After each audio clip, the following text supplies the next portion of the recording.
A massive chained axe delivers the final, devastating blow. The chain snaps back as the enemy is thrown, a comrade already fallen in the snow. Covered in blood, he's asked the one question that matters. Is he dead?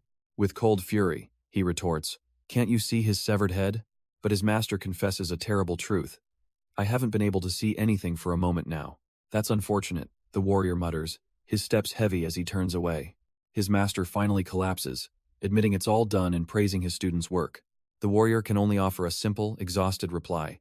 "You too." The war against the dreaded lust cult was finally over, ending with this final battle. But as his vision fades, the hero realizes his own life will soon end as well. Clutching his grievous wounds, the warrior can only answer his master's concern with a grim, well, somewhat. The two legendary leaders acknowledge that without each other, their factions would have fallen a decade ago. His master concedes the point, recognizing the sheer power of the man known as Black Emperor Yon Hojong. But with his final moments approaching, the old master reveals he has one last question for his dying student. "You were chosen by the Orthodox faction," he asks. "So what made you become the leader of the unorthodox?" The Black Emperor's eyes narrow, his silence hanging heavy in the cold air as he considers the past. He finally looks away, muttering with grim acceptance, "That's just how things turned out." With less than 8 minutes left to live, the warrior accepts his master's promise to see him off until the very end. But in a sudden, shocking betrayal, the master rises to his feet as a hidden blade materializes in his hand. He plunges the glowing weapon straight through his student's heart, delivering a final, chilling command. "Do not resent me." The warrior cries out in agony, his face a mask of pure shock and betrayal. He realizes it's not just a blade, but a deadly cowhair needle technique coursing through him. With dawning horror, he recognizes his attacker as Tang Quan, a man he believed was long dead. "Who would stop you if I died?" his master coldly explains, justifying the ultimate betrayal. Promising an apology in the afterlife, the old man leaves his student to bleed out in the snow. As his life fades, the warrior curses his cruel fate, realizing he was doomed from the start. His mind flashes back 26 years, to the tragic day his entire clan was utterly destroyed. He was left utterly alone in the world, a sole survivor with no one to turn to. To survive, he clawed his way to the top of the unorthodox faction, fighting desperately for his life. And now, after a lifetime of struggle, his story ends in the cold, betrayed by the one man he trusted. The warrior's life ends in a pool of his own blood, his final moments filled with nothing but pain and betrayal. But instead of oblivion, his mind awakens to strange voices, speaking of duty, enlightenment, and ascension to godhood. He finds himself in a grand hall, surrounded by kneeling figures before a high priest, a scene that feels disturbingly familiar. A dream? Or is it a hallucination? He wonders, completely lost in this impossible reality. Suddenly, a hand touches his shoulder, and a voice calls out, trying to get his attention. A young man urgently whispers, "These are the ancestral rites. Sit down already, father is watching." His eyes widen in utter shock as a memory, a face he thought long gone, flashes through his mind. The high priest breaks the silence, calling out a name that echoes through the hall. "Jipyoung?" The young man rushes to his side, grabbing him with concern and shouting his name again. And Jipyoung can only stare in disbelief, for this is his brother, a brother who died more than 20 years ago. Jipyoung recognizes the voice of his long-dead brother holding him close, but his shock turns to terror as he sees another impossible figure, crying out, "Father?" Before him stands a stern, powerful man, radiating an aura of absolute authority. The sheer pressure sends Jipyoung stumbling backward, his mind unable to process this reality. He collapses to the ground, his brother watching in horror as he screams for the man he thought was gone forever. Suddenly, his father's hand clamps onto his wrist with crushing, undeniable force. He's yanked to his feet with terrifying ease, a display of completely one-sided power. Now, kneeling, Jipyoung is held effortlessly, utterly defeated before this man from his past. He can only stare in silent disbelief, his world completely shattered by this reunion. "You're creating a commotion," his father states coldly, sentencing him to repent for 3 days. Forced into submission, Jipyoung can only agree to his father's command. But as the vision fades, reality crashes in, and he asks himself, "Am I really alive?" He examines his hands, realizing with a jolt that all his battle scars and old wounds are completely gone. This isn't a dream, he's truly returned to his past, to the Green Mountain Yon clan he longed for. He stands before his ancestral home, a place he thought he would never see again. Entering the room designated for his punishment, he recalls his father's cold order. As merciless as ever, he scoffs, thinking about the 3 days of repentance. But a chilling question surfaces. Why has he returned? And what does this impossible event mean for the future? Frustration boils over as he curses the uncertainty of this second chance. Finally, he collapses onto the floor, deciding to stop overthinking it, as no answers will come. But just as he tries to rest, a chilling thought strikes him. His eyes snap open with a startling realization. He jolts upright, desperately trying to pinpoint his exact age in this new timeline. Based on the season, he calculates he's returned 26 years into the past. That means the fiery destruction of his clan is no longer a distant memory. He slams his foot down, cursing the cruel twist of fate. In less than a year and a half, my clan will be destroyed? He screams in despair. Realizing he has no time to lay down and relax, he leaps into action. He bursts out of the room, running straight into a familiar figure. Jipyong? His long-dead brother asks, completely stunned by his sudden appearance. His brother calls out, confused, asking if he's going somewhere. Jipyong hesitates, completely at a loss for words. Don't you need to stay here for 3 days? His brother asks, reminding him of his punishment. His fists clench as the crushing weight of his future knowledge presses down on him. But his brother simply explains he was worried about him fasting and came to check on him. He then reveals a secret gift he smuggled in. 3 perfectly made rice balls. Looks tasty, right? He asks with a pure, innocent smile. But Jipyong's mind is elsewhere, because he knows that in just a year and a half, this kind brother will be dead. Please eat this before father finds out, his brother urges, completely unaware of his own grim fate.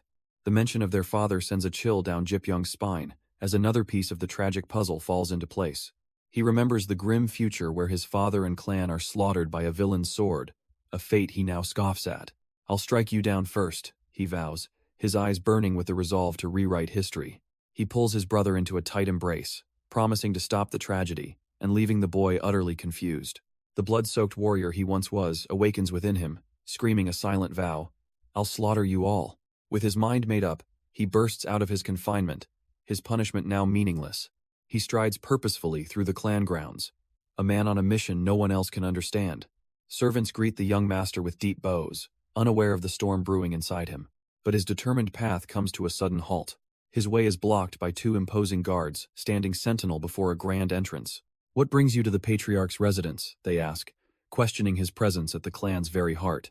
With cold resolve, Jipyong states his purpose, to see my father. When asked if he was summoned, his answer is a blunt and defiant no. He takes a single, decisive step forward, intent on forcing his way through, but the guard immediately blocks his path, declaring, in that case, you may not enter. A dangerous glint appears in Jipyong's eyes as he warns them, I'm in a hurry. The guards hold firm, revealing they're under strict orders not to let anyone pass until noon. Seemingly conceding, Jipyong asks if he can at least leave a message for the patriarch. He then delivers a cryptic and impossible ultimatum. Tell him I'll learn the true Azure Silk technique in advance. The guards are left completely stunned, their minds struggling to process what they just heard. One stammers in disbelief, the true Azure Silk technique? As Jipyong confirms the shocking truth, Jipyong turns his back on the stunned guards, coolly stating, tell him that, I'll be going. He steps out into the light, leaving his impossible declaration hanging in the air behind him. With a look of pure determination, he internally vows to conquer the legendary true Azure Silk technique. The guards are left reeling, questioning if the young master can truly learn one of the clan's 5 great martial arts. They dismiss the idea as impossible, remembering how he once struggled while his brother trained nearby. In their minds, only the second young master, the true prodigy, could ever accomplish such a feat. But a dark flashback reveals that in the past, his brother Hojiong absolutely hated Jipyong. This hatred stemmed from pure jealousy over Jipyong's unprecedented talent, which even their father couldn't stop praising. Consumed by envy, Hojiong treated his younger brother as if he didn't even exist. Yet now, that same brother worries about Jipyong's harsh punishment, wondering how he can survive on water alone. His once hateful brother approaches with a worried expression, offering to bring him food. He even suggests an inn he thinks Jipyong might like, a place called the Old Sunny Kitchen. But as he calls out his name, Jipyong's sudden movement cuts him off. Jipyong turns to face him, causing his brother to freeze in his tracks. A nervous gulp is the only sound as the prodigy realizes the atmosphere has completely changed. I'm sorry, Jipyong says, his sudden apology for his past treatment leaving his brother utterly stunned. He calls himself an unfit bastard, confessing his childish pride prevented him from supporting his brother's growth. With a look of genuine regret, he promises that it will never happen again. Completely overwhelmed, his brother can only stammer his name, unable to process the shocking confession. In a stunning reversal, the prodigy bows deeply, begging to bury the hatchet and end their bitter rivalry. His brother realizes with a jolt, he doesn't hate me anymore. Overwhelmed by this sudden kindness, tears of pure relief begin to stream down his face. Jipyong watches him with a rare, gentle smile, the years of conflict finally melting away. The two walk off together, their laughter echoing as their bitter rivalry finally comes to an end. From a distance, the clan's guards can only watch in confusion, muttering about the young master's strange behavior. Later, the brothers find themselves sharing a meal at the old sunny kitchen, a peaceful atmosphere settling between them. As they eat, his brother looks up with a sudden realization, a question forming on his lips. Jipyong listens intently, his calm expression hiding the impossible secrets of his return from the future. Your flying swallow key, his brother suddenly observes. It has gotten much more lively? Surprised, Jipyong asks how he knew, only to learn that his very walk had betrayed the massive shift in his power. His brother presses further, asking if his key was somehow moving ahead of his body. Jipyong's mind flashes back to his grueling training over the past 3 days at the ancestral home. There, he had secretly practiced the legendary flying swallow method. He focused his energy, gathering a swirling vortex of pure blue ki. It was an incredibly dangerous plan, risking the destruction of his blood vessels and meridians. He forcibly drew out his innate ki, enduring agonizing pain as his body regressed to its very limits. Back in the present, his brother realizes in shock that the technique should only be at the 7-star level. Then could it be that? He stammers, as Jipyong calmly confirms his impossible theory. That's right, Jipyong states coolly. I've mastered the flying swallow method. His calm expression reveals a level of power his brother never thought possible. His brother leaps to his feet in utter disbelief, stammering, "Really?" At the world-shattering revelation. The shock instantly melts into pure joy as he roars, "Congratulations, brother." Jipyong is inwardly stunned, realizing his brother's senses are sharp enough to notice the subtle shift in his ki. But the celebration is cut short as his brother looks around, utterly confused by a new presence. Jipyong calmly sips his drink, already aware that a powerful friend has arrived with 2 others. "I'll go greet them," his brother shouts, eagerly rushing out to meet the unexpected visitors. His excitement leads him to slam directly into someone, the impact echoing with a loud thud. He looks up into the cold, unforgiving eyes of a woman who is clearly not amused. After a hasty apology, he turns and bumps into yet another group of warriors in the crowded hall. One of them, from the infamous Namgung clan, completely ignores him to call out, "Hi, Jipyong." The formidable Namgung Sangwon looks on, completely unimpressed by Jipyong's brother. She approaches Jipyong directly, demanding to know where his brother is, treating him like a mere servant. But Jipyong simply watches from his seat, his gaze sharp and knowing, revealing nothing. Meanwhile, a different warrior named Younghak tries to get her attention, hoping to impress the powerful guest. Intrigued, she asks to be introduced to his older brother, a man of rumored power. A warrior with an intense aura steps forward, formally introducing himself. "I'm Yon Hojong." But when his own brother tries to speak, Yon Hojong cuts him off with a cold, dismissive question. A panicked Younghak immediately orders his subordinate to hurry and bring them some dishes. The food arrives, but Namgung Sangwon stares down at the simple meal with utter contempt. With a flash of anger, she scoffs at the pathetic offering. "You call that a dish?" Jipyong's brother flinches, the tension from the insult still hanging in the air. He turns to Jipyong, filled with regret. "Sorry, brother. I shouldn't have said to come here." He looks up, calling out his brother's name with a worried expression. But Jipyong just smiles, offering a way out. "To commemorate my success, why not buy me a congratulatory drink?" His brother's face lights up with pure joy, instantly agreeing as the two finally begin to mend their broken bond. Meanwhile, across the hall, Namgung Sangwon erupts in fury. "How dare you preach to me?" When her attendant warns her people are watching, she scoffs. "Are you talking about the insects? Or them?" Her gaze falls directly on Jipyong and his brother, who can only watch as the situation escalates. She openly mocks their entire clan, questioning when the great Namgung ever acknowledged such a scrappy family. The peaceful moment ruined, Jipyong's expression darkens as he mutters, "This is souring the alcohol." Unable to stand the disrespect, Jipyong's brother suddenly shoots to his feet. A cold, authoritative man named Yon Hojong watches him with a sharp gaze, but the brother ignores him, stepping past the table to face the arrogant guest directly. Yon Hojong calls out, mistaking him for his more famous sibling, Jipyong. The brother explodes in fury at the woman, shouting, "Don't you think you're going too far?" Namgung Sangwon turns with feigned innocence, simply asking, "What?" He presses on, condemning her abusive language and excessive insults toward his family. "Are those the customs of the Namgung clan?" he demands, his voice filled with righteous anger. Instead of answering, a condescending smirk spreads across her face as she lets out a small laugh. She then openly mocks him. "Do you think you're someone special just because people praise you as one of the 7 great clans? If not, then you have not been educated well," the brother snarls, his patience completely gone. With a roar of fury, he smashes his fist down, shattering the thick wooden table into splinters. The room falls silent as he stands amidst the wreckage, the declaration of war now undeniable. Leaning in with a chilling smile, he threatens, "It seems I need to cut you open and check your guts." But just as the situation explodes, a cold voice cuts through the tension as a powerful new figure arrives with Jipyong. The man, Yeonho-jong, looks at Jipyong with disdain for the scene, telling him not to waste his time. The brother smirks, suggesting they can be fixed after a beating. But Namgung scoffs back. "Fix? Me?"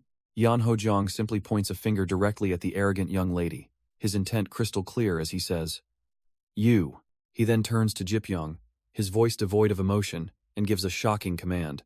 "Make them kneel in front of me right now." Jipyong, who just arrived, can only stare in disbelief, stammering, "Me," completely caught off guard. A sharp crack echoes as the host, Jung-hak, is struck across the face by the arrogant guest. She scoffs at the order to kneel, threatening his entire family for even suggesting it. Clutching his bleeding face, the host can only stammer, "You heard her." But before he can finish his sentence, a brutal backhand sends him reeling in shock. The strike came from his own master, Yeonho-jong, whose eyes burn with absolute fury. He unleashes a devastating blow, sending the helpless man flying across the room. Jung-hak's body is launched like a ragdoll from the sheer, overwhelming power of the attack. He collapses in a heap, coughing blood as the silent, terrifying figure stands over him. Then, with a single, heavy step, an immense pressure fills the entire room. The arrogant young lady is suddenly lifted into the air, screaming, "You vermin!" as she is utterly overpowered. Yeonho-jong stands with an overwhelming presence, his power silencing the room. The arrogant woman screams, "You're insane!" as he counters her heavenly wind palm with his bare hands. As she's thrown back, her companion unleashes his own powerful energy attack, vowing to make Yeonho-jong suffer. But Yeonho-jong effortlessly catches the blade, severing the ki flow and forcing the stunned Namgung warrior to his knees. A guttural scream of agony and disbelief rips from Namgung Sangwon's throat. He collapses, utterly defeated, while the terrifying master looks down without a shred of emotion. For it didn't matter how he was harmed. Any attack would be met with absolute brutal retaliation. "Don't come near me," the warrior pleads, scrambling backward in pure terror. But there is no escape from the man who embodies the Black Emperor's precept. All that's left is a final, desperate curse, "You son of a bitch." Namgung Sangwon spits a final, desperate threat. "Do you think your clan will remain safe?" He vows that the entire Green Mountain Yeon clan will be eradicated for this humiliation. But Yeonho-jong simply grabs him by the collar, asking with chilling curiosity, "How will you do that?" The question hangs in the air, a predator toying with its prey as he demands an answer. His own brother Jung-ha can only watch in stunned silence, whispering, "Brother?" Namgung tries to muster some defiance, vowing revenge for what's been done to him. In response, Yeonho-jong shatters the nearby furniture with a single, contemptuous strike. He grips the handle of a hidden weapon, his intent becoming terrifyingly clear. "This is all the more reason for me to kill and bury you," he declares, his energy blade materializing. All defiance gone, Namgung's final word is a choked, desperate plea to be saved. A painful scream tears through the air as a vision of his father's wrath consumes Jipyong. But this memory fades, returning us to a quiet, serene estate where a storm is brewing. Inside, Jipyong is confronted by his own father, whose cold voice cuts through the silence. "Explain yourself." The clan head sits with an imposing aura, his gaze unwavering as he waits for an answer. Jipyong tries to downplay the incident, but his father immediately dismisses the excuse, demanding the full truth. His brother can only sit in tense silence, caught in the middle of their father's terrifying interrogation. The young prodigy flinches, knowing the consequences of what they've done are about to be laid bare. His father sets down his cup, coldly listing the damages. A ruined face and broken limbs for 2 other clans. The Namgung daughter's injuries were particularly severe, leaving her with a recovery that will take half a year. "You could have left," his father thunders, questioning why they risked a war between 3 great families. His father's voice is laced with shame, questioning if they are truly one of the 7 great clans. "What do you mean?" Jipyong asks, his expression unreadable despite the gravity of the situation.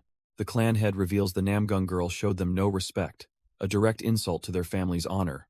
With the interrogation over, Jipyong is silently escorted away, his punishment seemingly decided. His father's words echo in his mind, condemning his brutal actions as a violation of the orthodox way. But Jipyong scoffs internally, declaring that the only way that matters is the will of his clan and father. He then admits to himself he lived as the Black Emperor for 30 years, perhaps forgetting the ways of the righteous. Suddenly, he freezes, realizing he can't ask his father about the true azure silk technique now. Meanwhile, in another part of the estate, the consequences of his actions are laid bare. The Namgung daughter lies broken and bandaged, a living testament to the war he may have just started. Patriarch Namgung arrives, his face a mask of cold fury as he stands over his daughter. "How is her condition?" he asks, his voice laced with dread. The doctor reveals the physical wounds are manageable, but the true problem is the wound on her heart. Her body might recover in half a year, but the shock to her mind is something he cannot fix. The patriarch's expression hardens, the grim news settling like a stone in his gut. A heavy silence fills the room as he stares down at his unconscious daughter, a symbol of his clan's humiliation. With nothing more to say, the physician bows and quietly exits the tense room. Suddenly, a voice calls out "Father," and the patriarch turns to face his second son, Hyun. He looks to Namgung Hyun, demanding with cold fury, "What do you think?" The patriarch can only lament that he sent her to experience the world, only for her to be broken so severely. The patriarch coldly states that at least his other son must have learned a lesson from the incident. However, Hyun's eyes burn with a chilling intensity, hinting at a different plan. He seethes that even if a lesson was learned, there's no need for us to forgive a thug. His father reminds him the man is from the Yeon clan, a new family of only 50 years who dared to touch them. "Are you thinking of holding back?" Hyun asks, testing his father's resolve. The patriarch turns away, his answer a deceptively simple, "Of course." He explains that he won't start a clan war just because one child was injured. Hyun smirks, agreeing that a family head cannot act so rashly. But his father assures him the individual responsible will be dealt with, just not in haste. A sinister grin spreads across Hyun's face as he asks when this year's gathering of successors will be. Jipyong's brother is shocked to hear about the upcoming gathering of successors. His father explains it's a festival meant to foster harmony between the great clans. But the patriarch's true intentions are revealed as he assigns the elite Blue Operations Squad for the mission. The young man turns pale with fear, prompting his father to ask, "Is there a problem?" He desperately suggests his elder brother should go instead, a proposal that makes his father's expression harden. The clan head turns away, pondering the idea in a tense silence. He then delivers a chilling verdict. "Your brother is dangerous." The patriarch presses on, asking if he's noticed how much Jipyong has changed recently. "It's as if he's a completely different person," he declares, his eyes filled with deep suspicion. Meanwhile, deep in a moonlit forest, the very man they speak of moves like a phantom, his blade cutting through the night. His eyes burn with intensity as he pushes his body past its breaking point. He swings the heavy iron rod, a blur of motion against the dark trees. But his body screams in protest, the immense strain coursing through him. The weapon crashes to the ground, the impact echoing his frustration. "So this is still my limit," he whispers, staring at his bloodied hands, a shadow of his former power. He wonders how long it will take to reclaim the strength he once wielded as the Black Emperor. Suddenly, a voice cuts through the silence. "Were you training?" Making him freeze. It's his father, emerging from the shadows with an unreadable expression, questioning why he's out so late. Jipyong calmly explains he wanted to properly learn the spear and staff. But his father's gaze falls on his wounded hand, his suspicion deepening as he repeats, "Spears and staves." "But you won't train with the sword?" his father presses, only to be met with a firm no. He questions this choice, reminding Jipyong that as the eldest son, the path of the sword should suit him best. But Jipyong calmly explains that forcing himself to learn a weapon he can't properly wield would be utterly useless.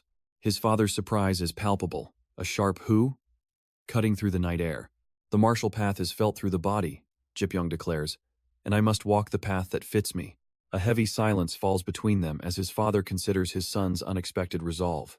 Without another word, he turns his back and begins to walk away into the darkness. But then he stops, his voice cutting through the silence.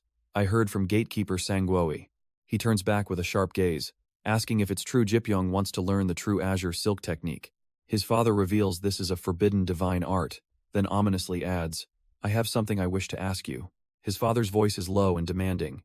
"Your answer." He warns that permission to learn the forbidden technique depends entirely on this one response. Jipyong's mind flashes back to a day of fire and ruin, when his clan was annihilated.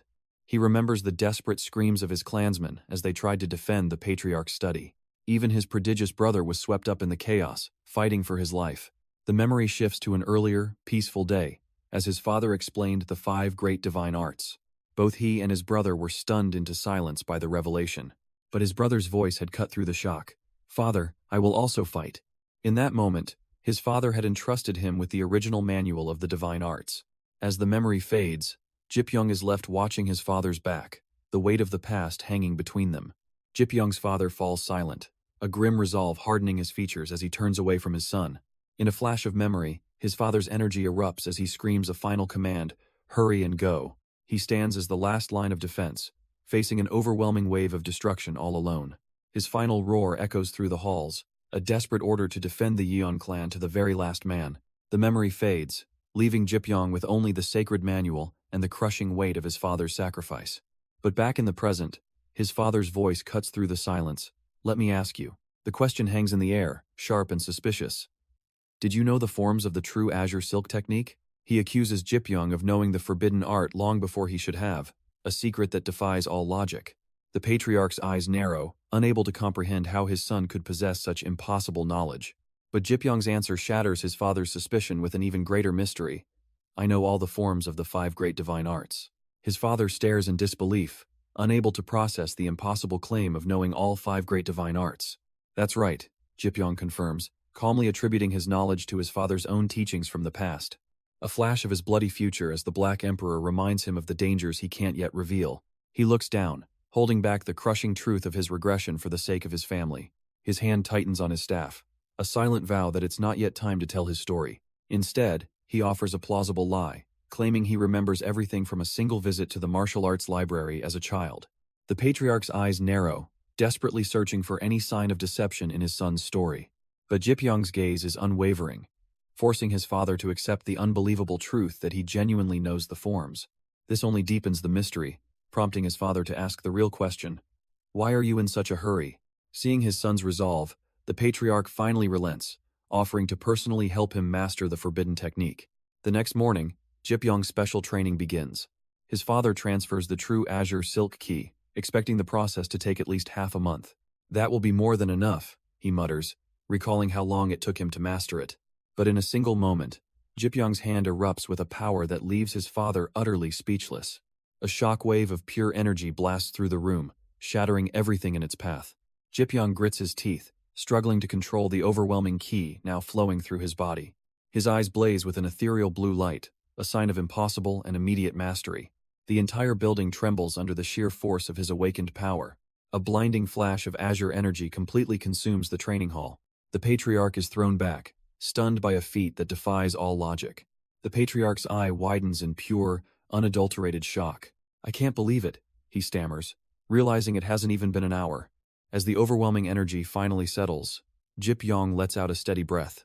He stands perfectly calm, the impossible technique already a part of him. Under the silent gaze of the full moon, the weight of this moment hangs in the air. Jipyoung turns to his father, his voice steady as he declares, "It's finished." His father can only mutter in awe at the boy's incredible speed. But for Jipyoung, it was a precious chance to finally feel his father's true ki. The patriarch is left speechless, his entire understanding of martial arts completely shattered. Finally, he finds his voice, acknowledging his son's effort and mentioning the coming gathering of successors. The patriarch makes a shocking announcement, deciding to send Jipyoung to the gathering instead. Jipyoung accepts without a flicker of emotion, simply saying, "Understood." His father is left stunned by this calm acceptance, asking if he's truly okay with it. "Of course I don't want to go," Jipyoung replies, completely subverting his father's expectations. He scoffs at the event, dismissing the other successors as nothing more than bragging children. The patriarch can only stare, completely baffled by his son's strange maturity. And so, their long journey to the gathering finally begins. Along the way, his brother marvels at a massive carriage, but Jipyoung remains utterly unimpressed. Even a lightning-fast carriage barely earns a reaction from the world-weary regressor. A month later, they arrive in the bustling Anhui city, the stage for the coming storm. "Wasn't I not supposed to go?" Jipyoung sighs, already weary of the political games to come. But riding beside his naive brother, he realizes this is the perfect chance to unmask the traitors from his past life. A cold resolve hardens his gaze as he begins to formulate a plan. His memories are flawless. The villains were from the Orthodox faction, and he must watch the Namgung, Moyang, and Dang clans. The Peng, Myong, and Zhuge clans are also on his list of suspects, a web of deceit he must untangle. But as they travel through a forest near the city, their journey is violently interrupted. Suddenly, his brother is ambushed, forced to dodge a projectile thrown from the shadows. He leaps back, narrowly avoiding the initial strike as the forest floor erupts around him. The sheer force of the assault sends him flying through the air, completely caught off guard, and a massive explosion of power tears through the trees, signaling the start of a battle for survival. The forest erupts in a sea of flames, trapping the ambusher in a blistering inferno. The scarred warrior pants, forced to admit, "Damn, you're quite a fast one," but his confidence is misplaced. A wave of dread washes over him as he realizes the true scale of his opponent's power, muttering, "It's too much." From the fire emerges a mysterious woman, calmly chiding the use of such a destructive technique among the old trees. The man's bravado crumbles into pure fear as he braces for an attack he knows he cannot stop. He stares in disbelief, recognizing the impossible figure before him as he can only manage a single word. "You." She looks on with disdain, casually asking if he's already used up everything in his pocket. A jolt of pure terror strikes him as the massive gap in their strength becomes terrifyingly clear. She gathers a swirling blue energy in her hands, her power swelling as he stammers, unable to even form a word. With a single, overwhelming blast, she unleashes an attack that splits the very earth, ending the fight in an instant. The scarred man flees in terror from the mysterious woman who stands calmly amidst the flames he created. She calmly adjusts her sleeve, the fight already won before it even truly began. A short while later, her younger brother complains about their little act, asking, "Why am I always the bait?" As she ties her hair, she coldly reminds him of his place as the younger sibling. With the ruse complete, Zhuge Ayan simply tells her brother, Zhuge Ju, to put out the fire so they can eat. They race through the forest, now in a hurry to reach the gathering of successors. Their destination is the infamous Thorny Melody Pavilion, a hub for the world's strongest warriors.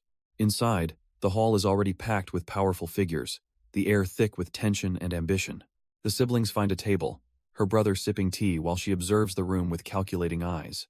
But despite the danger, she eats her meal, completely unfazed by the powerful cultivators surrounding them. Suddenly, Zhuge Ahyun's senses pick up a faint, chilling sound, a scream. She turns to her brother, asking, "Jun, you heard it too, right?" When he doesn't react, her patience snaps as she roars, "Come out!" Her sudden outburst startles her brother into spitting out his drink as she leaps from her seat. But Zhuge Ju just stares blankly outside, completely oblivious to what has his sister so agitated. A short while later, she stands outside, realizing with frustration that she heard nothing at all. Meanwhile, Jipyong's brother strains under immense pressure, his own weapon turned against him in a grueling training match.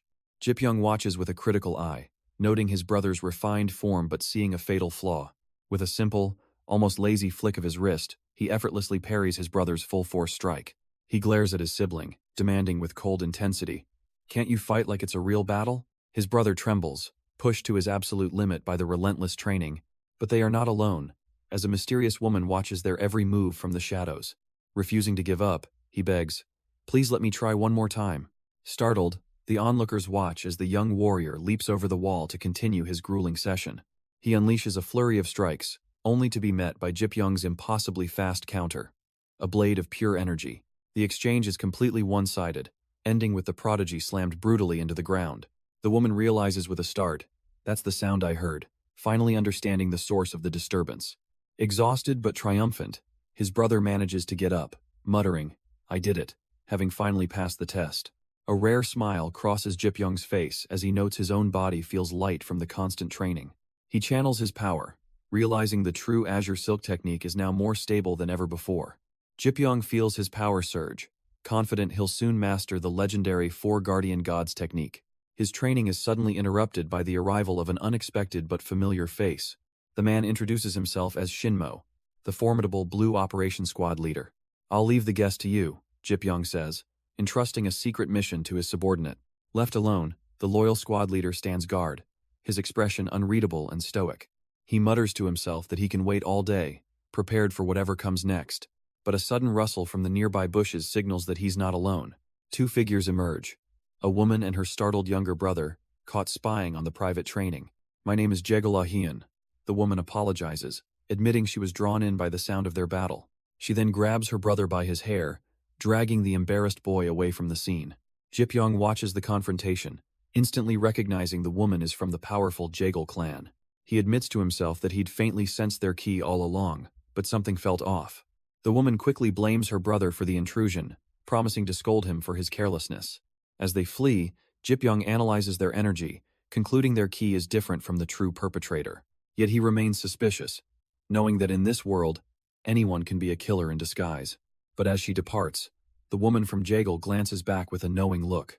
Her gaze lingers on the squad leader, a silent, unreadable observation passing between them. He was peeping too, she realizes with a smirk, calling out his hypocrisy in her mind. That very night, the city's tranquility is shattered by the sound of an explosion. A nearby tavern erupts into chaos, its patrons screaming as the building is rocked by a massive blast. A heavy foot slams down, shattering the wooden floorboards of the rooftop. So the guy who harmed my subordinate is around here. A monstrous man grins, his presence radiating menace. He prepares to set the building ablaze, taunting, "Come out already, or I'm going to burn this entire place down." Watching the flames from afar, Ju Ga-hyun calmly notes that this is the continuation of yesterday's events. Her brother looks on in utter shock, completely bewildered by the sudden attack. "He's the boss of the guy I defeated," she explains, connecting the dots instantly. Panicked, her brother suggests they request help from the Yan clan, but her hand already glows with power. With a determined glint in her eye, she simply says, "Sure, I'll do it," and leaps into action herself. She soars gracefully through the night sky, descending directly toward the source of the chaos. "I'm here," she declares upon landing. "Can you stop playing with fire?" leaving the villain stunned as he recognizes her face. The defeated subordinate points out his attacker, shouting, "Boss, she's the one!" But before he can finish, his own leader strikes him down with a blast of purple energy. "I can't see her because of you," the villain sneers, annoyed by the interruption. He then grins up at his target, inviting her to come down so they can talk. From her rooftop perch, Ju Ga-hyun recognizes his deadly shady palm technique and coldly asks, "What if I refuse?" The villain simply laughs. "Hey guys, she just refused," as he prepares his next move. With a grand gesture, he unleashes a barrage of small pouches, sending them flying towards her. His face twists into a sinister grin, confident his trap is unavoidable. Ju Ga-hyun's eyes widen in alarm as she leaps into the air to dodge the incoming projectiles. She expertly activates the lesser Sky-Foot Soul technique, gracefully maneuvering through the deadly volley. Ju lands gracefully, pouches in hand, ready to intercept the attack for his sister. He touches down in the middle of the hall, bracing for impact, but a sudden jolt of pain courses through him, his face twisting in agony. He looks up in horror to see his sister, Ju Ga-hyun, has suddenly appeared to shield him. It's too late. 3 poison daggers are already embedded deep in his chest. He stumbles forward, blood spilling from his lips as the poison takes hold. The blood that pools on the floor is a sinister, unnatural black. "This scent poison?" Ju Ga-hyun cries out, her eyes wide with panic. A sinister voice cuts through the chaos. "Don't worry," as the attacker reveals his wicked claws. "I have the antidote," he smirks, revealing his true motive is to capture them alive to sell. The villain gloats, declaring himself the Lord of Fire and Lightning. Ju Ga-hyun's face hardens with desperation, her only thought being the antidote for her brother. Her aura explodes as she fiercely demands, "You'd better spit it out right now." Suddenly, a massive explosion rocks the entire pavilion. From a balcony above, Jipyong calmly observes the chaos unfolding below. His brother rushes to his side in a panic, shouting his name. He frantically suggests helping the Jaegul clan, but Jipyong tells him to calm down, noting the wind's direction. "We should help as quickly as possible," his brother insists, but Jipyong's silence is unsettling. Confused by his cold demeanor, he can only stammer out, "Brother?" But Jipyong's eyes are locked onto something else entirely, a chilling realization dawning on his face. From his vantage point, Jipyong watches the chaos unfold, silently demanding they show him more of their power. The spiky-haired villain laughs maniacally, eager to witness the full extent of the Jaegul clan's legendary martial arts. Suddenly, a new figure with a chilling aura appears, his voice laced with ice as he confronts them. Ju is blasted back by an unseen force, completely overwhelmed by the sudden escalation of power. "I'll turn this entire province into a sea of fire," the newcomer declares, his eyes burning with vengeful fury, starting with you. A tremendous explosion erupts, engulfing the entire pavilion in flames and chaos, signaling the start of his rampage. Back on the ground, Ju Ga-hyun channels her own immense power, preparing to face the overwhelming threat. Even her enemy is stunned into silence, muttering in awe at the sheer scale of her ki. He grins with dawning realization, finally identifying the legendary technique she's using, the divine first black birch tree technique. But she knows time is running out, realizing she has to end this fight quickly before things get worse. The spiky-haired villain mocks her with a cruel grin. Oh my, what a cold-hearted sister. His words hit their mark, and a wave of pure fury washes over her face. How cute, he scoffs, raising a hand with a promise to end her short life. But she's already moving, lunging forward with blinding speed to silence him for good. Her attack connects, but he dodges at the last second, leaving her shocked by his agility. He moves like a phantom, his afterimages blurring as he easily evades her assault. Yet, she matches his impossible speed, becoming a blur of motion herself. Realizing a normal attack won't work, she begins to gather a terrifying amount of blue ki in her hand. She soars through the air, her glowing fist aimed directly at her stunned opponent. Instead of a punch, she unleashes a devastating kick, slamming into him with the lesser sky foot technique. The villain skids across the ruined courtyard, the ground cracking under the force of her blow. He stumbles, completely overwhelmed by the sheer power behind her lesser sky foot technique. It reached him, Juga Ahyeon thinks, watching her devastating attack find its mark. She lands gracefully, ready to press her advantage as the dust begins to settle. But he recovers in an instant, forcing her to leap back into the air to create distance. He hurls a hidden projectile, but her eyes flash red as she twists impossibly mid-air to dodge. Her opponent is left completely stunned, unable to comprehend how she survived his point-blank assault. She lands perfectly behind him, poised to counterattack while he's still in shock. Spitting blood, a grim smile forms on his face as he growls. That hurt. Enraged, he unleashes a furious slash of his own, determined to end this fight now. She's thrown back by the sheer force of his attack, twisting to avoid the deadly shrapnel. But he's on her in an instant, swinging a massive energy blade that she barely manages to deflect. He follows with a brutal kick that she blocks, the impact still staggering her. She instantly retaliates with a sharp kick of her own, striking his leg with a sickening crack. Channeling her power, she prepares to unleash a devastating fist technique. Her foot connects squarely with his jaw, sending a shockwave right through him. He stumbles back from the impact as she resets her stance, ready for his next move. He stops, a look of grim satisfaction on his face as he mutters, as expected. A sinister smile spreads across his face, realizing she's a far more worthy opponent than he imagined. That martial art was too much for you, he taunts, completely underestimating her true power. Juga Ahyeon realizes she's in deep trouble, her energy completely spent. Seeing her exhaustion, the enemy leader orders his men to swarm in for the final blow. Cornered and out of breath, she glares at the oncoming horde, knowing she can't hold out much longer. But as the situation grows desperate, the scene suddenly shifts to a quiet, moonlit night elsewhere. Inside, the powerful Yeon Hojong stands with a grim expression, sensing the distant conflict. Suddenly, his brother bursts in, shouting his name with panicked urgency. I'll go, he declares, determined to rush to the scene himself despite the overwhelming danger. Yeon Hojong watches him leave, his face an unreadable mask of cold calculation. He lets out a slow breath, weighing the consequences of this unexpected interruption. There's only so much we can do here, he mutters, realizing direct intervention may be their only path forward. But just as all hope seems lost, a hand grips the railing, announcing the arrival of an unexpected powerhouse.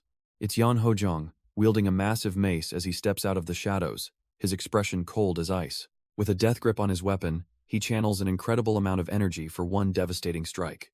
He swings with blinding speed, the air itself seeming to crack under the immense pressure. The mace hurtles downward, a blur of motion aimed to obliterate the enemy leader. The antagonist cries out as the blow connects, sending him hurtling through the air in a flash of light. Yet despite this intervention, Juga Ahyeon crashes to the ground, her body finally giving out. My strength is gone, she gasps, completely drained and unable to move another inch. The remaining thugs immediately swarm in, their leering faces celebrating the fall of the powerful warrior. Squad leader, can we get a taste? One of them drools, his disgusting intentions laid bare. Yeon Hojong's brutal attack sends a thug flying with a sickening crunch. Juga Ahyeon can only watch in stunned silence, her body too weak to even move. Even Jipyong's brother, who had rushed to help, is frozen in place by the overwhelming display of power. But as the dust settles, a new figure descends from above, landing softly in the center of the chaos. It's Jipyong, his mere presence silencing the remaining thugs as he stands over the fallen warriors. His cold, red eyes scan the battlefield, radiating an aura of absolute authority. The antagonist, still reeling from the last attack, glares at the newcomer, snarling, "What? Who are you?" But one of the thugs recognizes him instantly, crying out in terror, "The Green Mountain Yun clan's young master?" Juga Ahyan wonders if he's an ally, but then freezes, asking herself, then why is he glaring at me? Jipyong ignores her completely, his chilling gaze locking onto the thug as he utters a single, threatening word. Oi. A thug foolishly steps up to Jipyong, gripping his mace with a threatening glare. But Jipyong's voice is ice as he cuts him off. If the captain asks you something, you should ans. In a flash of movement, he disarms and strikes the man before he can even react. The thug collapses to the ground, utterly bewildered by the impossible speed of the attack. Jipyong now holds the weapon, turning his cold gaze upon the remaining crowd of enemies. They quickly surround him, trying to use their numbers to intimidate the lone warrior. But raw terror fills their eyes as one of them stammers. "What did you just do?" He answers by leaping into their midst, a blur of motion descending from above. Their leader can only scream in panic, "Stop him!" as chaos erupts. But it's too late, as Jipyong unleashes a devastating technique, striking them all down in a single, fluid assault. He moves with impossible speed, his stolen weapon striking a man down with a single, brutal blow. The remaining thugs are helpless as he becomes a blur of motion, dismantling their entire group in an instant. The spiky-haired antagonist can only watch, his face twisting in shock as this newcomer appears. Jipyong calmly turns to face him, having dispatched all of his men in mere moments. He stares back with an unnerving calm, his presence completely dominating the battlefield. The antagonist is stunned, realizing that in mere seconds, all his subordinates have been neutralized. They're all dead, he realizes in horror. He hit only their death pressure points. Enraged by this display of impossible skill, the Lord of Fire and Lightning ignites his own power. Screaming, "You!" he furiously demands, "Just who are you?" Unable to comprehend the sudden appearance of such a monster. Meanwhile, the woman he just saved can only stare in disbelief, stammering a quiet, "Thank you." Instead of offering comfort, Jipyong suddenly grabs the woman's wrist, much to her shock. "Silence," he commands, cutting her off as she tries to question his actions. He stares her down with an unnerving intensity, demanding, "Show me your true key." A strange energy begins to flow from his hand into hers as he analyzes her power. The air crackles with a brilliant blue light as he asks the critical question, "Are you my enemy?" His expression remains cold and unreadable, having seen everything he needed to.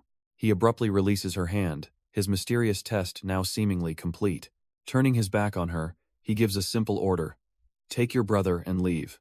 She tries to warn him about the antagonist's poison daggers and hidden weapons, but he just glances back, his voice dripping with ice.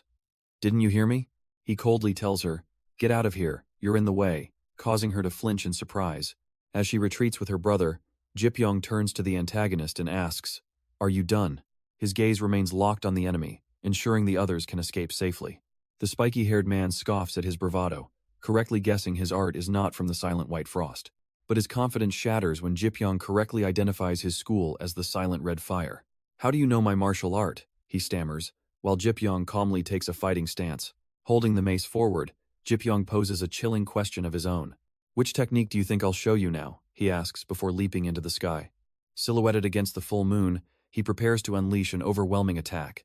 Meanwhile, Juga Ahyan looks back with deep concern, leaving her savior to face the monster alone.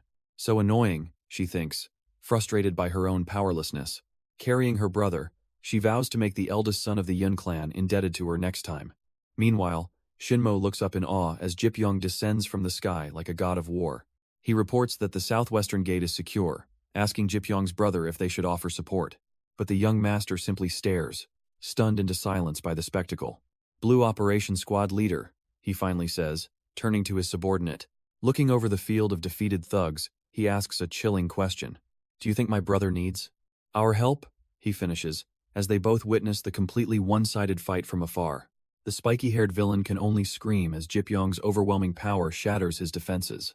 Jipyong's eyes burn with cold fury as he prepares his next devastating move. He swings his massive mace, which crackles with a terrifying blue aura. The weapon connects with a sickening crunch, sending the villain flying back in agony. Staggering and broken, the antagonist can't believe the sheer difference in their power. In a desperate last-ditch effort, he lunges forward with a clawed strike. But Jipyong dodges with contemptuous ease, the attack missing by a hair's breadth. Before his opponent can even recover, Jipyong launches himself into the air for another assault. The villain's face twists in pure terror, realizing he is completely outmatched. A brutal kick lands squarely on his chest, shattering his guard completely.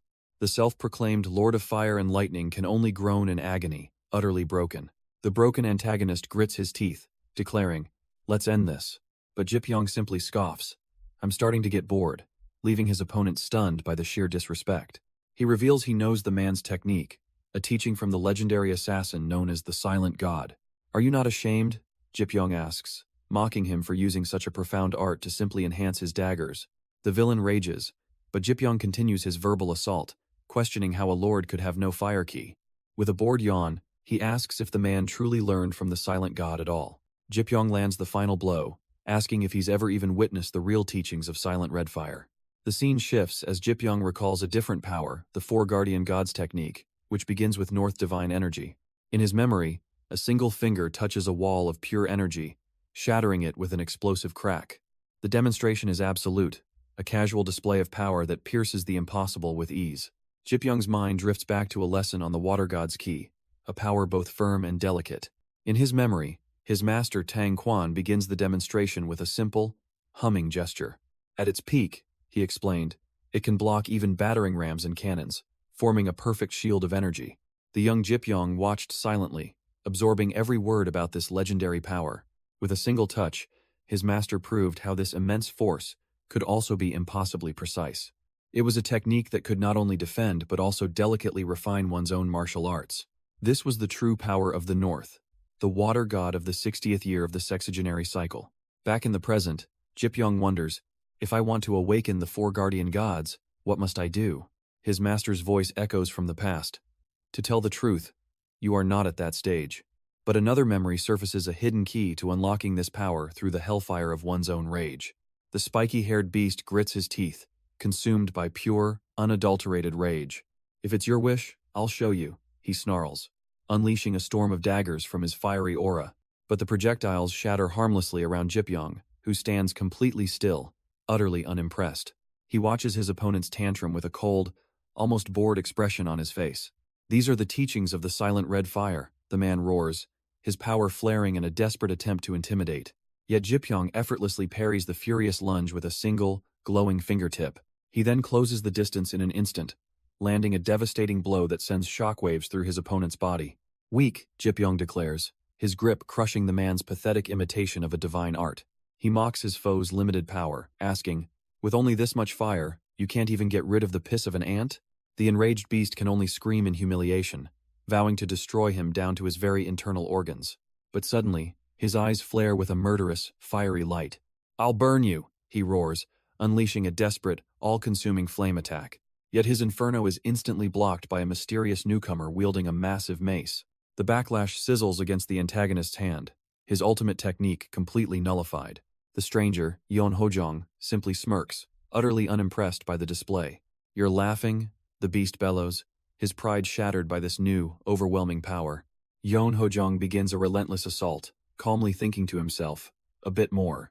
He continues the one-sided beatdown, demanding his foe show him more power. Then, in a show of absolute dominance, he casually tosses his weapon aside. With a final, desperate scream of die, the humiliated villain lunges forward one last time, but Yon Hojong effortlessly catches the fiery fist, his grip like iron. You stupid bastard, he seethes, his eyes burning with contempt for the pathetic display. The antagonist laughs maniacally, vowing, I'll burn you, starting from your limbs. Suddenly, his triumphant cackle dies as his flames begin to fizzle out completely. A chilling blue energy now envelops their hands, extinguishing the inferno with ease. Water vapor? The villain stammers, his confidence shattering in an instant. The strange energy spreads, pulling him down into a rapidly forming pool of water. Utterly bewildered by this impossible power, he can only mutter, what the? Yon Hojong stands calmly within a perfect circle of water, holding his foe completely captive. Then, with a surge of power, the water erupts into a massive pillar of ice, sealing his fate. The villain can only stare in disbelief, his black arts completely gone. It woke up, Yon Hojong declares, revealing the awakening of the legendary water god. Before the antagonist, a colossal tortoise of pure water energy rises from the depths, an absolute being of power. His eyes widen in pure terror, unable to comprehend the scale of this new threat. He looks at his hand, his own power failing him as he realizes, my fire isn't gathering. Beaten and bleeding, he questions if the teachings of the silent red fire were just a pale imitation. A low growl escapes his lips, his pride completely shattered. His fear finally boils over into pure rage as he screams, "You son of a bitch!" He lunges forward, desperately demanding, "What did you do to my inner key?" But his cry is lost as a deafening sound echoes across the burning landscape. The force of the attack sends the antagonist flying back like a broken doll. He collapses onto the scorched earth, defeated, as a voice simply says, "Thanks." Yeon Hojong smirks, revealing, "Thanks to you, I was able to take out the tortoise easily." Broken and bleeding, the once proud warrior can only beg, "Save me, I'll give you something in return." But Yeon Hojong's eyes are cold as he whispers a chilling promise.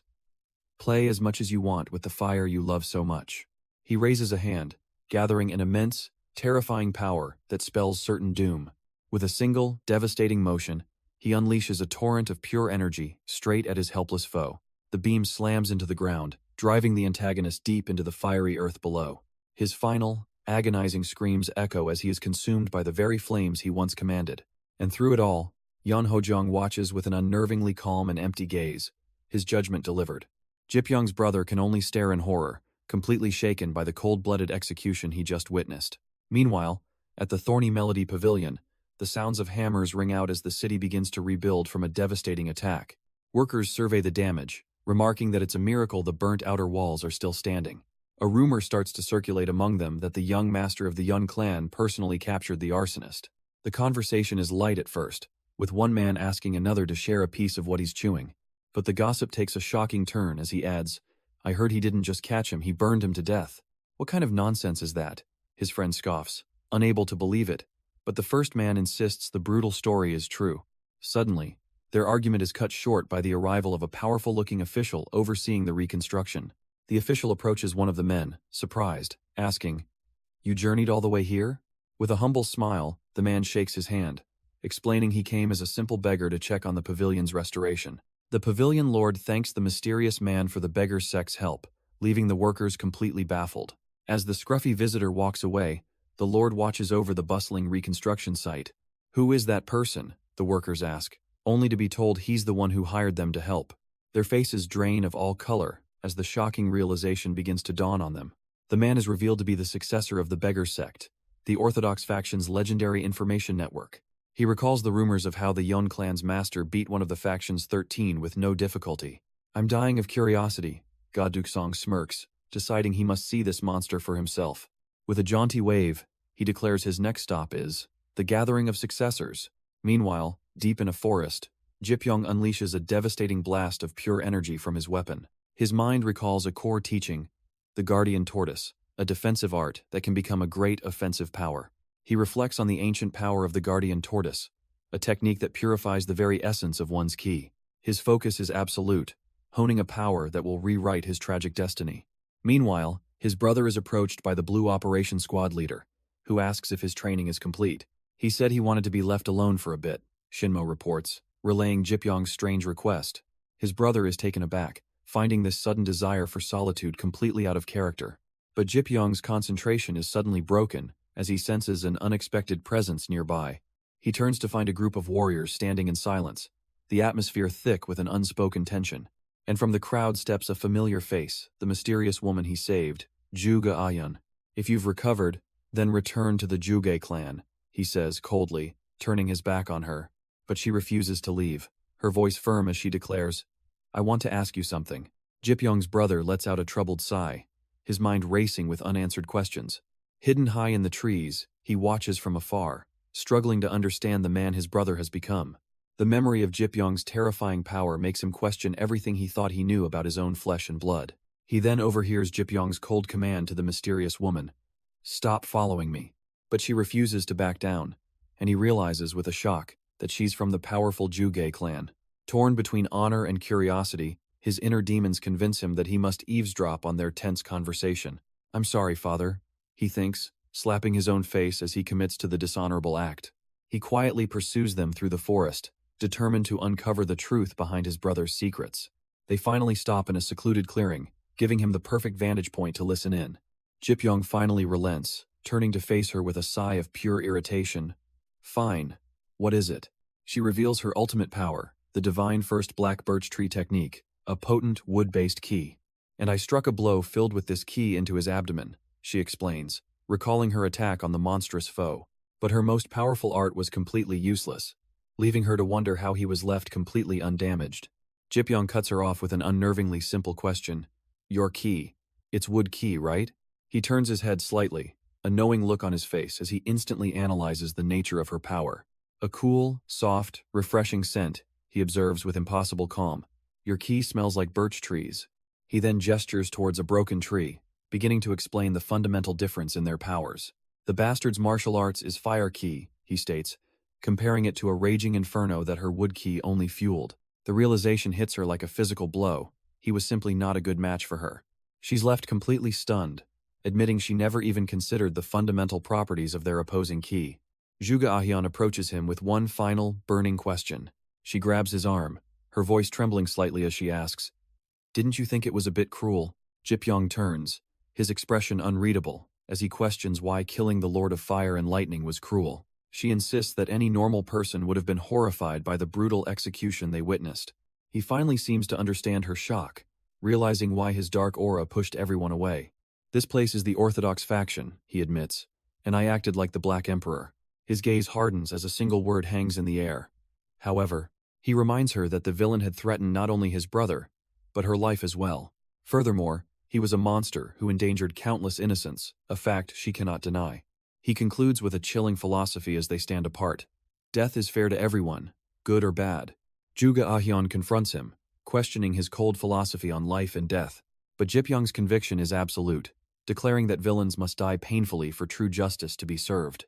His chilling words leave her stunned, unable to comprehend the darkness behind his eyes. He realizes she sees an old soul in a young man's body, wondering just how old he truly is. Your speech and aura feel like an old person's, she calls out, revealing she herself is only 18. She tells him to stop frowning, as if he's already lived through every day 1,000 times. Her words strike a nerve, and for a fleeting moment, the Regressor's hardened mask begins to crack.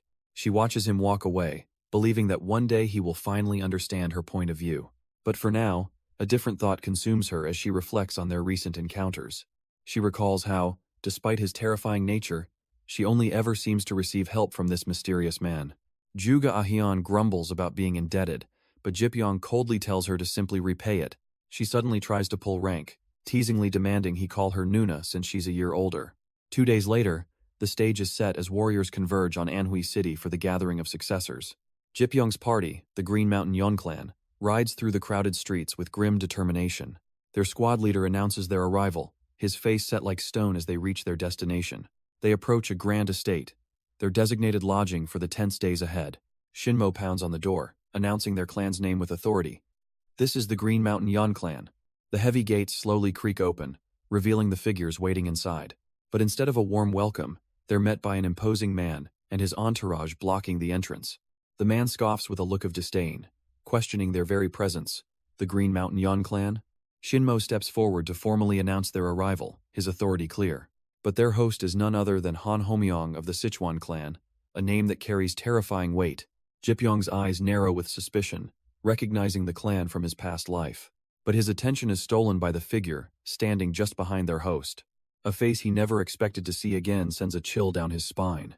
He's from the Tang clan, the very same clan that betrayed and murdered him. A horrifying memory flashes through his mind the moment of his death, killed by a man he once called master. I have a debt to repay to Dang Quan, he thinks, his resolve hardening into cold fury. Because this warrior is none other than the son of that very same bastard. As introductions are formally made, the air crackles with unspoken history and the promise of a bloody reunion. A Sichuan clan member loudly asks for the famed second young master, his gaze filled with condescension. Shinmo erupts in anger at the blatant disrespect, shouting, "How rude!" as Jipyong's brother looks on, annoyed. Before the squad leader can escalate the situation, Jipyong's brother calmly calls his name, holding him back. But Jipyong simply walks past them all, casually stating he's hungry and it's time to eat. The entire Sichuan delegation is left stunned as the Yon clan entourage walks away without another word. The portly Sichuan leader seethes in silent fury, completely humiliated by the public dismissal. "He completely ignored us," he mutters, shocked that someone with Jipyong's unassuming appearance has such guts. The son of Jipyong's murderer, Tang Yangxian, just smirks, insulted that anyone would dare disrespect the Tang clan. Jipyong, however, is already thinking ahead, a cold resolve settling in as he looks forward to the coming battles. 2 days later, a sinister laugh echoes from the banquet hall, signaling the true beginning of the gathering of successors. The boisterous twins of the Peng clan arrive, loudly complimenting an old acquaintance. Jipyong internally recognizes them as the legendary conquerors of Hebei, a clan of immense power. He recalls meeting these very twins just 2 days ago, watching them greet another guest. It all started with a single, firm handshake. "Nice to meet you," Peng Deho had said, but Jipyong was already analyzing his ki, confirming his nature. Nearby, Moyang Yanhua of the Moyang clan scoffs at the commotion, clearly unimpressed. The Moyang clan, another powerful family Jipyong must contend with at this gathering. But their presence triggers a dark memory of his past life, his own brutal, one-sided defeat. He clenches his jaw, the bitter memory fueling his cold determination. He dismisses them, his focus narrowing to the one clan that truly matters, the Myung clan. Jipyong scans the crowd, his mind fixed on one target as he asks, "Where's the successor of the Myung clan?" Meanwhile, Juga Ayeon is also searching for someone in the bustling courtyard, a determined look on her face. Her eyes suddenly lock onto a familiar figure across the way, and she exclaims, "I found him!" As she moves through the crowd, onlookers are stunned by her beauty, but her focus is unwavering. Nearby, Namgung Hyun of the infamous Namgung clan effortlessly charms a group of women. He carries the arrogant smirk of a man who believes he is untouchable, a dangerous glint in his eye. Zhuge Ahyeon's attention is momentarily diverted, as she notices the Namgung clan's successor making his move. After a brief conversation, he announces, "I'll be taking my leave," and walks away from the group. Finally catching up, she calls out to Jipyong, who turns with a look of pure annoyance. "You again?" She playfully asks if he was looking for her, but he coldly shuts her down. "Stop following me, I'm busy." From afar, Namgung Hyun seethes with rage, questioning how and why Jipyong is with Ahyeon.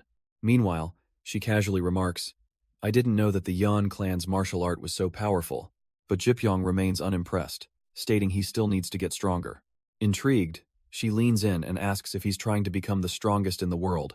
"Being the best is better than being average," he replies, leaving her momentarily stunned by his ambition. Namgung Hyun's internal monologue screams that his clan is the one closest to being the strongest. Jipyong calmly explains that nobody is invincible in Miram, and one must endlessly improve.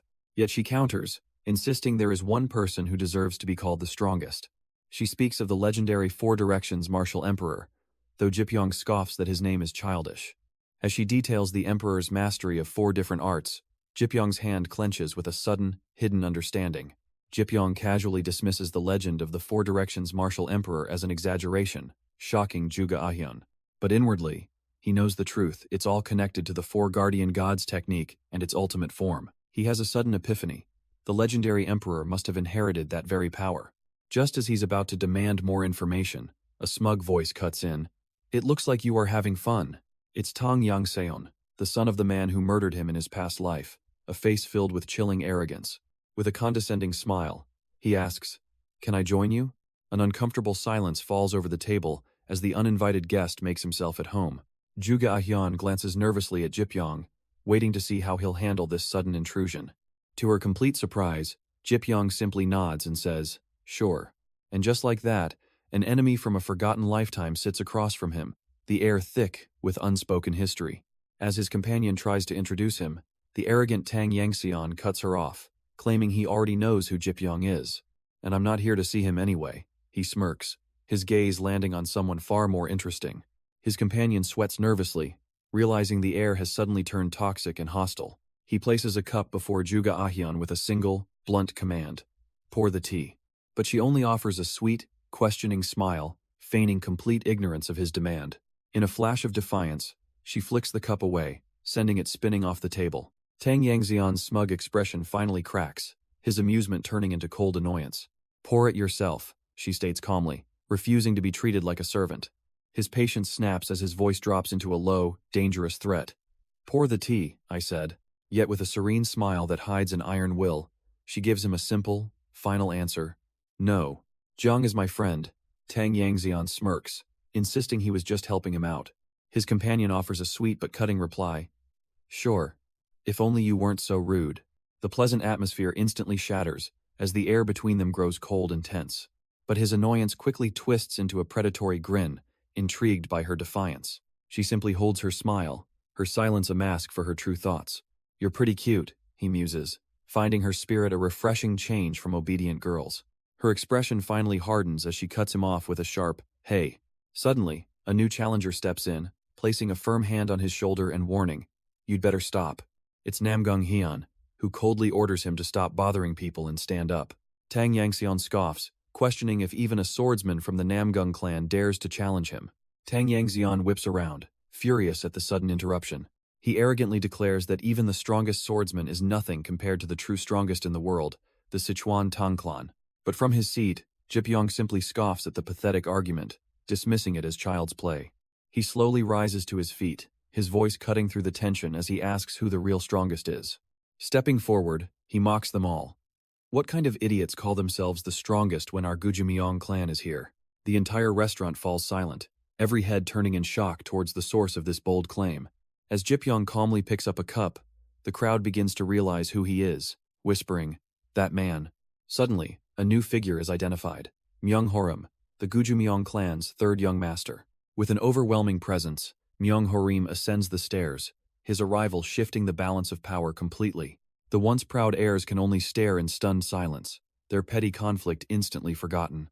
Myung Horim considers the claim of being unrivaled with a condescending smirk, conceding that perhaps the Namgung clan could make such a claim, or maybe even the powerful Moyong clan. But the Tang clan? He scoffs, his disdain clear for all to see. The insult hits its mark, leaving Tang Yangxian utterly bewildered. "What did you just fucking say?" he seethes, his voice dripping with rage. But Myung Horim simply smiles, advising him not to use the word unrivaled so thoughtlessly. Tang Yangxian can only sputter in disbelief at the sheer audacity. Myung Horim presses further, telling him to calm down because his anger just makes him look weak. Enraged beyond words, Tang Yangxian's ki explodes as he roars. "How dare!" Tang Yangxian's ki explodes as he roars. "You look down on the Tang clan?" But before he can strike, his companion screams a warning as a cup flies through the air. The projectile shatters with immense force, stopping his attack cold. All eyes turn to Jipyong, a faint golden aura pulsing from his clenched fist. He looks down at the broken porcelain in his hand, questioning if it was really just a cup. The sudden intervention leaves Tang Yangxian completely stunned and confused. Myung Horim, still seated, calmly looks up at the scene unfolding. With a dismissive wave, he simply says, "My mistake." But Jipyong sees right through the act, a dangerous smirk forming on his lips. He repeats the words with chilling intent, his power crackling in the air. "A mistake, huh?" Yan Hojung gives a subtle nod of approval at the sheer audacity. He and Jipyong share a look, an unspoken understanding, passing between two absolute monsters. But this only sends Tang Yangxian into a fit of mocking laughter. Myung Horim, amused, asks Jipyong, "You're a pretty funny young man. Which clan are you the successor of?" Jipyong coldly tells him to focus on the one he was already dealing with. The dismissal is the final straw, and Tang Yangxian explodes with purple ki, charging forward. "Oi, bastard from the Yan clan," he snarls, his rage now completely redirected. "If you needlessly butt in," the very ground cracks and burns beneath his feet from the sheer pressure of his aura. "I'll kill you first," he declares, his killing intent now locked entirely onto Jipyong. His power surges as he takes his stance, his voice dripping with malice. "Are you ready?" Jipyong calmly sips his drink, making a chilling promise. "Turn into a pool of blood." But before Tang Yangxian can finish his insult, the cup shatters against his skull with a deafening crack. He stumbles backward, completely stunned that someone dared to strike him so casually. As his brother cries out in alarm, Jipyong simply states, "You're being a disturbance." He then begins to walk forward, his presence radiating an undeniable pressure. His brother desperately tries to intervene, pleading with him not to escalate the situation further. But seeing Jipyong's cold indifference, his brother's expression hardens with frustration. The two successors now stand face to face, the tension between them silencing the entire crowd.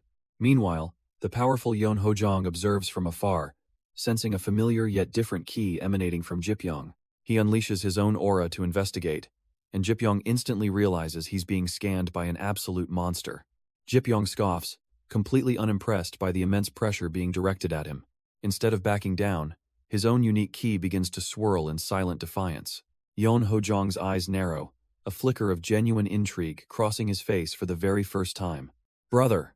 Jipyong's sibling cries out, rushing forward to stop a confrontation he knows they can't possibly win.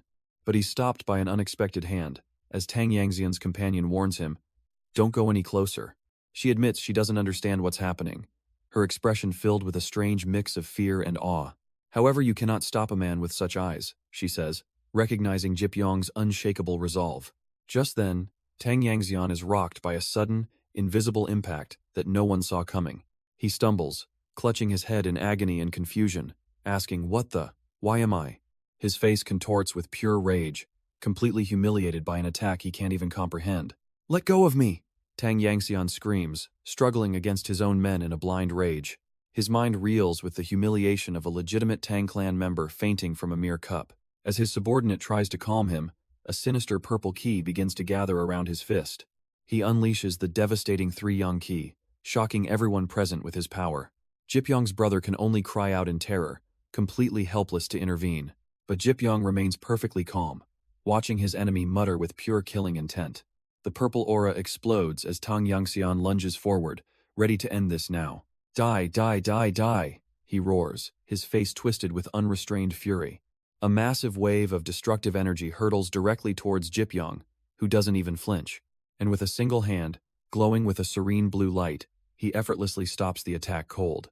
Tang Yangxian screams in agony as his own power turns against him.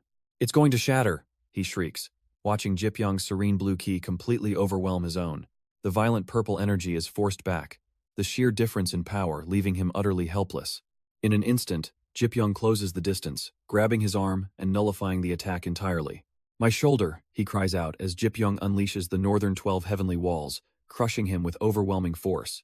Tears of pain and humiliation stream down his face as his pride is completely broken. Jipyong holds him effortlessly, his cold gaze showing nothing but contempt for his pathetic state. With a final push, he forces the arrogant heir down onto his knees in total submission. But a sudden vision flashes through Jipyong's mind, a darker, more powerful version of himself wielding a monstrous axe. Now's not the time, he thinks, pushing the memory aside, hinting at a terrifying power he's still keeping hidden. Right, he thinks, his mind clearing. The thing I have to focus on now is the true identity of the villain pulling the strings from the shadows. But back in the arena, Jipyong is held back as he glares at the defeated Tang heir. Suddenly, a new challenger steps into the spotlight, the third young master of the Gujumiang clan. Yeon Hojong turns, his attention completely captured by this unexpected arrival. A faint blue energy begins to crackle around his hands as he prepares for a real fight. He extends a hand, a dangerous invitation in his eyes. "Would you play a little with me?" The crowd murmurs as Jipyong watches silently, sensing a clash between true monsters. The young master simply smirks, completely unfazed by the overwhelming pressure. "You're the successor of the Green Mountain Yun clan, right?" he asks, his confidence absolute.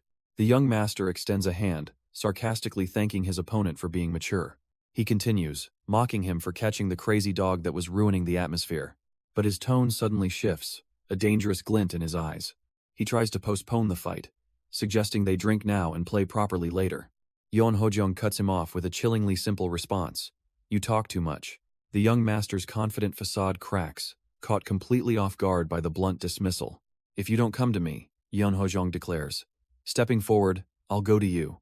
A strange, reality-warping energy explodes from him as he unleashes the static singularity. The very air seems to bend to his will, an immense pressure crushing the arena. Though he moves slowly, the young master feels every nerve scream, realizing this man is a true monster. The third young master recoils in shock, completely caught off guard by Yeon Hojong's immense pressure. But Yeon simply offers a condescending smirk, utterly unfazed by his opponent's prestigious title. A flicker of genuine fear crosses the young master's eyes as he realizes the true danger he's in. Refusing to be intimidated, he lunges forward, unleashing a flurry of strikes to regain the upper hand. He unleashes the famed steel chain strike, a technique rumored to be completely unstoppable. Yet, with a surge of brilliant blue energy, Yeon Hojong casually parries every single blow without taking a step back. The crowd is stunned, recognizing the legendary attack but questioning what mysterious fist art Yeon is even using. Even Jipyong's brother can only stare in disbelief, unable to comprehend the massive power gap. The shocking truth is revealed: he's using the Yan clan's 13 fists, a basic martial art. The fight ends in an instant as Yeon Hojong effortlessly catches his wrist, completely nullifying the attack. With his wrist twisted, the third young master is completely at Yeon Hojong's mercy. A single, devastating transverse strike sends the challenger flying helplessly through the air. He crashes violently onto the stone courtyard, the fight already a humiliating, one-sided spectacle. All he can manage is a pained grunt, the sheer force of the blow shocking his entire system. My bone, he thinks in terror, realizing the attack would have shattered his arm completely. He can only glare up at the monster standing over him, seething with impotent rage. But Yeonho-jong simply looks down with a cold, unimpressed gaze and says, "Look, are you going to keep playing around like this?" he taunts, clearly disappointed. A brilliant blue key begins to gather in his hand as he prepares for the real fight. "Attack as if you're going to kill," he demands. "Then will you show your true skills?" The third young master seethes with rage, his eyes glowing as he snarls, "You novice bastard!" But before he can retaliate, a sharp command to stop rings out as guards rush to intervene. With a metallic clang, a wall of soldiers draws their swords, instantly halting the confrontation. The duel is forcibly stopped, a shocking disruption at such a sacred gathering.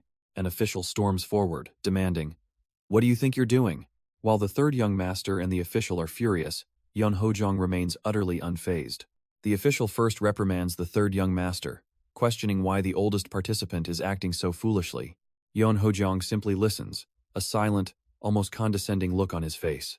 Then, the official turns on him, shouting, "And you just picked a fight like a delinquent." Yeonho-jong's expression finally shifts, thinking to himself how arrogant this man truly is.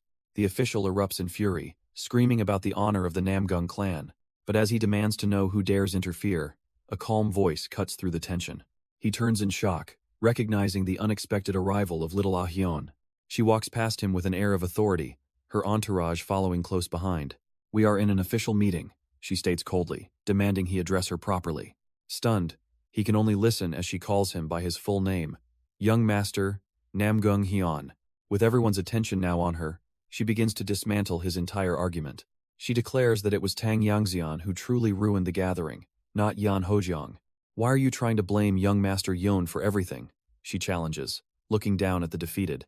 Flustered, Namgung-hyun argues that Yeon attacked another master instead of stopping the initial aggressor. "It was a mistake," she insists, defending Yeonho-jong's reckless actions.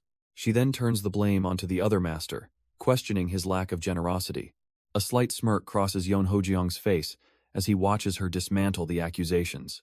She masterfully twists the narrative for the entire crowd, claiming he merely missed a cup toss. But then she puts him on the spot, demanding he explain himself to everyone. As he remains silent, she desperately pleads, "Jong, please." Suddenly, a hand grabs his sleeve as a familiar voice calls out, "Brother." Yeonho-jong's stoic expression finally breaks as he turns in surprise. It's Jipyong's brother, mistaking the powerful master for his own kin. The mysterious warrior can only let out a sigh as the tense confrontation dissolves into confusion. Yeonho-jong turns away, admitting to himself, "I guess I was too hasty." He couldn't control his murderous intent, believing he'd found the shadow of a great villain. But the third young master simply bows, acknowledging the overwhelming power of his clan's martial arts. "Please excuse me," he asks, and Yeonho-jong, with a knowing smirk, accepts his apology. He then turns to the crowd, cheerfully announcing that he's the one who ruined the mood. Joking that his father will starve him for 3 days, he walks away as everyone laughs. Even Jae-galahyeon giggles, hoping no one there is acquainted with her own strict father. The tense atmosphere completely dissolves into shared laughter among the powerful successors. To make amends, Yeonho-jong promises to personally serve everyone liquor at tomorrow's banquet. But his gesture of peace is shattered by a furious roar from the crowd. "Nonsense!" A new challenger, Mr. Peng Daeho, steps forward to confront Yeonho-jong. He grabs him by the chest, boasting, "Look at my body. 1 cup won't be enough." The challenge is set. They'll drink until wasted, and Yeonho-jong coolly accepts. The crowd erupts in laughter, now eagerly looking forward to tomorrow's banquet. But as the successors disperse, Jipyong's brother is left standing alone in the empty hall. A dark, simmering intensity contorts his face, revealing a hidden turmoil. Meanwhile, Jipyong watches from the sidelines with a calm smile, thinking he has plenty of time. His brother, however, approaches a new warrior, asking, "Are you Han-ho Myong from the Poison Dragon Steel Whip?" The warrior is honored to be recognized, but the formal greeting ends with Jipyong's brother comically face-planting. The next day, all tension is forgotten as the successors gather at the restaurant for the banquet. As Yeonho-jong sits down for the banquet, a voice cuts through the chatter, "Excuse me." A stern warrior steps forward, identifying himself as the guard captain of Chusong. He gets straight to the point with an impossible demand: "Leave this place before the banquet starts." A sharp clatter echoes as someone slams their utensils down in shock and anger. Jipyong's brother erupts in fury, his face twisted in disbelief. What did you just say? But the captain ignores him, his eyes locked on Yon Hojong as he repeats the order to leave by noon. Jipyong's brother tries to regain his composure, taking a slow sip while seething internally. The entire hall falls silent, all eyes fixed on the lone guard confronting the monstrous successor. Unfazed, Yon Hojong calmly sets down his chopsticks, the quiet gesture radiating immense pressure. He finally looks up, his voice dangerously low. You want me to leave? And the captain simply confirms, indeed. With a cold, piercing gaze, Yon Hojong simply asks, why? The guard captain declares him the one who ruined the gathering, a man with an extensive and troublesome history. I, Chusong, have decided you don't meet the qualifications to participate, he announces with absolute authority. But Jipyong's brother slams the table, roaring, nonsense. You can't punish him for something that was already settled. He tries to explain that an apology was planned, but the captain scoffs at his questionable attitude. Does he look like he's reflecting to you? The captain sneers, gesturing at the food. He gives one last order to depart, but Jipyong's brother, seething, declares he's had enough. Most importantly, he shouts, his voice shaking with rage. He steps forward, directly confronting the captain as the entire hall watches the standoff. You are nothing but a guard, he snarls. You have no right to judge the successor of another clan. The guard captain scoffs, calling the boy truly ignorant for his outburst. He reminds everyone that the Namgung clan hosted this gathering, which means they have the absolute right to get rid of any problematic rabble they see fit. Our second young master was generous, he sneers, but I have no intention of leaving the source of the problem alone. From the sidelines, Namgung Sangwon smirks, telling them to leave before they humiliate themselves further. But Yan Hojiang, completely ignoring the threats, calmly calls out to Jipyong's brother. He then casually picks up a piece of food from the table. The furious boy freezes in shock as the food is offered directly to him. You should start eating, Yon Hojong says gently. It's getting cold, completely shattering the tension in the room. The guard captain seethes, having been publicly compared to a mere dog. What did you just say? He trembles. But Yan Hojiang simply offers to warm up the food, completely ignoring his rage. The captain's fury explodes as he stomps his foot, shaking the entire banquet hall. He screams his demand again, only for Yon Hojong to casually dismiss him for being too loud. Yon Hojong then doubles down, musing that this hungry dog needs his owner to come and fetch him. The public humiliation is too much, and the captain's face contorts with pure, unadulterated fury. You're just an infant, he roars, drawing his sword and swinging it directly at the seated man. But in a flash, a hand moves to intercept the deadly strike before it can land. Namgung Hyun appears, grabbing the captain's arm and ordering him to calm down, stopping the chaos. As Namgung Hyun restrains the captain, Yon Hojong calmly announces the arrival of the dog's owner. Ignoring the drawn sword entirely, he casually reaches down and picks up a piece of food. The sound of his chewing echoes in the tense hall, an ultimate act of disrespect. Meanwhile, another guest stuffs his face, commenting that this gathering is full of trouble. He smirks, enjoying the chaos because it means no one is paying attention to him while he eats. The crowd finally recognizes the legendary young master, wondering how he'll possibly escape this situation. Namgung Hyun steps forward, warning that his clan will not overlook the humiliation of their guard captain. What you've done to me is called humiliation, Yon Hojong coldly retorts, turning the accusation around. He then presses his advantage, asking with a chilling smirk, were you afraid of me that much? Namgung Hyun scoffs at the accusation, waving it off with a dismissive whatever. But Yon Hojong presses on, calling him a coward for plotting with subordinates instead of challenging him like a true warrior. The directness of the attack leaves Namgung Hyun utterly speechless, his composure cracking. Onlookers begin to murmur amongst themselves, sensing the dangerous escalation between the two powerful clans. What the hell, he thinks, shocked that Yon Hojong would dare bring up the previous humiliation. As the whispers grow louder, a clan member desperately shouts for everyone to stop their speculation. Namgung Hyun furiously denies the charge, claiming the very idea is an insult to his clan's honor. Really? You didn't order him, you say, Yon Hojong replies, his voice dripping with ice. He then springs his verbal trap, leaving Namgung Hyun to realize with dawning horror that he's been completely outmaneuvered. Yon Hojong mockingly asks Namgung Hyun, shall I do the scolding, or do you want to teach him yourself?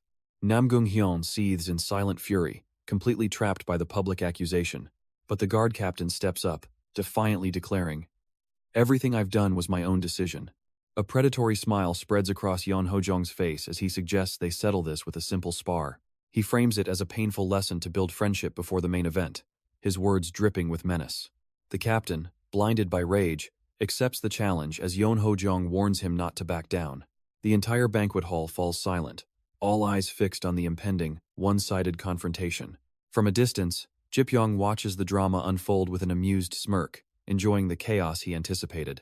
He sits calmly with his brother, a silent observer to a conflict that is spiraling out of control. A woman cries out in shock, recognizing the captain as the legendary Lightning Knight, Chuzong. He's a warrior of terrifying renown, rumored to have subjugated 30% of the region's bandits all on his own. Later, his companion confronts Jipyong's brother, Pyong. You should have stopped him since you were there. Why did you think I didn't? He calmly replies, knowing Yon Ho-jong is a man who cannot be reasoned with. With his brothers and his clan's honor on the line, he declares that retreat is simply not an option. We can't stay like this, Jun, she panics, insisting they must rush to the training grounds to watch.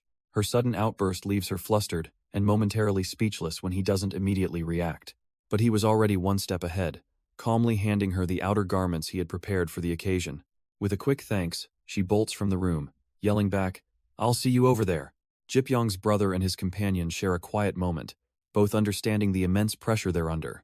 Meanwhile, on the training grounds, Yon Ho-jong faces the guard captain as a massive crowd gathers to witness the duel. The guard captain, radiating confidence, taunts his opponent with a simple question, Are you ready? In response, Yon Ho-jong simply discards his outer garment, his calm demeanor a stark contrast to the tension in the air. He takes his stance, ready for battle, and declares, Let's get started. But just as the fight begins, he raises a hand with an unbelievable offer. Wait, I'll let you strike 3 times. The captain can't believe his ears, questioning the absurd handicap. Yon Ho-jong explains it's a concession to the captain's high rank, a display of almost insulting confidence. A cold, knowing smirk spreads across his face, revealing the true, terrifying nature of his challenge. The guard captain stands ready for the duel, facing his opponent across the courtyard. But Yon Ho-jong remains unnervingly silent, a cold look in his eyes. He then casually lowers his spear, as if the fight is already over. Confused, the captain demands an explanation. Are you not going to fight? I changed my mind, Yon Ho-jong replies, his words hanging in the air. Suddenly, a new, far more terrifying weapon materializes from thin air. He raises it not to fight, but to declare a new, deadly condition for the duel. If you draw your sword before 3 strikes, he warns, your neck will go flying. The crowd is stunned into silence, unable to comprehend his sheer arrogance. They can only stare in confusion, wondering what kind of insane stance this is. The crowd murmurs in confusion, wondering if such a bizarre spear technique even exists.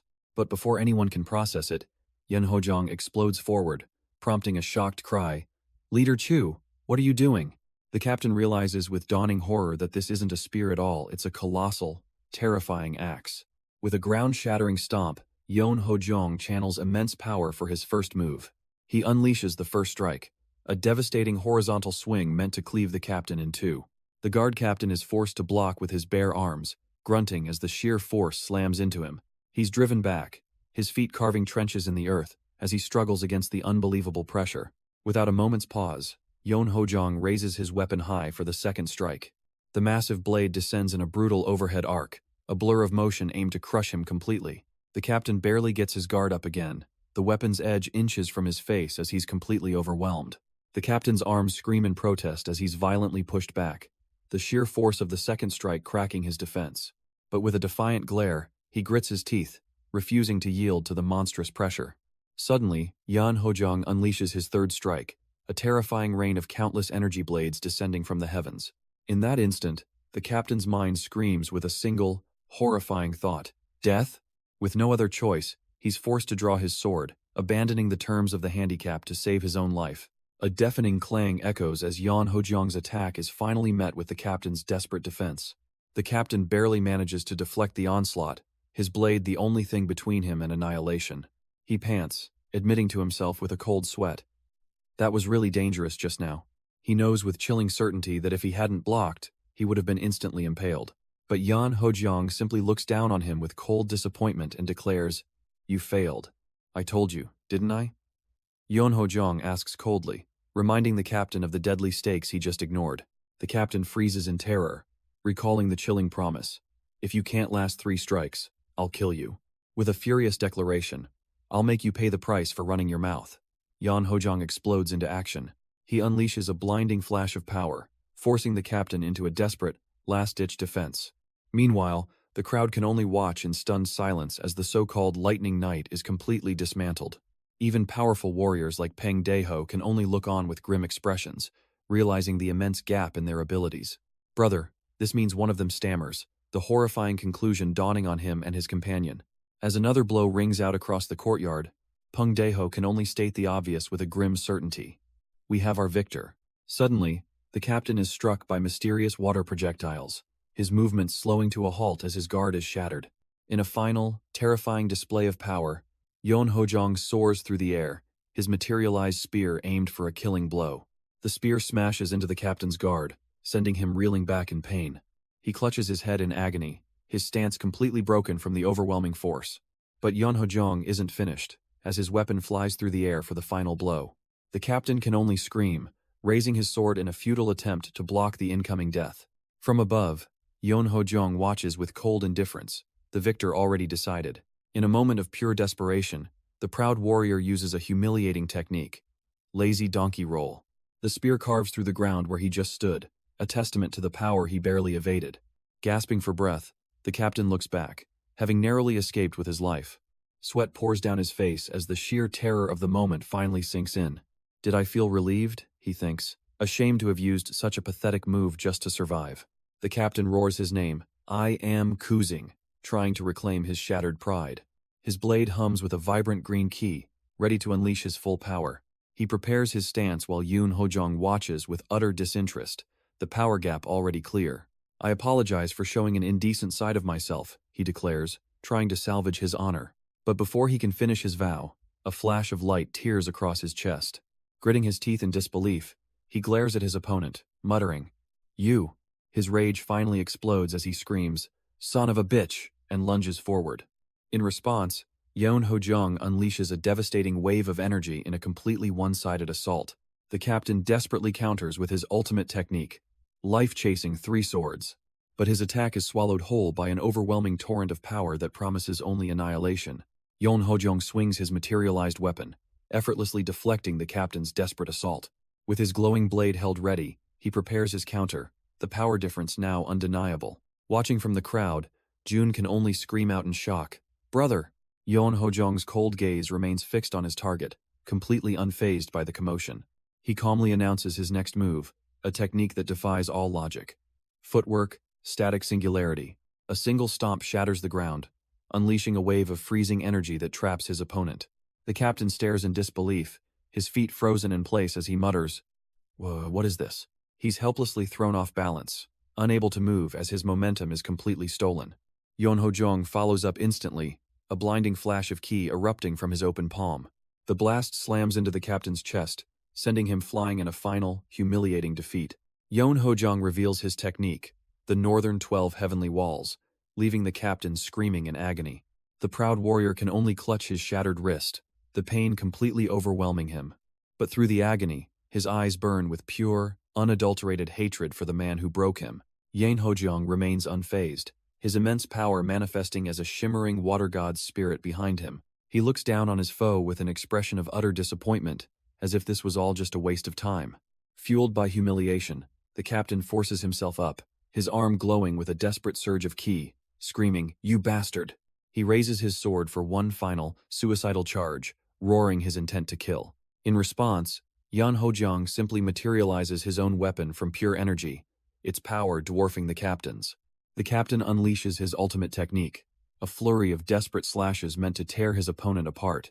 But it's useless, as Yan Hojong counters with an impossible barrage of blades, ready to end this farce once and for all. Their ultimate techniques collide, but the difference in power is immediately, terrifyingly clear.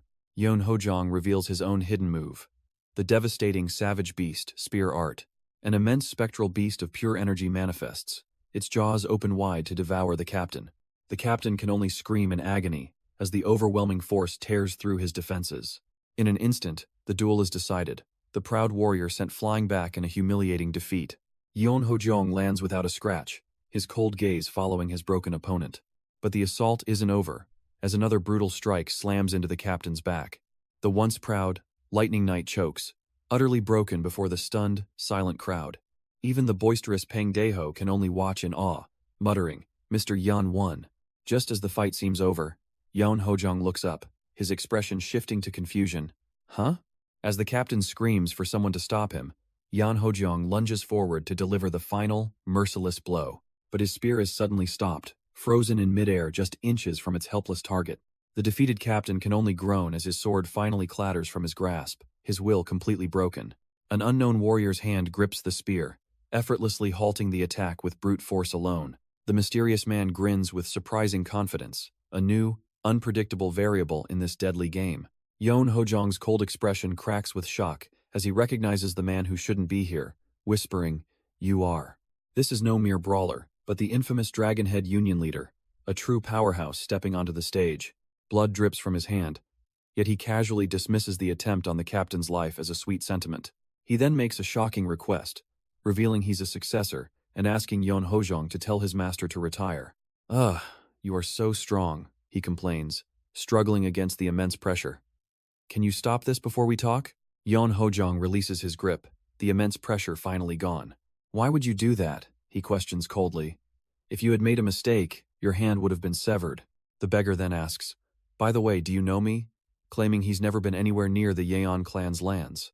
Yon Hojong coolly replies he only knows him by reputation as the future master of the Beggars' Union. Surprised, Ga Duksang scratches his head, wondering aloud about the rumors circulating about him. But a memory surfaces a past life where he and Ga Duksang drank together as friends. A chilling realization hits him. This meeting shouldn't have happened yet, not until long after he became the Black Emperor. As the beggar dismisses his bloody hand, Yon Hojong confirms the impossible. Ga Duksang was not here in the past. A terrifying thought crosses his mind. Is the present being changed because of my actions? His thoughts spiral into what-ifs until the beggar suddenly grabs his arm, snapping him back to reality. Ga Duksang gestures to the silent crowd, remarking, "It looks like everyone's waiting for you." Yon Hojong's face remains a cold, unreadable mask as he takes in the scene. The other successors are frozen in place, utterly stunned by the brutal display they just witnessed. Shocked whispers ripple through the onlookers, questioning if that was truly just a spar. He stands over his defeated opponent, unfazed by the growing murmurs of fear and confusion. Internally, he acknowledges their reaction, thinking to himself, "They are confused because of me." But he coldly admits the chilling truth of his intentions. "I was really planning to kill him." Suddenly, a voice cuts through the tension, calling out, "Mr. Yin," as a hand is raised. Peng Deho steps forward, his face contorted with anger as he demands, "Don't you think you went too far?" He challenges the warrior's lethal intent, asking if there was a reason for turning a simple spar into a fight to the death. Yon Hojong lets out a quiet sigh, his expression unreadable as he faces the accusation. "I guess I don't need to hide it," he declares, revealing the true confrontation began much earlier that morning. The scene flashes back to a crowded courtyard, setting the stage for an incident that sealed the guard captain's fate.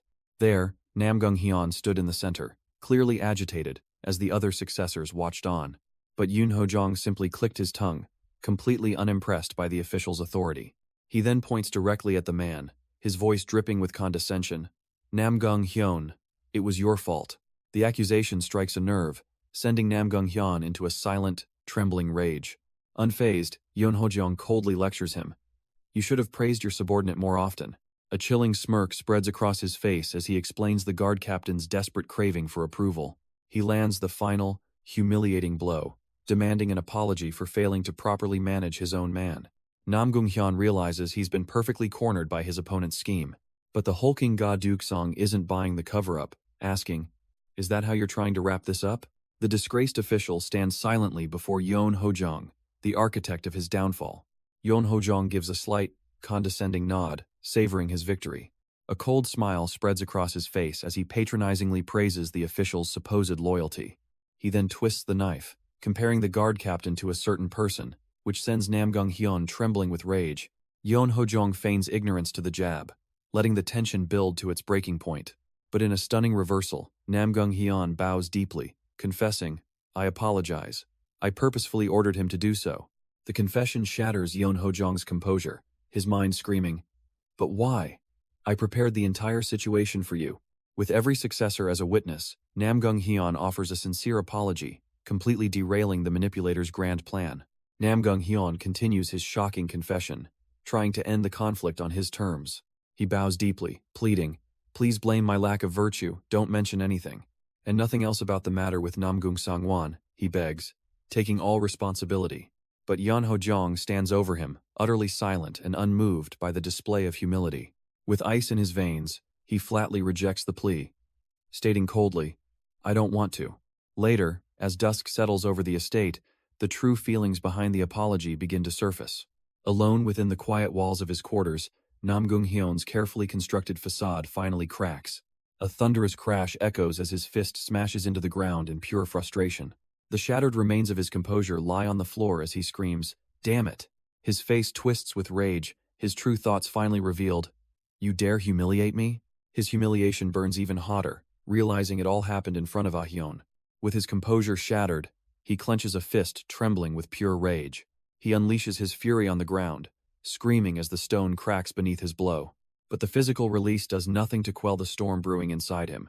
He turns to his subordinate with a chilling glare, calling him forward. "Right now," he commands, "find out what clinic he's at and report back." As his man rushes to obey, a dark plan begins to form in his mind. His face twists with hatred as he vows, "Yeon Ho-jong, I will definitely kill you." Meanwhile, as the sun sets on his fury, another meeting is about to take place. Unaware of the plot against him, Yeon Ho-jong calmly greets his next guest, Peng Dae-ho. Peng Dae-ho is caught off guard as he's suddenly called out in the courtyard. But before he can answer, Yeon Ho-jong launches a surprise attack, swinging a heavy staff right at his head.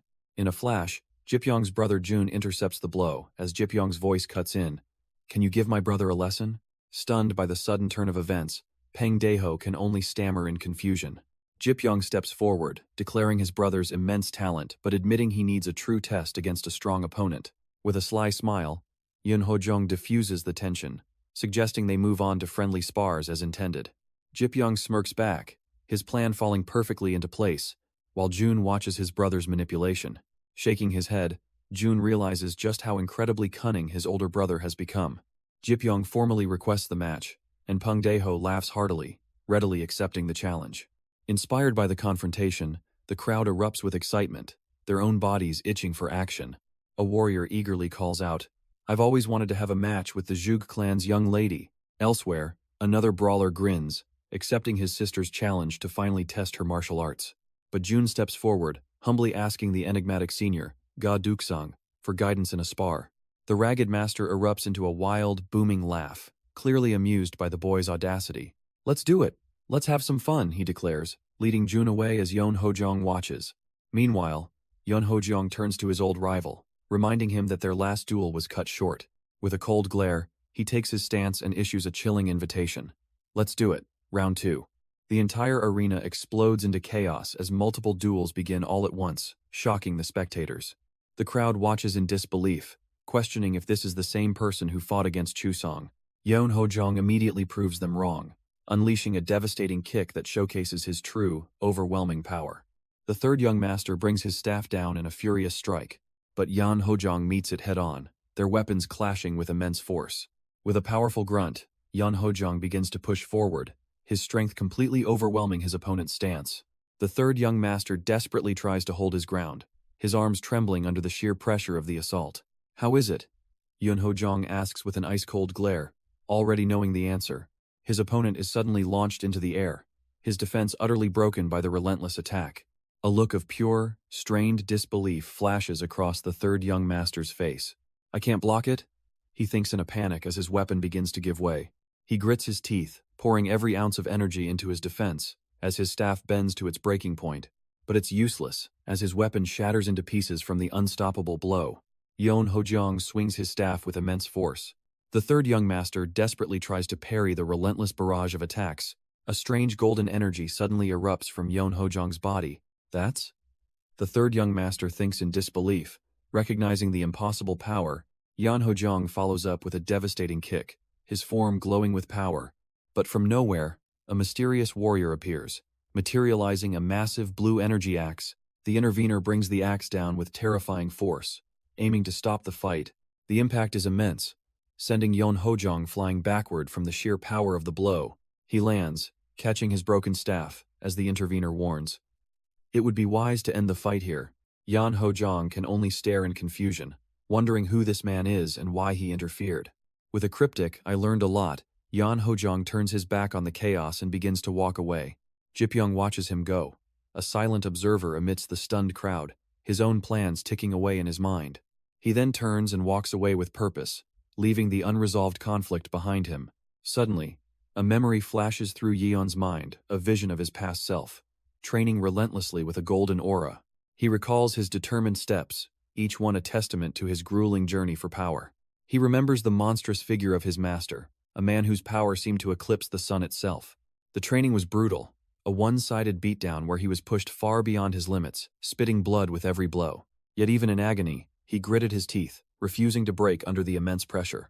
Snapping back to the present, the memory fuels a cold, new resolve that settles over him, and with absolute certainty, he identifies his true enemy, declaring, "The Myung clan are the villains." Under the quiet moonlit sky, the estate finally finds a moment of peace. But away from prying eyes, Yeon Hojeong meditates, purging a dark, swirling energy from his body. "I've gotten rid of almost all the turbid ki," he realizes, his concentration unwavering. The intense purification process leaves him drained, causing him to stumble weakly. His strength gives out, and he collapses onto the cool grass, the ordeal finally over. Gazing at the stars, he lets out a long, exhausted sigh of relief. With his mind now clear, his resolve hardens as he remembers his true target. Right, it was the Myung clan. He recalls their innate ki-controlling method, a martial art he recognizes with chilling certainty. Such techniques are secrets passed down only by the heads of clans, the very source of their power. And he remembers their signature weapon, a specific blade technique that confirms his suspicions. He finally understands. They didn't use a spear that day, but a blade technique, which is why he never recognized it. A sudden, horrifying memory flashes through his mind. In the past, he could only watch from the bamboo, his mind screaming, "How could this happen?" He relives the moment a monstrous figure struck down Jipyong with the very attack that ended his life. The assassin, his fist glowing with deadly energy, loomed over Jipyong's helpless brother, Jun. Even as death claimed him, Jipyong's final word was a desperate plea. "Brother." Holding his dying sibling, Jun screamed a desperate warning to the one hiding in the shadows. "Please run." But in that critical moment, Jun refused to look in his direction. It was a silent sacrifice, knowing a single glance would have revealed his position to the killer. And only after the enemy vanished did his frozen body finally begin to move again. He ran, abandoning his friends to die in a moment of pure cowardice. "And I fled," he admits, the shame of that memory burning in his soul. He collapsed in a desolate cave, his screams of failure echoing through the forest. For 3 days and 3 nights, he did nothing but cry, drowning in his powerlessness.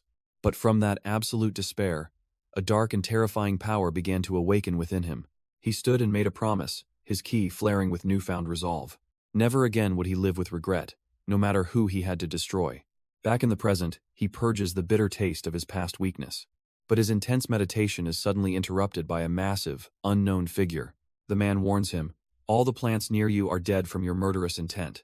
Yeon Hojong recovers from his murderous trance, wiping the sweat from his brow. He coldly confronts the intruder, asking, "What brings you here?" The man simply presents a large sack of food, a bafflingly peaceful gesture. Ga Duksong sits down uninvited, noting that Yeon Hojong missed the party tonight.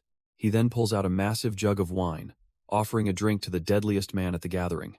Stunned by the strange offer, Yeon Hojong silently considers the man's intentions. He finally accepts, stating, "I'll pour the first cup." In an unexpected truce, the two powerful warriors clink their cups together. They sit across from each other, sharing a meal under the quiet night sky. Ga Duksong then reassures him about the second young master, revealing he's getting along just fine. As they drink, Yeon Hojeong's thoughts drift to a single name that haunts him, Jipyong. Ga Duksang praises Jipyong's brother, noting how his unspoiled charm naturally attracts people. He then throws a jab at Yeon Hojeong, contrasting the boy's warmth with his own permanent scowl. "Smile more," he advises. But Yeon Hojeong coldly replies, "Only if there's a reason to." The union leader challenges this wisdom, insisting one must create their own reasons to be happy. Annoyed, Yeon Hojeong changes the subject, telling him to just accept the drink he's pouring. But as the cup fills, he reveals his true motive, making a single, serious request. Ga Duksang is surprised, but Yeon Hojeong clarifies this is a formal commission for the Beggars' Union. The leader's demeanor instantly shifts as he grins, boasting, "I'll find out almost anything for you." With a powerful information broker now at his command, Yon Hojong prepares to ask his question. Yon Hojong leans in, his eyes cold as he finally reveals the true nature of his request. A heavy silence hangs in the night air as the weight of his words settles. Are you being serious? Ga Duksang asks, stunned, only for Yon Hojong to confirm with a chillingly simple, I am. The first two tasks are easy. But the union leader balks at the third, investigating a clan so dangerous it gives even him pause.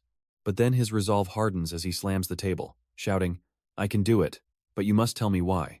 Yon Hojong calmly holds up 3 fingers, outlining the full scope of his dangerous commission. He offers a cryptic answer, promising that the truth behind his motives will be revealed once the job is done. Meanwhile, in the shadows, a sinister deal is struck as a voice asks for what amounts to indirect murder. The manipulator mocks the Tang clan's honor to force his hand, earning a furious threat. Shut up, or I'll tear you to pieces. Taking the outburst as acceptance, the shadowy figure seals the deal, promising to give the signal for the attack. Let me ask you a question, the manipulator smirks, pressing his target about his true feelings for Yon Hojong. Though Namgung Hyun denies having any resentment, the man just scoffs. Even a dog wouldn't believe you. He calls out the blatant lie, pointing to the murderous intent that Hyun can't hide in his eyes. You definitely hate him, he insists, seeing the deep-seated rage festering within. Hyun finally explodes, telling him to shut up, but is warned to take this chance or face utter ruin. The manipulator's hand begins to glow with a sinister purple key, revealing he was going to act anyway. He then makes a chilling vow. I won't return to Sichuan until my hand is covered in his blood. The scene then shifts to a quiet, windswept bridge, the calm before an inevitable storm. And there, Yon Hojong stands alone, completely unaware of the deadly plot now set in motion against him. His quiet moment is suddenly interrupted as he senses an approaching presence. With the gathering of successors finally over, Yon Hojong begins his journey home with a heavy purpose. He knows he must return as quickly as possible, for there are many things he must do. Having finally identified his true enemy, he can't afford to be idle and must reorganize his clan for war. But his entire plan hinges on the information he commissioned from the Beggar Union's successor. Suddenly, Ga Doiksang appears, agreeing it's best to strike the iron while it's hot. He reveals the mission's urgency, needing to dispatch his men immediately just to have a chance. Yon Hojong offers to arrange payment through his clan to speed things along, but the boisterous leader waves him off, demanding a feast as payment instead of coin. Watching him go, Yon Hojong expresses his unwavering belief that the man will succeed. Just as they depart, however, their path is blocked by Peng Daeho and Han Homyong calling out their names. Peng Daeho tearfully begs Yon Hojong to stay, lamenting they haven't even drunk together yet. Han Homyong smacks him for being hungover after having to distribute liquor in his place. Finally walking away, Yan Hojong and Jun share a rare, knowing smile about the chaos. But their departure is halted once more by a familiar voice asking if they're leaving already. Jagal Ahyeon invites them for lunch, but Yon Hojong coldly refuses, stating their paths diverge. He then invites her companion to visit his home, causing an indignant Jagal Ahyeon to demand an invitation too. After a tense pause, he reluctantly agrees, sparking her suspicion at his strange hesitation. He quickly shoves a mysterious pouch into her hands, telling her to take it and scram. She's stunned to discover it's the legendary Bright Wet tablet from her own Jeagle clan. In return, she reveals her family's new weaponry business, providing a map and a valuable new connection. Yan Hojong is stunned by the unexpected gift, questioning, "Why are you giving this to me?" Jagal Ahyeon reveals it's a map to a weaponsmith, noting that his current martial arts aren't his strongest. He accepts the gesture with a rare moment of sincerity, thanking her despite their different clans. "Not at all," she says, pulling June into a friendly hug as Yeon Hojong watches on. She insists that since they saved her family, this new connection is a profitable trade for everyone. With new bonds forged, the unlikely group shares a final, warm moment before the two brothers leave.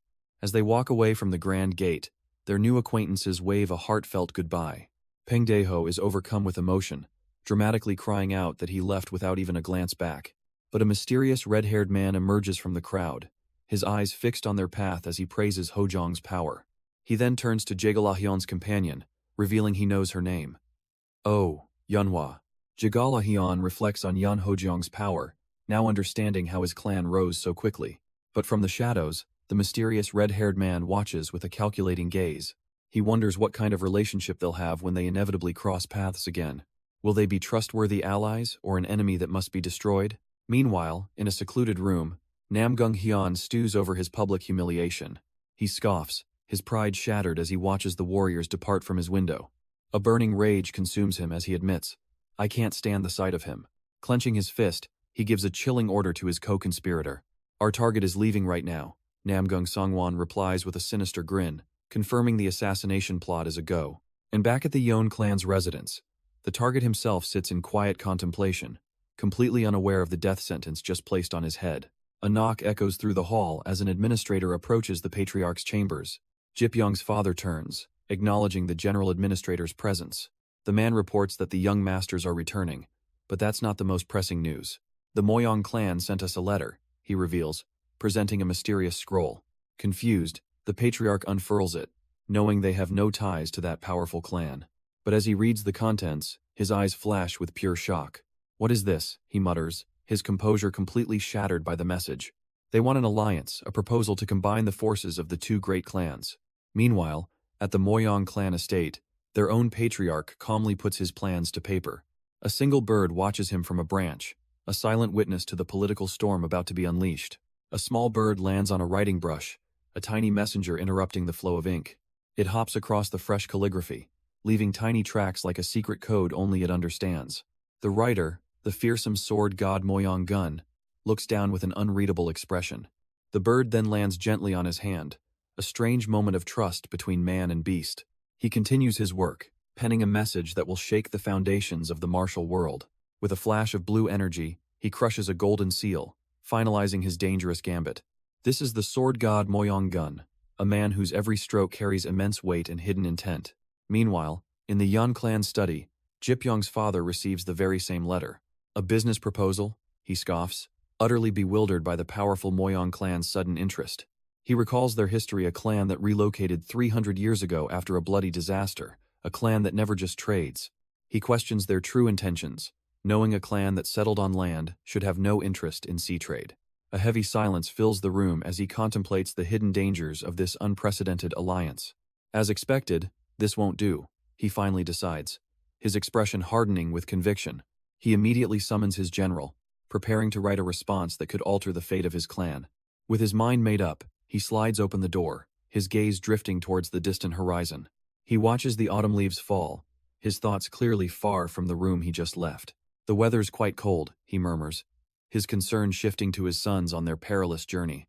Meanwhile, on a sun-drenched road, Yon, Hojong, and Jun travel together, having departed the gathering.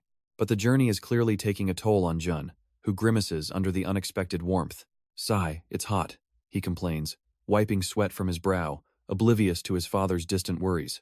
"Are you okay?" Yon Hojong asks, his expression unreadable as he watches his companion struggle. "No," Jun gasps, admitting his hangover is making the grueling march unbearable as his squad collapses around him. He pants that they've been running non-stop all the way from Hefei, completely drained of energy. Suddenly, their squad leader erupts in a furious roar. "What are you all doing?" He screams at the disorganized men to immediately organize their ranks. But Yeon Hojong coldly observes their weak stamina, questioning if they're even worthy of the name Blue Operation Squad. The leader then announces a brutal special training regimen, casting a menacing shadow of dread over his exhausted men. Ignoring their despair, Yeon Hojong simply tells squad leader Shin to stay put while he goes to find something to eat. He then turns and walks away alone toward a large building, leaving the squad to their fate. Inside, the quiet sound of a cup being set down breaks the silence. Yeon Hojong steps into a suspiciously empty restaurant, wondering where everyone has gone. Suddenly, a faint rustling from a side room breaks the eerie silence, alerting him to a hidden presence. A terrified innkeeper appears, and Yeon Hojong calmly orders food for 30 men. But the stammering man is just a distraction as a voice calls out from behind him. A familiar enemy emerges from the shadows, mockingly asking, "Long time no see?" It's the humiliated Namgung Sungwon, his arm still bandaged from their last encounter, who smirks that it's only been 2 days. The two warriors face off, the quiet hall now a stage for a deadly reunion. "Are you shocked?" Namgung Sungwon sneers, absolutely confident in his carefully laid trap. But Yeon Hojong is unimpressed, coldly asking if losing an arm wasn't enough of a lesson. This time, however, Namgung Sangwon unleashes a sinister purple key, declaring, "Your barking ends here." Yeon Hojong appears shocked by the sudden revelation, but his enemy simply gloats from across the room. "You've already become inflicted, you idiot." He reveals his trump card, a deadly substance known as shadow poison. Cackling with glee, Namgung Sangwon explains the poison is colorless and odorless, a perfect, undetectable trap. Yet Yeon Hojong takes a firm step forward, his composure completely unbroken. Trash like you wouldn't even be able to notice, he scoffs, before slamming a devastating punch into his foe's gut. In a shocking reversal, it's Namgung Sangwon who violently coughs up a dark, viscous liquid. The sheer force of the blow sends the ambusher flying across the room, shattering everything in his path. On the floor, a fallen cup reveals the true poison drink was never even touched. And in a final act of utter contempt, Yeon Hojong spits out the poison he'd been holding in his mouth the entire time. Namgung Sangwon reels in shock, unable to comprehend how his three sons' poison energy failed so utterly. He knows the dose was lethal, but Yeon Hojong simply stalks forward, completely unharmed. Another brutal kick sends the ambusher flying, continuing the merciless, one-sided beatdown. Suddenly, from the second floor, a loyal subordinate watches the humiliation in horror. "Stop!" he screams, desperate to save his young master from this monster. As his pleas are ignored, the man and his guards leap into the fray to intervene. He lands with a threat, demanding Yeon Hojong cease his attack immediately. But Yeon Hojong's only answer is to stomp his boot directly onto Namgung Sangwon's head. With his foot grinding into the man's face, he coldly asks, "If I don't stop?" The furious subordinate can only accuse him of the unthinkable, taking a clan's young master hostage. The subordinate glares defiantly, but Yeon Hojong points directly at him. "Step forward," he commands coldly, "if you don't want to see this bastard's neck snap." With no other choice, the loyal guard takes a single, heavy step. They now face each other in a tense standoff, with their young master's broken body lying between them. Gritting his teeth in humiliation and rage, the subordinate makes a desperate decision. He suddenly lunges forward, a blur of motion catching Yeon Hojong by surprise. A flurry of powerful strikes rains down, aimed to overwhelm the monster in an instant. "I did it," he thinks, but a chilling voice cuts through his victory. "What do you think you're doing?" In a flash, Yeon Hojong not only blocks the attack, but delivers a brutal palm strike right to his face. Stunned and clutching his cheek, the subordinate is given a final warning: don't even think about doing anything ridiculous. With cold fury, Yeon Hojong demands the subordinate's weapon. "Hurry and give me what you have in your hand." The terrified guard clutches his steel whip, completely bewildered by the sudden command. But Yeon Hojong doesn't wait for an answer, lunging forward in a blur. A vicious stomp shatters the man's grip, breaking his will to fight. Watching from the ground, the defeated Namgung Sangwon lets out a cry of despair. The subordinate finally breaks, scrambling to hand over his weapon. "Here. It's here." Yeon Hojong calmly takes the steel whip, claiming it as his own prize. He tests its weight with a single, thunderous crack that echoes through the night. Suddenly, the sound draws unwanted attention as a squad of masked assassins emerges from the darkness. In the confusion, they seize the helpless Namgung Sangwon, spiriting him away before anyone can react. The leader of the Red Spider Squad gives the order, "Prepare to attack," as his men draw their blades. But the man with them screams a desperate warning, "You're no match for him." His words are ignored as the assassins lunge forward, only to be met by an overwhelming force. Yeon Hojong's eyes narrow, showing not a hint of fear or hesitation. In a flash, the first assassin is cut down before he can even react. Another follows, and then another, the fight turning into a one-sided massacre. The steel whip becomes a whirlwind of destruction, tearing through their ranks with absolute ease. The subordinate can only watch in utter disbelief, his mind struggling to process the scene. He's left kneeling amidst the carnage, surrounded by broken bodies and shattered weapons. Staring at the man responsible, he can only wonder, what did I just watch? I overdid it. Yeon Hojong sighs, the steel whip shattering from his immense power. He briefly imagines his true weapon, the Tempest Axe, which would have handled these assassins with no effort. The terrified subordinate trembles, realizing he must somehow find another chain for the broken weapon. But as Yeon Hojong turns his back, the subordinate hurls the whip in a desperate, final attack. "You dare disrespect me?" he roars, enraged by the utter contempt. He lunges forward with all his might, pouring every last bit of strength into a single punch. Yet his attack is stopped dead, his fist and throat caught effortlessly in an iron grip. The subordinate chokes, his life draining away as he stares into eyes devoid of all mercy. With a cry of "Young master," Namgung Sangwon watches his loyal man get slammed into the ground. "Why did you?" he asks his unconscious protector, completely baffled by the one-sided defeat. One of the abductors looks down at the defeated Namgung Sangwon, wondering what the Tang clan patriarch will do now. But Sangwon seethes with rage, reminding him that he was supposed to protect the boy, not injure him. The stout man flinches, His attention snapped back by a cold command to look here. Yon Hojong stands over him, his calm demeanor shattered by a single, terrifying question. Do you want to live? He offers a simple choice, answer his questions, and he might just let him walk away. But as the man hesitates, Yon Hojong's patience wears thin, demanding, where's your answer? A swift, brutal kick sends the man reeling, a painful reminder of who is in control. Yon Hojong then lays out the impossible situation, explaining they ran for 2 days to reach this remote, hidden road. The abductor is completely lost, unable to understand how his perfect ambush fell apart.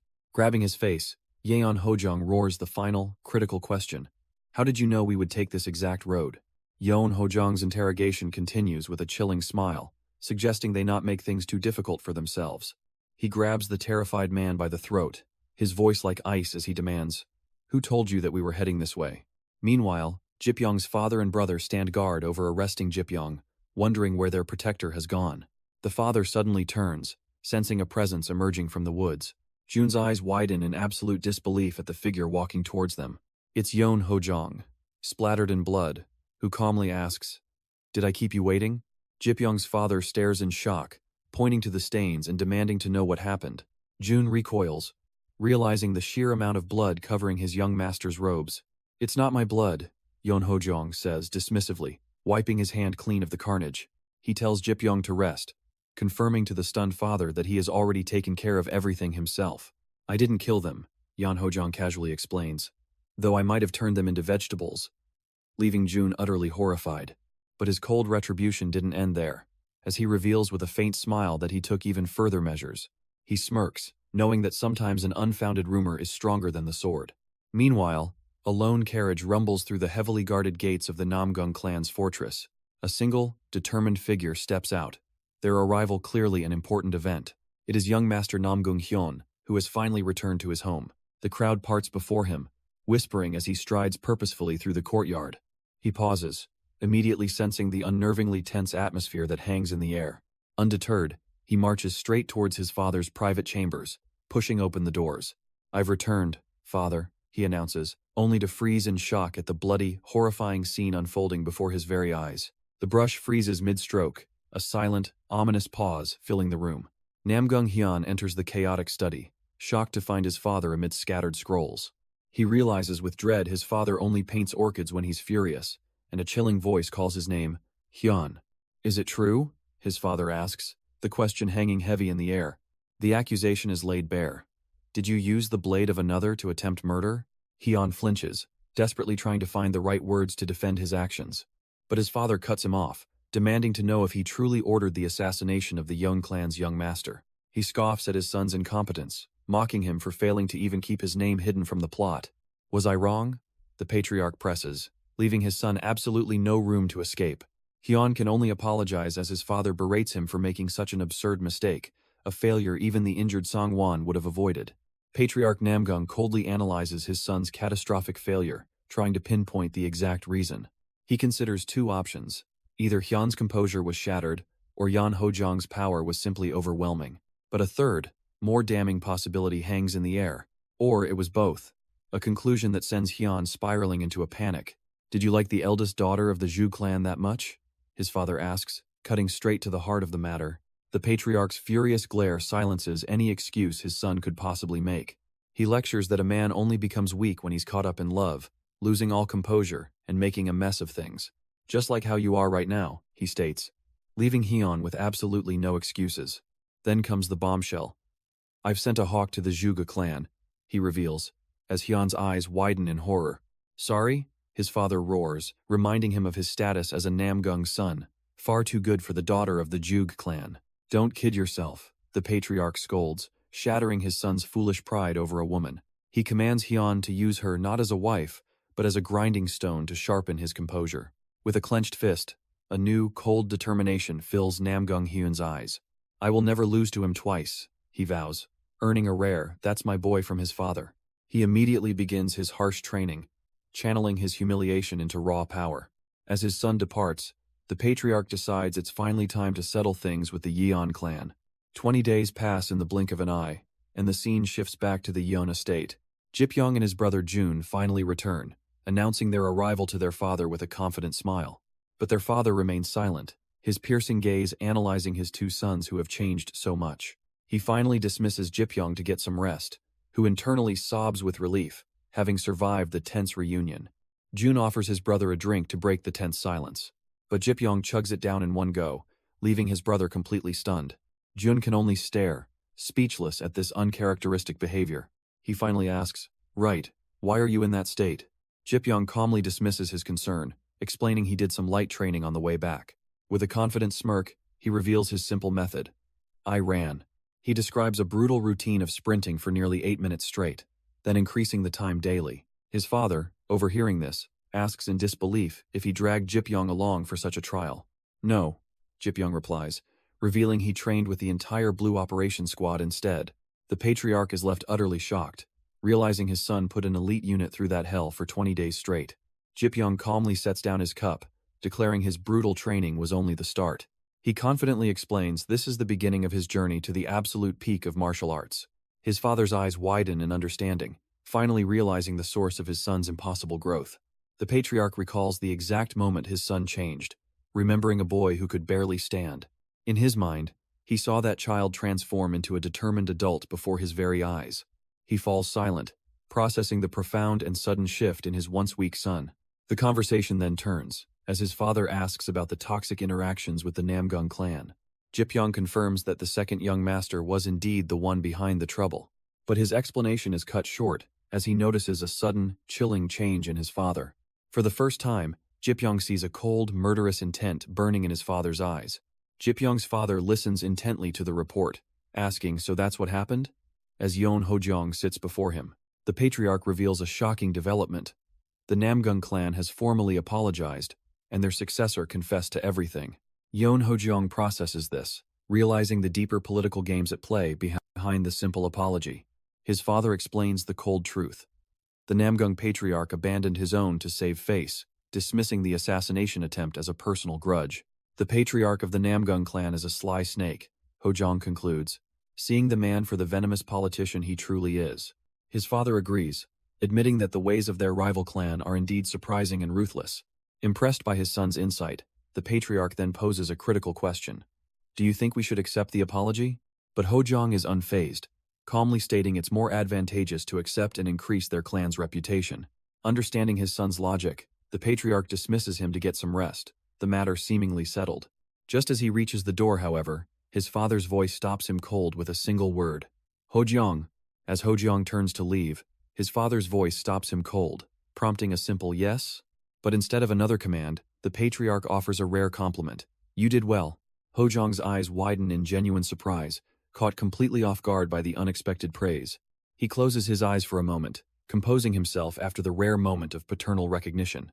A small smile plays on his lips as he humbly replies, "It was nothing." The very next morning, however, a completely different kind of struggle is underway.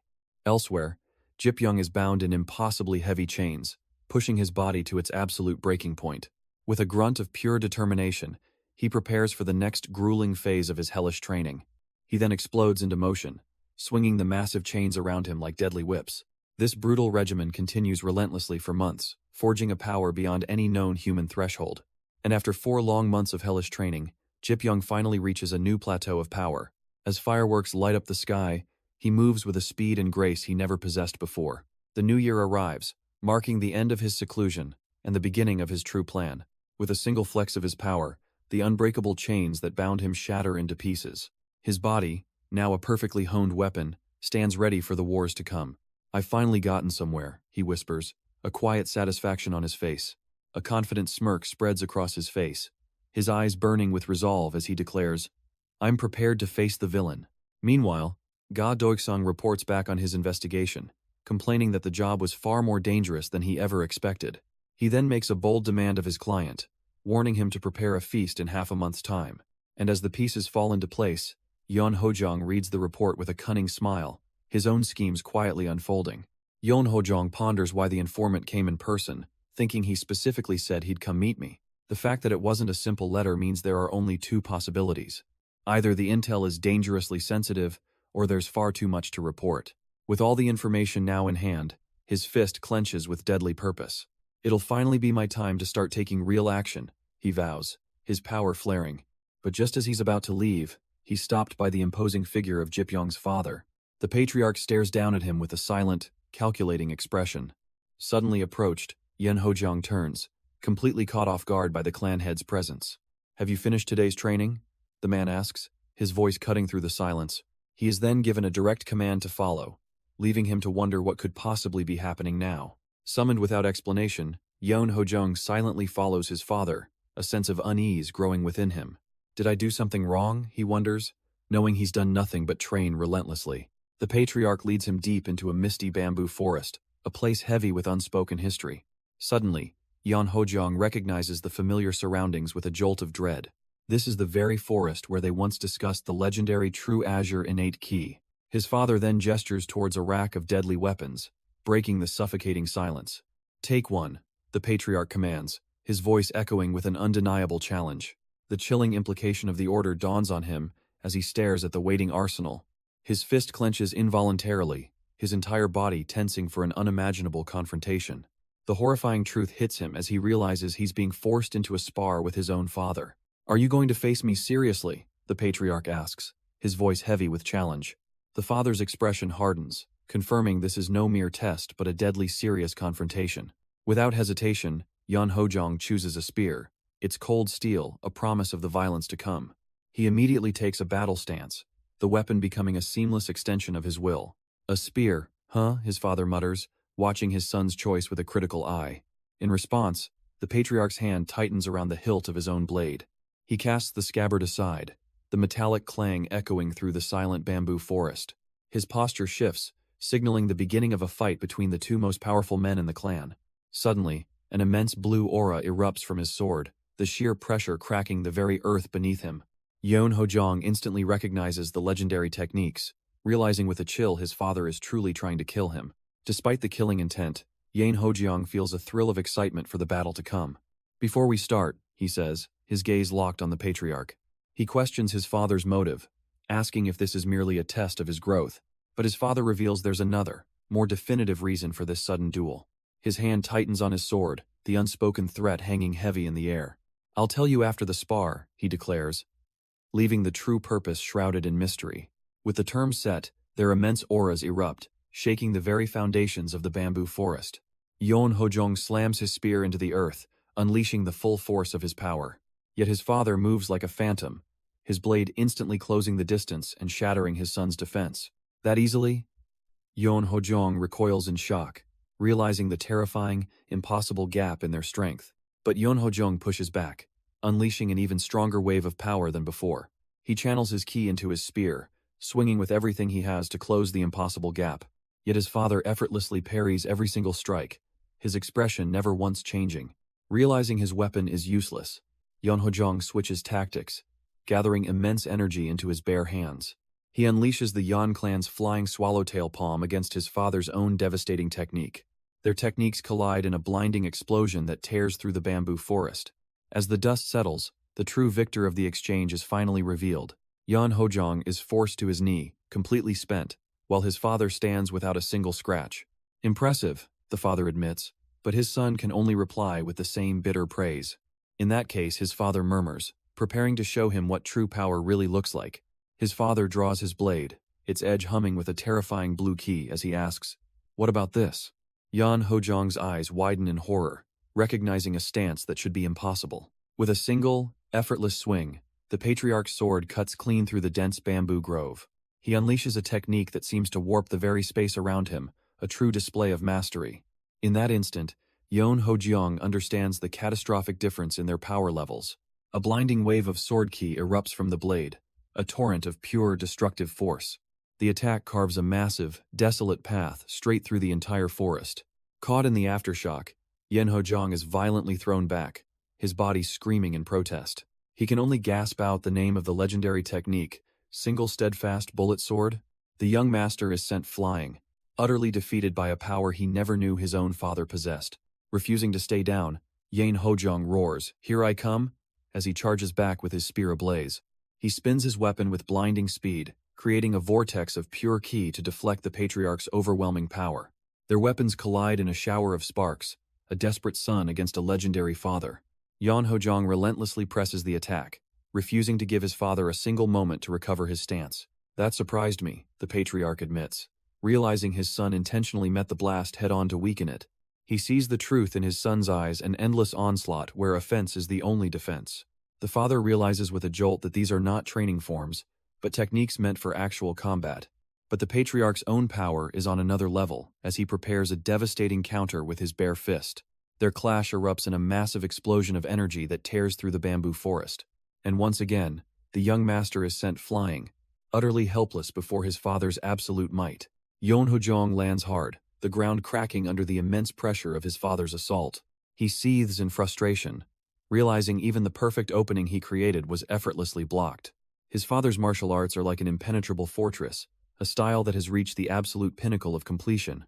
But this overwhelming power is exactly why he can finally fight with his all, holding nothing back. The patriarch's eyes widen, shocked by the unyielding determination burning in his son's gaze. With a grunt, he summons a massive blade of pure energy, ready to meet this challenge head-on. "Come," the father commands. And with a determined smirk, his son replies, "Here I go." They lunge at each other, their faces inches apart as the real battle finally begins. Spear meets sword in a blinding flash of light, a clash between two generations of monstrous power. The resulting explosion of ki rips through the forest, a testament to the terrifying strength of the Yang clan. The lingering energy from their clash whips through the bamboo forest like a phantom blade. Their final attack erupts in a cataclysmic explosion, leveling a huge swath of the mountain. As the dust and debris finally begin to settle, the devastating aftermath is revealed. Yeonhojong stands alone, catching his breath after the most intense fight of his life. But his hand trembles with frustration, a feeling he can only describe as unlucky. He realizes that unless he's in a true life-or-death situation, he can't draw out the legendary White Tiger key. Suddenly, his father reappears, the physical test now over. "How were your father's martial arts?" the patriarch asks, his true question hanging in the air. Yeonhojong thoughtfully explains that he witnessed a martial artist who relentlessly pursues absolute completeness. A perfect warrior with no weaknesses, a flawless style that has mastered every single aspect of combat.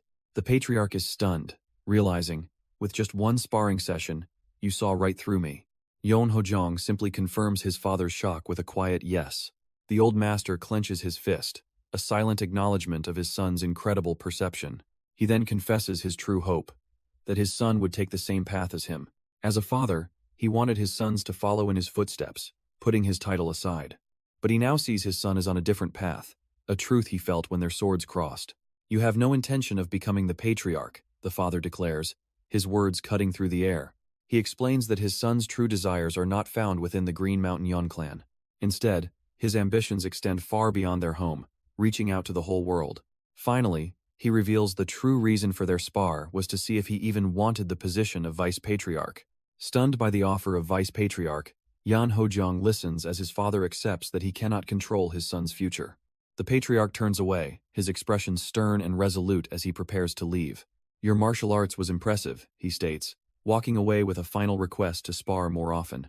Standing amidst the broken bamboo, Yeonhojong softly calls out, "Father." The old master pauses, glancing back over his shoulder without a word. "Even though our paths are different," he vows, "my heart is always in this place." With chilling resolve, he declares he will become a devil and point his sword against the world to protect the clan.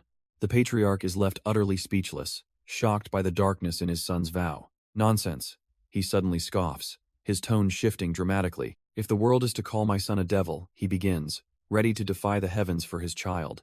The patriarch makes a chilling vow, declaring that if his son is a devil, then this world will have to face my sword. With his decision made, a quiet peace settles over the bamboo forest as the two finally rest. Later that night, inside the clan's residence, the weight of the day's events begins to sink in.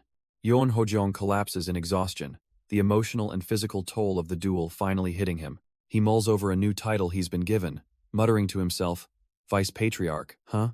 He's stunned by the promotion, having thought for sure it would go to Jipyong instead. But a surge of resolve courses through him as he turns over, his mind racing with purpose. "I apologize, father," he thinks with grim determination.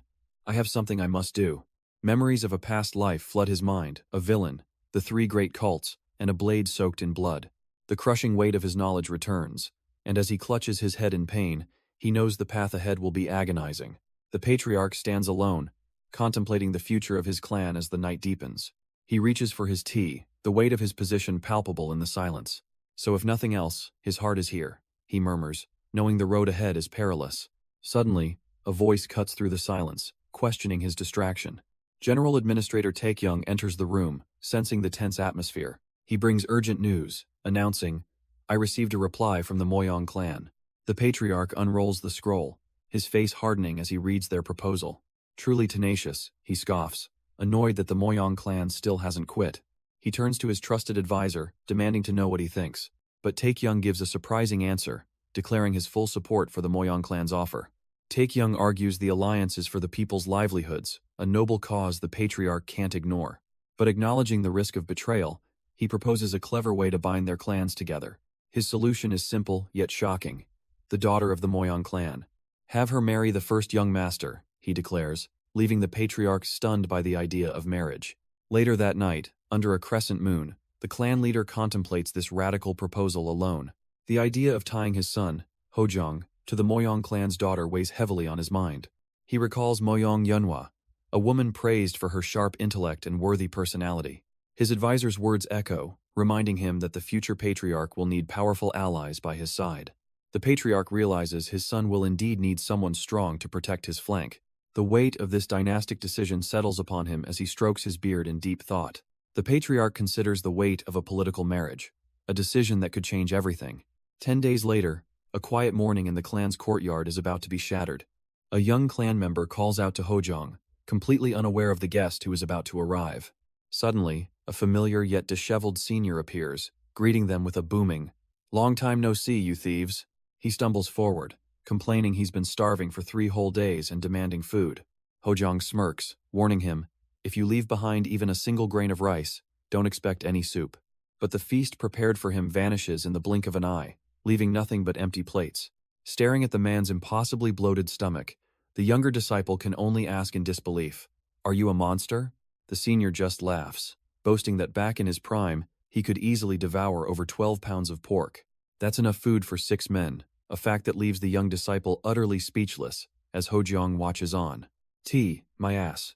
I need alcohol," the senior demands, but Hojong calmly reminds him it's the middle of the day. He then orders Hojong to fetch him some, and the younger disciple immediately scrambles to obey his hyungnim.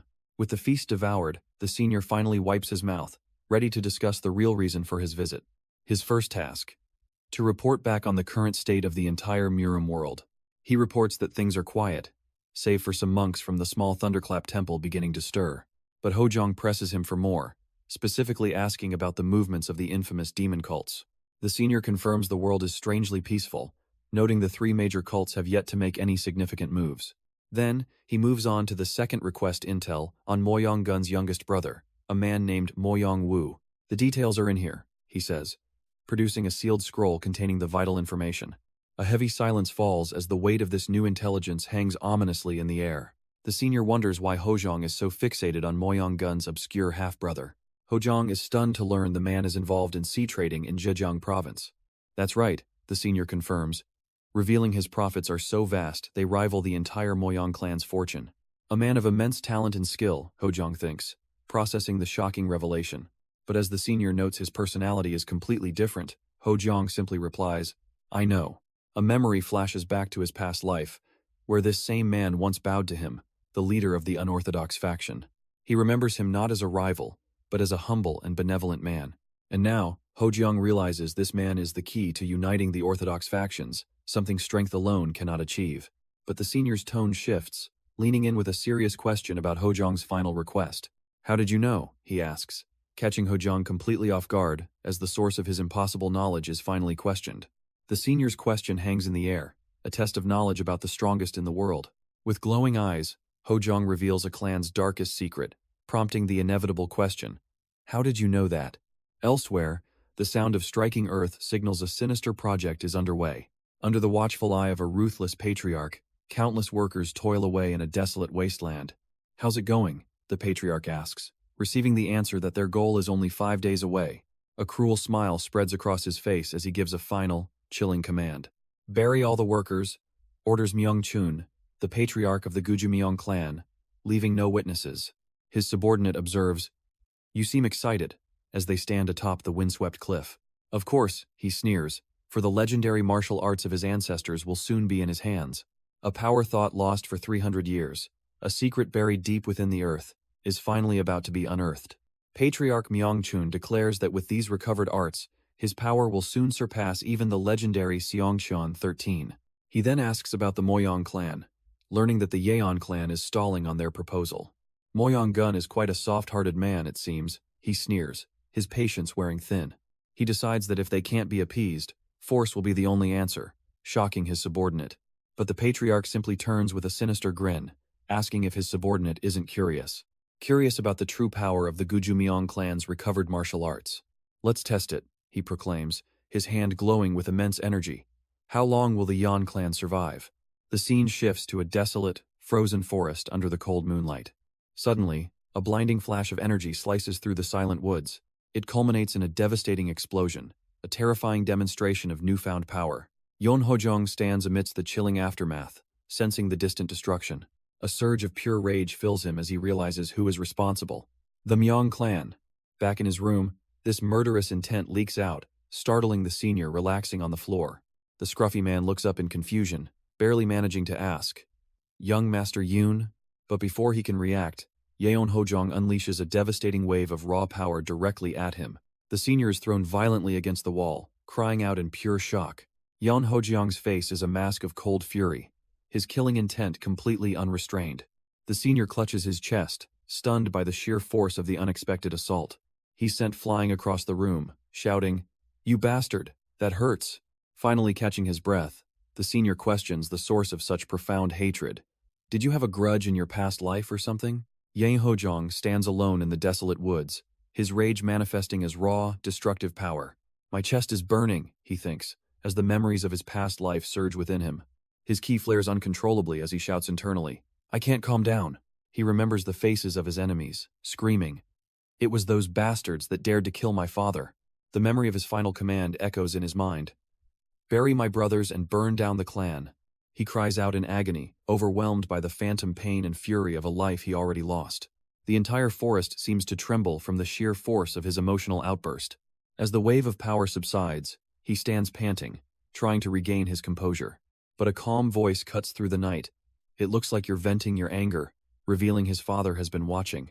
The patriarch looks on with concern, asking his silent, tormented son, "Did something happen?" Confronted by his father, Yeon Hojong lies, claiming it's nothing, just frustration over his slow progress. But his father reassures him, saying his skills already rival squad leaders of other clans. He then offers his son a scripture, a book containing a powerful, unknown technique. The patriarch explains that his son's fast-paced style creates openings for a devastating counterattack. This new technique, the Emuji Palm, is a counter, designed specifically to reinforce his martial arts. Hojang knows his own Azure Dragon Key is superior but keeps this secret to himself. He then notices his father's worn hands, realizing the true weight of this personal gift. A memory flashes back to the patriarch painstakingly writing every word of the scripture himself. Overwhelmed by this gesture, Hojong can only offer a sincere, "Thank you, father." The patriarch then asks if he plans to leave, and Hojong confirms his departure for tomorrow. Hojong knows that to prevent the coming invasion, he cannot stay within the clan's walls, for he must go out and gauge the enemy's strength for himself, a decision his father grimly accepts. But just as he's about to leave, his father tells him to follow, leaving Hojong utterly confused. The patriarch reveals he has one last present, leading him to the market street outside the clan at midnight. They walk in silence through the deserted streets, the purpose of this late-night trip still a mystery. His father leads him towards a seemingly ordinary building, stopping before its doors. "This is," Hojong whispers, stunned as he realizes where they are. With a creak, the door slides open, revealing the person waiting inside. "Old man Peon, are you here?" The patriarch calls out to a master craftsman. The old man simply picks up his hammer and cracks his knuckles, ready to forge something extraordinary.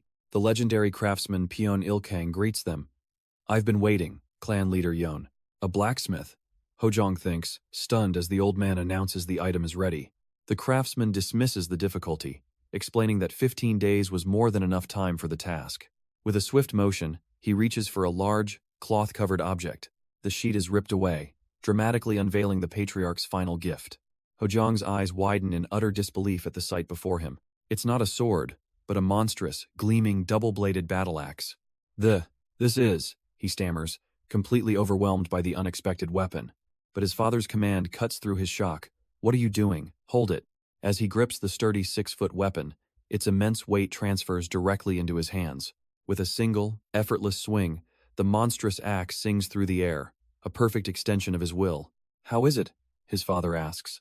And as Hojong feels the weapon's immense weight, he knows this is what he needed. A confident smirk spreads across his face as he declares, "It's perfect," earning a knowing look from the patriarch. With their business concluded, the master craftsman sees them off as father and son depart into the night.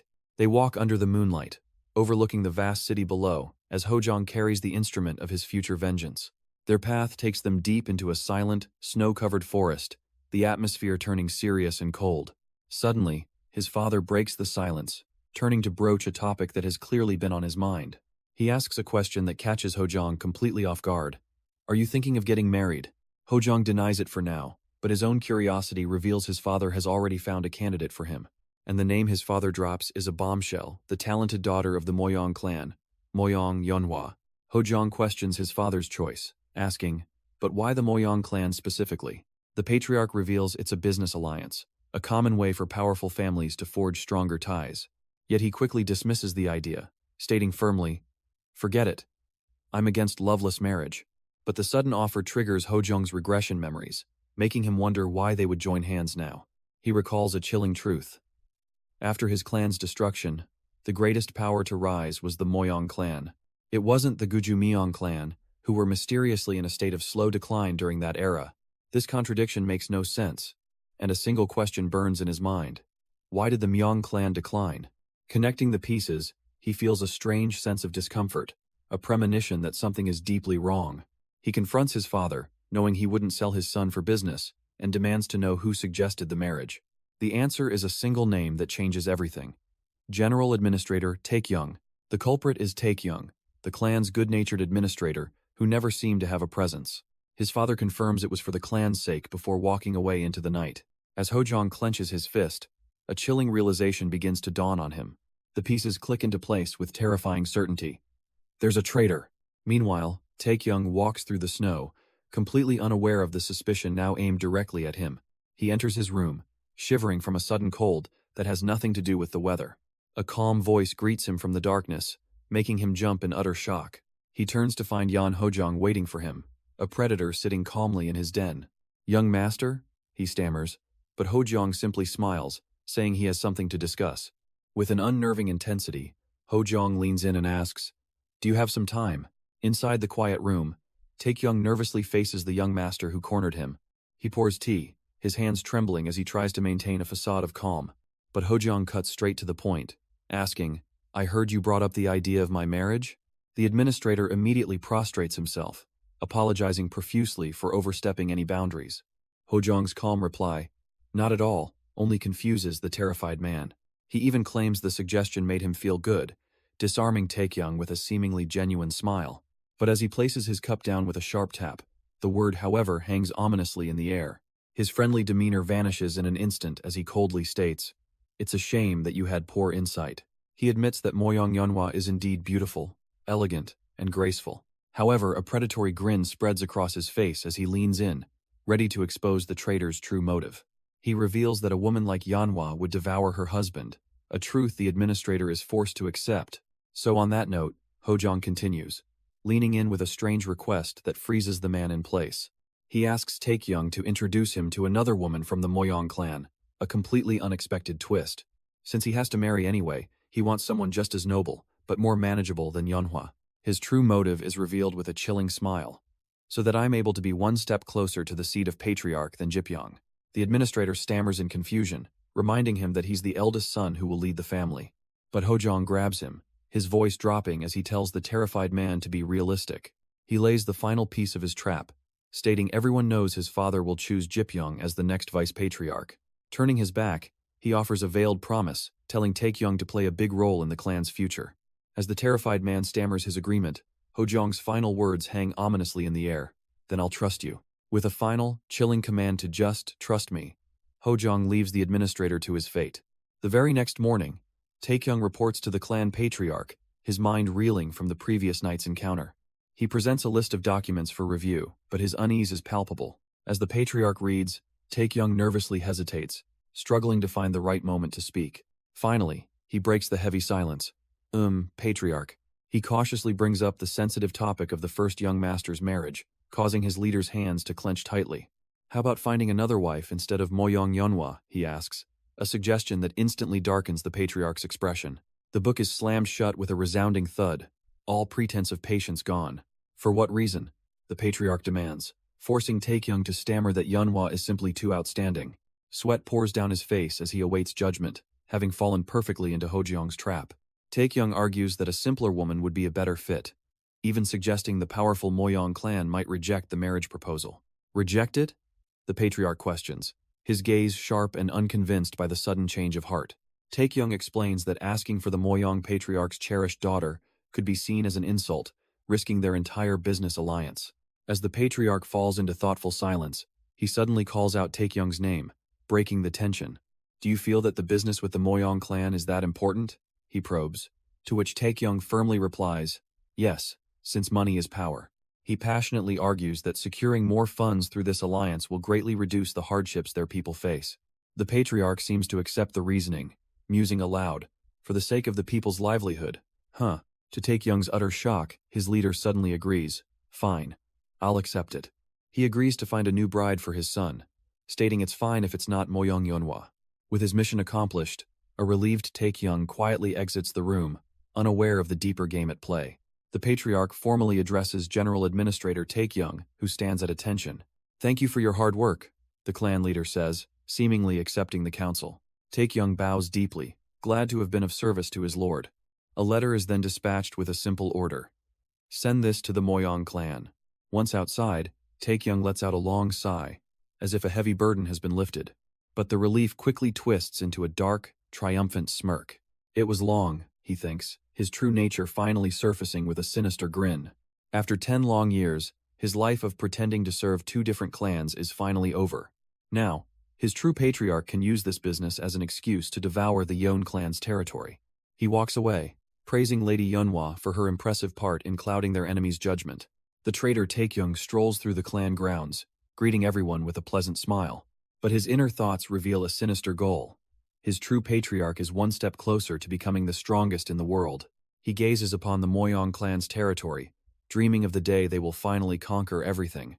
That night, a secret meeting begins over a cup of precious Longjing tea. Yeon Hojong presents the gift to Taekyung, claiming he spent all his saved money just for him. With a sharp, knowing gaze, Hojong admits, as expected, I knew you weren't an ordinary man. Taekyung deflects with laughter, but Hojong presses on, calling him the one who truly controls the clan. Then, from the shadows of the moonlit estate, Hojong makes a stunning proposition. I plan to work alongside you, he declares, and Taekyung smirks, believing the young master has finally chosen a side. But as he pours the tea, Hojong suddenly dumps it all on the table, shocking the traitor to his very core. Hojong reflects on the general administrator's supposed loyalty to the Yeon clan's future, but the friendly atmosphere shatters as Hojong leans in. Right then, will you tell me? His eyes glow with a chilling intensity as he demands to know where the rest of the rat bastards are hiding. The question hangs in the air, a direct accusation that leaves Taekyung frozen in his seat.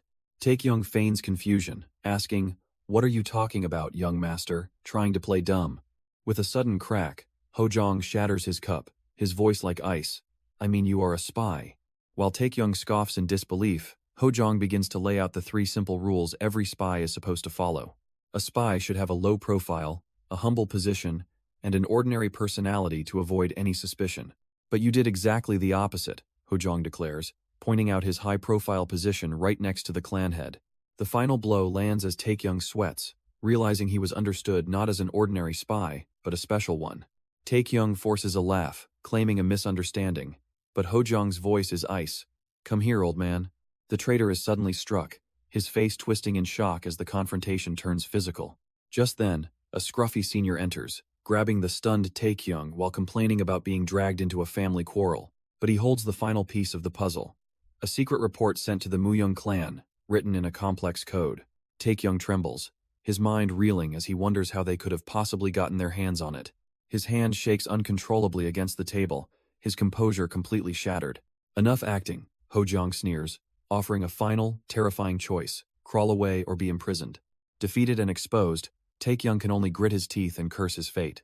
The heavy thud of a closing gate echoes, sealing the traitor's doom. A lone figure walks away, leaving the disgraced administrator to rot in the darkness. The disgraced general is marched down the long, dark corridor of the clan's prison. His face twists with silent fury, his decades-long scheme now nothing but dust. A heavy wooden door creaks open, revealing the cold, empty cell that will be his new home. Even the guards are in disbelief, one muttering, "I never expected it to be you." His hand trembles with rage, gripping the wooden frame as the reality of his defeat sinks in. Suddenly, a furious clan member appears, demanding to know how he could betray them after decades of loyalty. His furious questions echo unanswered as a guard tries to calm the enraged man down.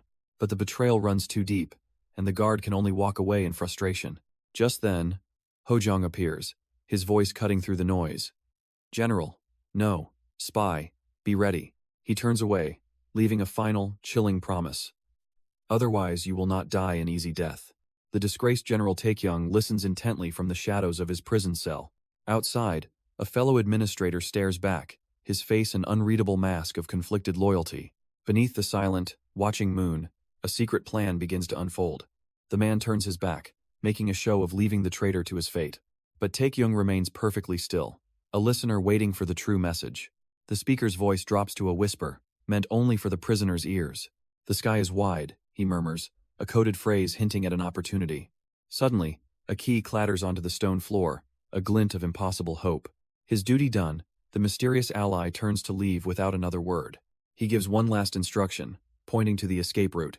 The top 3 points bottom left. Following the final whispered instruction, the key turns smoothly to the right. With a soft click, the disgraced general administrator opens his eyes, a path to freedom now before him. His mysterious ally watches from the top of the stairs, his part in this dangerous game now complete. The cell now lies empty, its iron bars a silent testament to the traitor's impossible escape. Under the cold moonlight, a lone figure moves swiftly through the clan grounds, a ghost slipping through the cracks. Meanwhile, a guard stops his colleague with a worried look, asking, "Is something wrong?" The other guard casually explains he's just swapping shifts, completely oblivious to the high-stakes prison break. He's immediately scolded for his carelessness, told to feel the tension in the air, instead of just thinking of food. Confused by the sudden intensity, the guard simply asks, "What do you mean?" The shocking truth is finally revealed, a bombshell that changes everything. The general was arrested for being a spy. The traitor, still in shock, is simply told to go eat something, a seemingly innocent suggestion. As the guards rush away, he coldly remarks on how indifferent people are, believing his escape is going perfectly.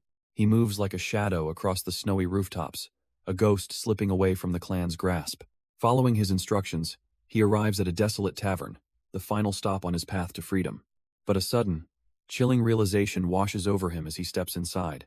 "Is anyone here?" he calls out into the unsettling silence, wondering if the place is already closed. His confusion turns to suspicion as he finds a lone bowl of food waiting for him, asking, "Is the rice cold?" From the shadows, his nemesis Yeon Hojong appears, casually offering to buy him a meal at a place called Goyangro. A cruel smirk crosses Hojong's face as he adds a chilling condition. "If you don't mind a cold ritual meal." Enraged at being so thoroughly outplayed, the traitor hurls his bowl, his hopeless situation finally sinking in. Yeon Hojong effortlessly catches the thrown bowl, his expression turning colder as the rice scatters. Before the traitor can even react, Hojong explodes into motion, a blue blur of pure, overwhelming speed. He lands with crushing force, the sheer impact of his presence shaking the very ground beneath them. Taekyung is thrown back, utterly powerless against this monstrous display of martial prowess. From a rooftop, the cornered traitor can only stare in disbelief, his mind screaming, "How?" Hojong reveals the horrifying truth. "Hey, you rat. Your other colleague has already been arrested." A shadow falls over his face as he delivers the final, soul-crushing piece of the puzzle. He brandishes his massive axe, his voice a low command that promises only death. "Get down here." And to prove his point, he reveals the fate of the accomplice, already boxed up like cargo. With his freedom in sight, the traitor grabs a sword, his resolve hardening as he shatters the table before him. He stands beneath the full moon, sword in hand, certain his escape from the clan is finally complete. But as he leaps across the rooftops, he finds his path completely blocked by the clan's waiting warriors. His face twists in pure shock as the horrifying truth of his situation finally dawns on him. From the shadows emerges Yeon Hojong, his massive axe radiating an aura of absolute, inescapable death. You're a spy, a warrior mocks, and you don't even know the face of the first young master? He screams in denial, unable to believe a sheltered rookie could have orchestrated this perfect, inescapable trap. Hojong's eyes darken, recalling the hellish shelter of his past life that gave him this knowledge. He lifts his axe, his patience gone. Must I listen to these rats squeak at this hour? Hojong issues a final, chilling command. Just kneel, his axe scraping against the frozen ground. But Taekyung refuses to submit, lunging forward with a desperate, purple-tinged strike meant to kill. The young master moves like a phantom, effortlessly weaving through the traitor's furious assault. Every blow is met not with force, but with impossible precision, turning the fight into a complete mockery.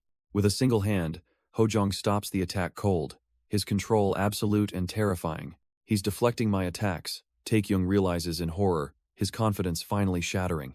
He even knows about the secret poison coating his fingertips, a hidden trump card now rendered useless. In a final gamble, he thrusts his poisoned hand forward, believing one scratch is all he needs for victory. But the only thing that connects is Hojong's axe, severing the traitor's arm in a single, brutal arc.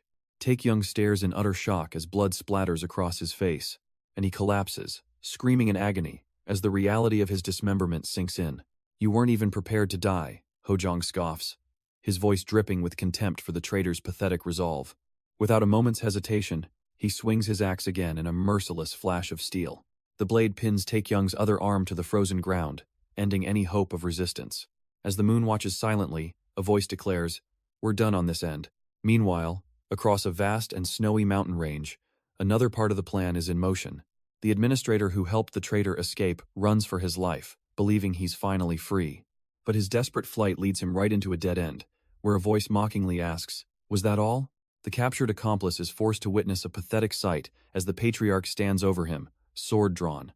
"Please let me go," the man begs, his composure finally shattering in the face of certain death.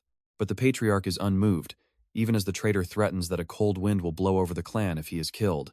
He warns of a coming sea of blood, only for the patriarch to calmly state, "That won't happen, because every other spy, from the prison to the stables, has already been silently disposed of," leaving the man utterly shocked. "You underestimated Hojong," the patriarch reveals, as the traitor realizes with horror that a mere novice just made 10 years of planning completely futile.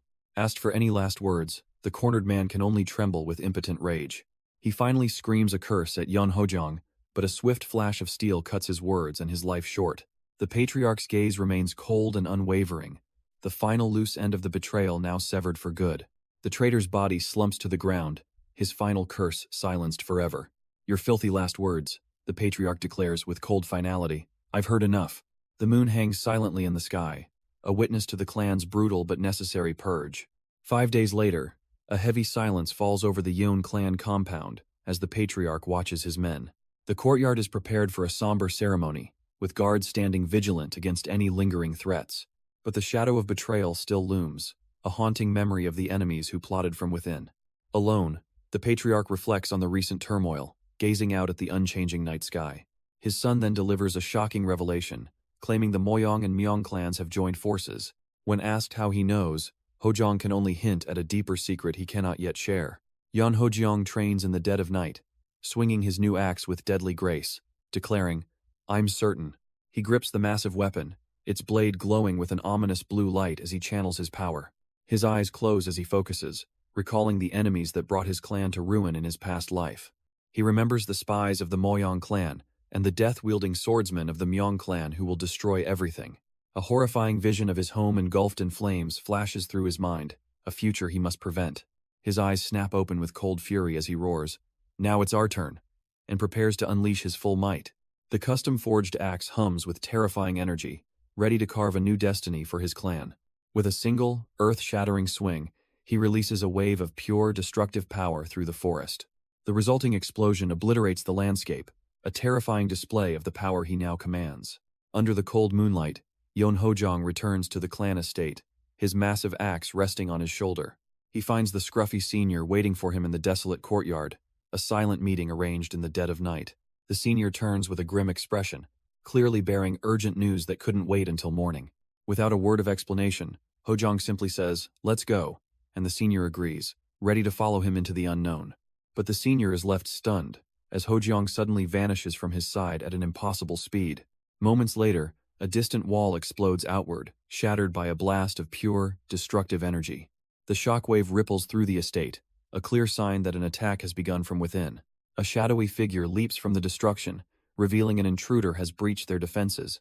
A guard screams out a desperate warning, "Young Master Yun, enemy attack," as the clan is thrown into chaos. A clan member strikes with blinding speed, his staff aimed to kill. But Hojong effortlessly blocks the attack, standing his ground as the senior watches in shock. The senior can only stare in disbelief, muttering, "Huh? What the?" The attacker's eyes widen in horror as he recognizes his target, second young master Jipyong. Hojong's expression remains ice cold, his silence more terrifying than any threat. Without a word, he retaliates, forcing the assassin onto the back foot with a single, powerful move.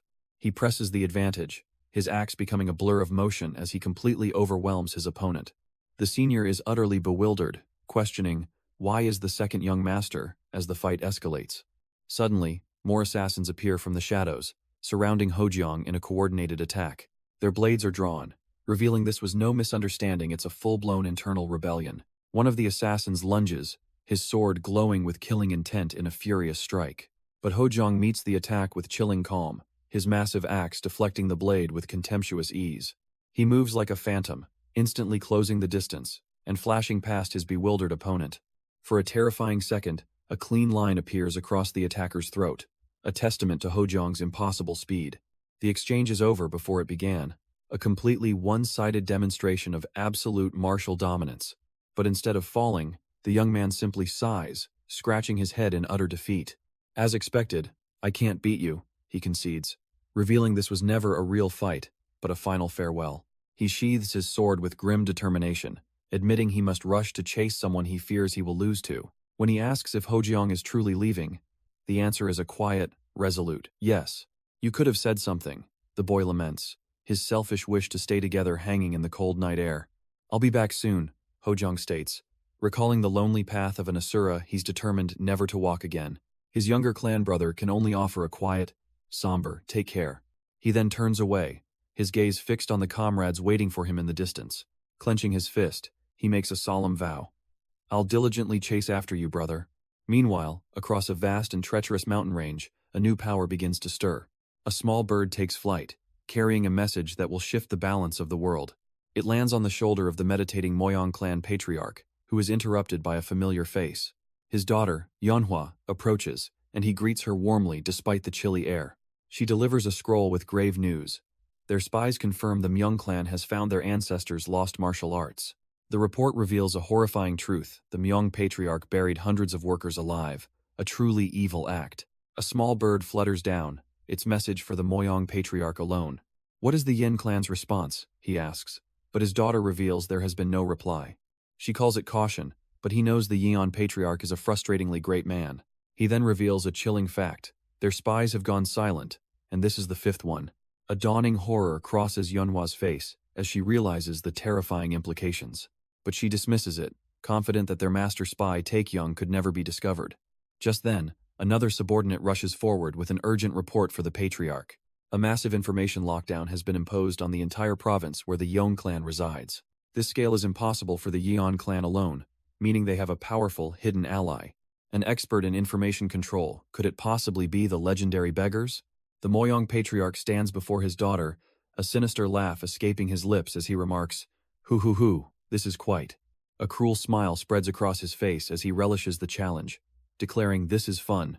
He channels immense power into his hand, which begins to crackle with destructive blue energy. Then, with a single swing of his sword, he unleashes a devastating wave of pure ki.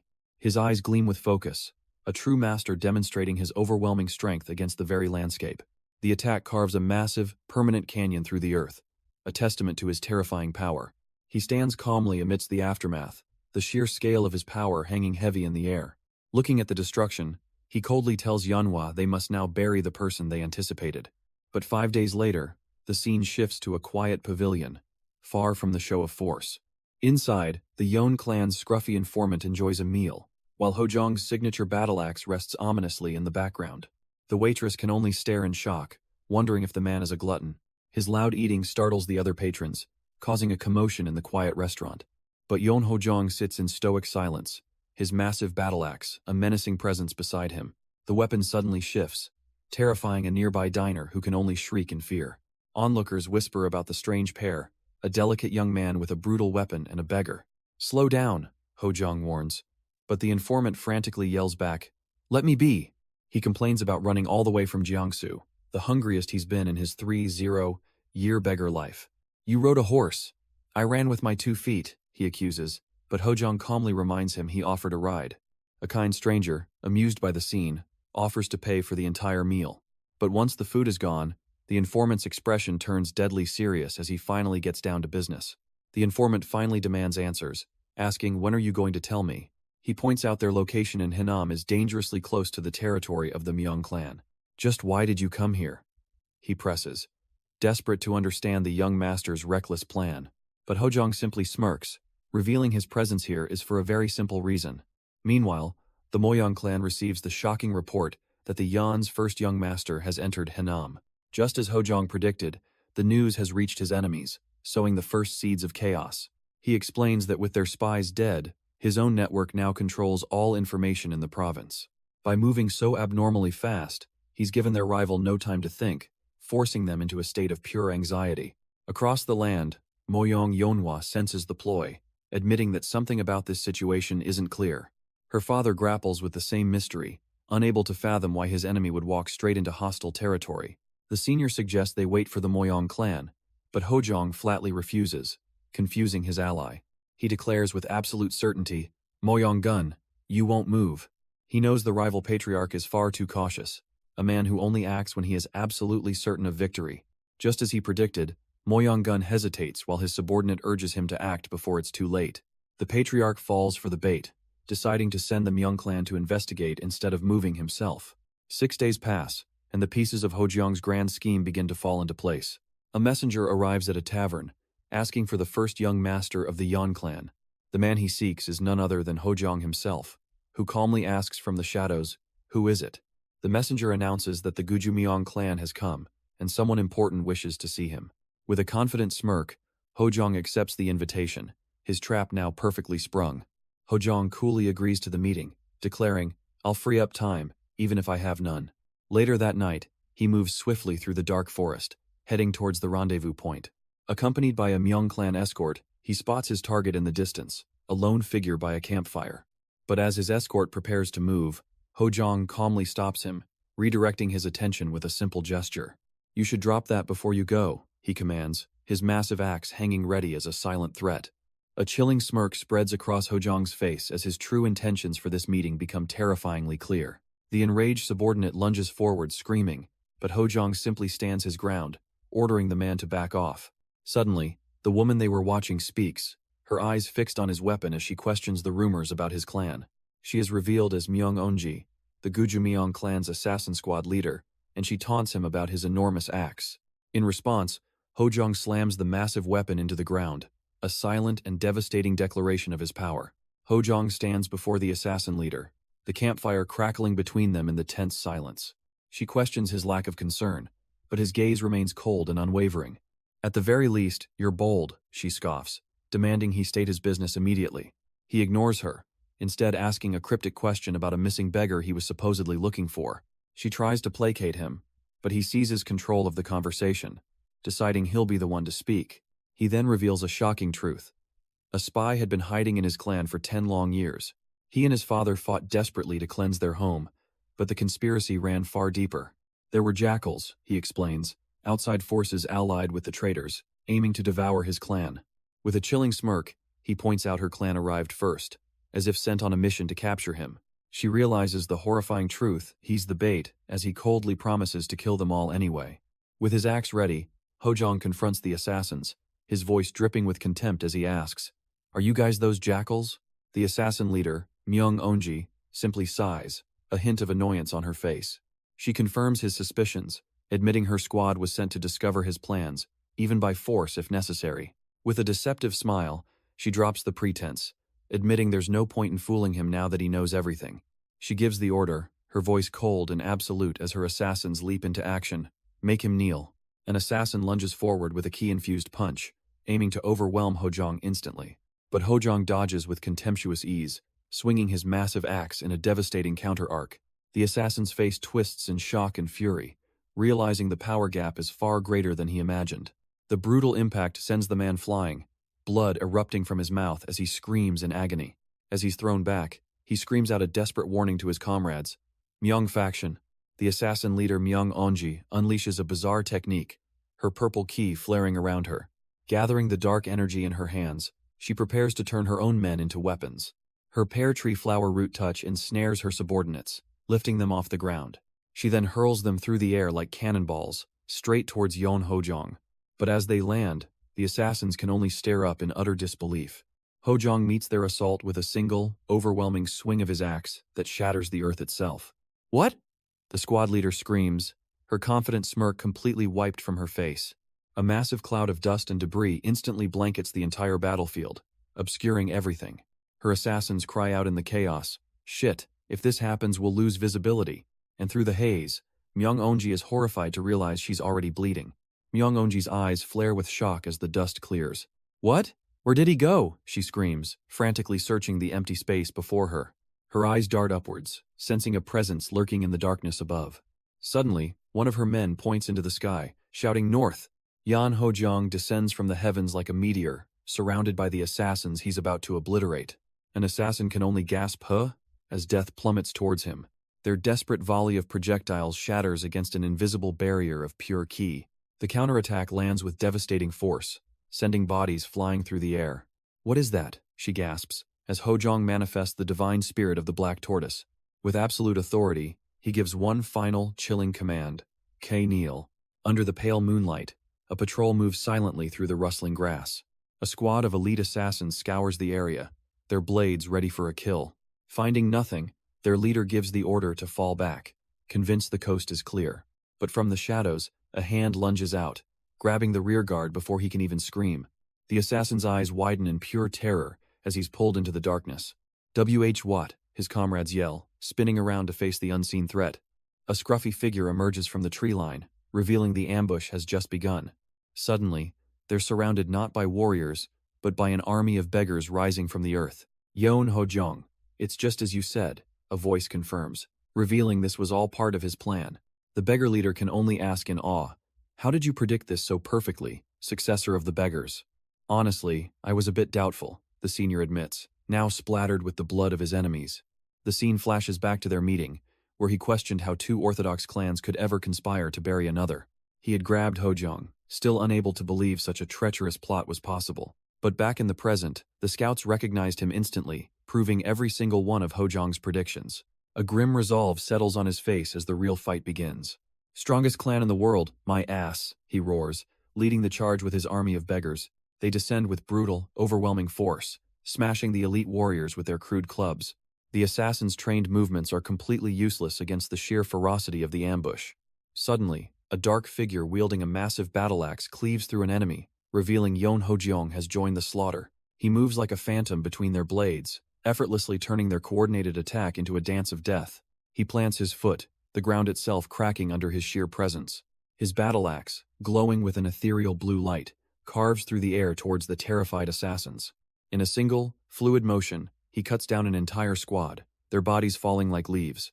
"My subordinates," their leader screams, watching her elite unit get annihilated in seconds. Blinded by rage, one of her men roars, "I'll rip you to death," and charges forward alone. But Hojong meets his furious, golden-eyed charge with an unnervingly calm, ice-blue gaze. He unleashes a single, overwhelming swing, a tidal wave of pure destructive force. The reckless warrior can only gasp in agony as the attack connects. His defenses are shattered instantly, the blow landing with a sickening finality. His body is sent tumbling helplessly through the air, another fool who challenged a monster. The assassin leader screams her subordinate's name in pure anguish, watching him fall. She now faces the monster alone, a silent predator standing over the body of his latest victim. With a tightly clenched fist, she makes a grim, desperate decision. "We've lost," she orders her last man, telling him to retreat while she stays behind to buy time. But Hojong is ready, vowing to subdue her even if he must unleash his clan's secret arts. Her remaining assassins scatter into the forest, obeying their commander's final, desperate order.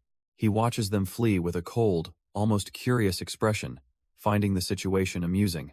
Meanwhile, the squad leader dashes through the trees, realizing the terrain puts his long axe at a disadvantage.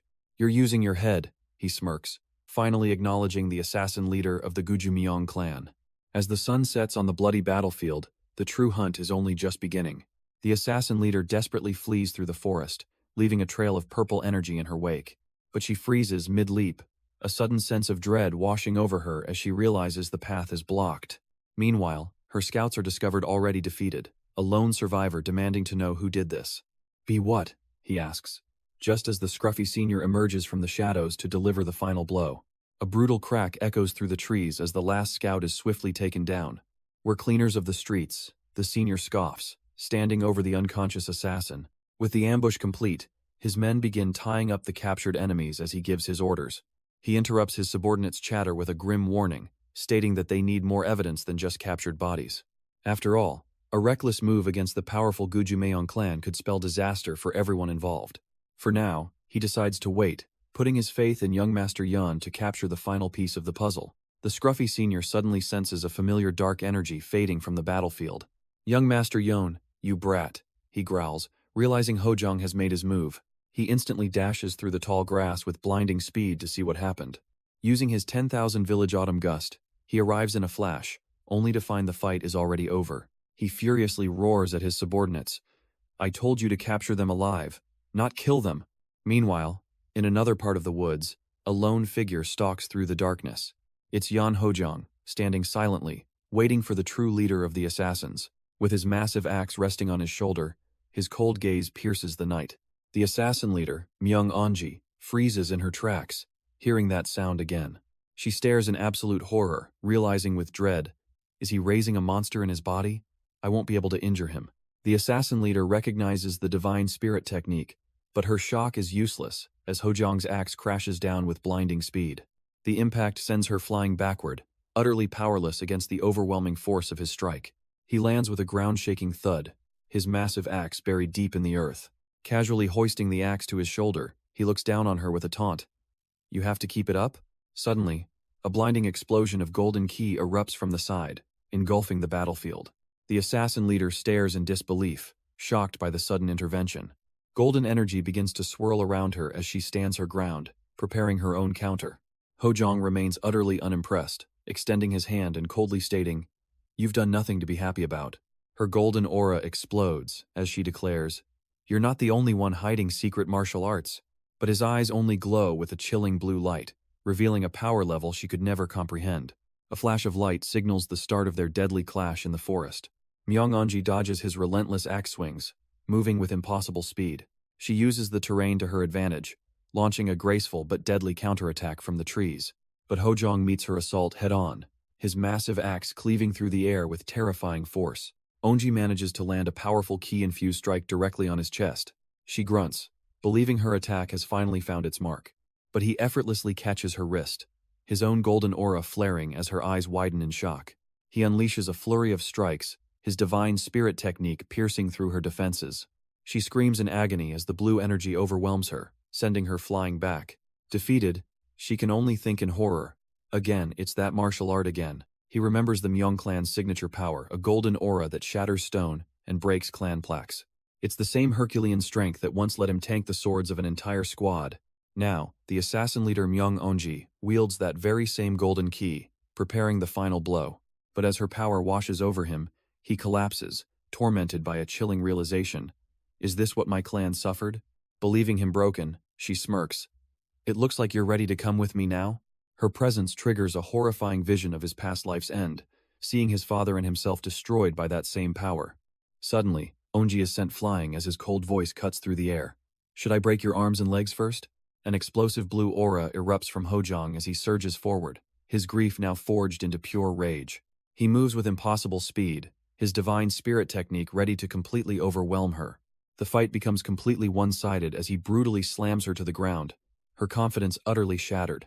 Hojong stands over the defeated assassin, his axe raised for the final, brutal strike. But Onji just smirks, her golden ki flaring as she mocks him. That's futile. She boasts about her clan's secret art, only for her confidence to shatter as his power completely overwhelms hers. With a crazed look, he brings the axe down, forcing her to scream in pure terror. His divine technique consumes her as she begs him to stop, her pleas lost in the storm of his ki. The custom-forged axe glows with an otherworldly light, a tool of absolute judgment. He roars, pouring every ounce of his grief and rage into this single, devastating blow. As her life fades, his cold voice echoes the past. You people didn't stop. He pushes through the immense strain, determined to end the cycle of pain right here and now. Suddenly, his senior arrives screaming for him to stop. But Hojong's chilling words repeat, sealing her fate. The final, devastating blow lands with a sickening crunch, shaking the very forest around them. Lying broken beneath the axe, a single question hangs in the air. Is she dead? Of course not, his senior scoffs. But Hojong trembles, horrified by the sheer brutality of his own attack. The once proud assassin leader is barely breathing, her body shattered with at least 5 or 6 crushed ribs. Hojong turns away, the lingering rage still poisoning his mind as he mutters, "How toxic." His senior, however, seems more concerned with logistics, asking if he should call the other beggars to come eat. He quickly snaps at a subordinate, yelling, "Shut up and go call a doctor. Why are you talking about food?" But Hojong interrupts, his voice sharp and demanding. "Didn't I tell you? Evidence. Evidence. Evidence that they want to devour the Yon clan," his senior retorts, questioning if this absolute massacre was truly necessary. Hojong coldly presents the captured intelligence squad, all bound and helpless, asking, "What do you think about the evidence?" "It's not enough," the senior insists, knowing the Myong clan will just feign innocence without more concrete proof. He suspects another enemy squad is already hiding in Jiangsu, but investigating them will be a massive undertaking. 1 month, he declares, even with all the help from the Dragonhead Union leader. But for Hojong, that's far too late, his mind racing for a faster, more reliable solution. He suddenly pivots, asking his confused senior who would be harder to take down, the Gujumyong or the Moyong clan? The senior scoffs at the question, comparing the choice to picking a fight between a tiger and a lion. "The Moyong clan," he finally answers, and to his surprise, Hojong simply says, "I agree." Hojong explains their prestigious history, gives them an influence the Gujumyong clan could never hope to match. He then reveals his true, shocking goal. He needs the Moyong clan's power to fight the 3 cults later. The senior is left speechless, realizing Hojong is playing a game where the enemy of his enemy is a friend. Hojong smirks, wondering if it's time to go crazy and try to befriend a lion. Meanwhile, at the formidable Moyong clan headquarters, a peaceful day is about to be shattered. A messenger bursts in, screaming for the patriarch as he and his daughter sit in quiet discussion. The man reports a letter has arrived from the Beggars Union, shocking the powerful clan leader. "Hand it here," Moyong Gun commands, as his daughter confirms her suspicions about the Union's allegiance. He takes the scroll, his face unreadable as he prepares to see what message his enemies have sent. But the moment he touches it, a terrifying surge of lightning ki erupts from the letter itself. "My lightning ki activated on its own?" His daughter wonders, stunned by the impossible display of power. "Read it," the patriarch orders, revealing the sender is a brat named Yon Hojiang, and as the pieces click into place, a dark, intrigued smile spreads across the fearsome patriarch's face. The Moyong patriarch smirks, impressed by the monster his rival has raised. His daughter unrolls the scroll, her eyes widening at the audacious message. The words are a declaration of war and an invitation. "Let's bury the Myong clan together." Moyong Gun mockingly thanks the boy for the advance notice and the intel that helped him relieve some stress.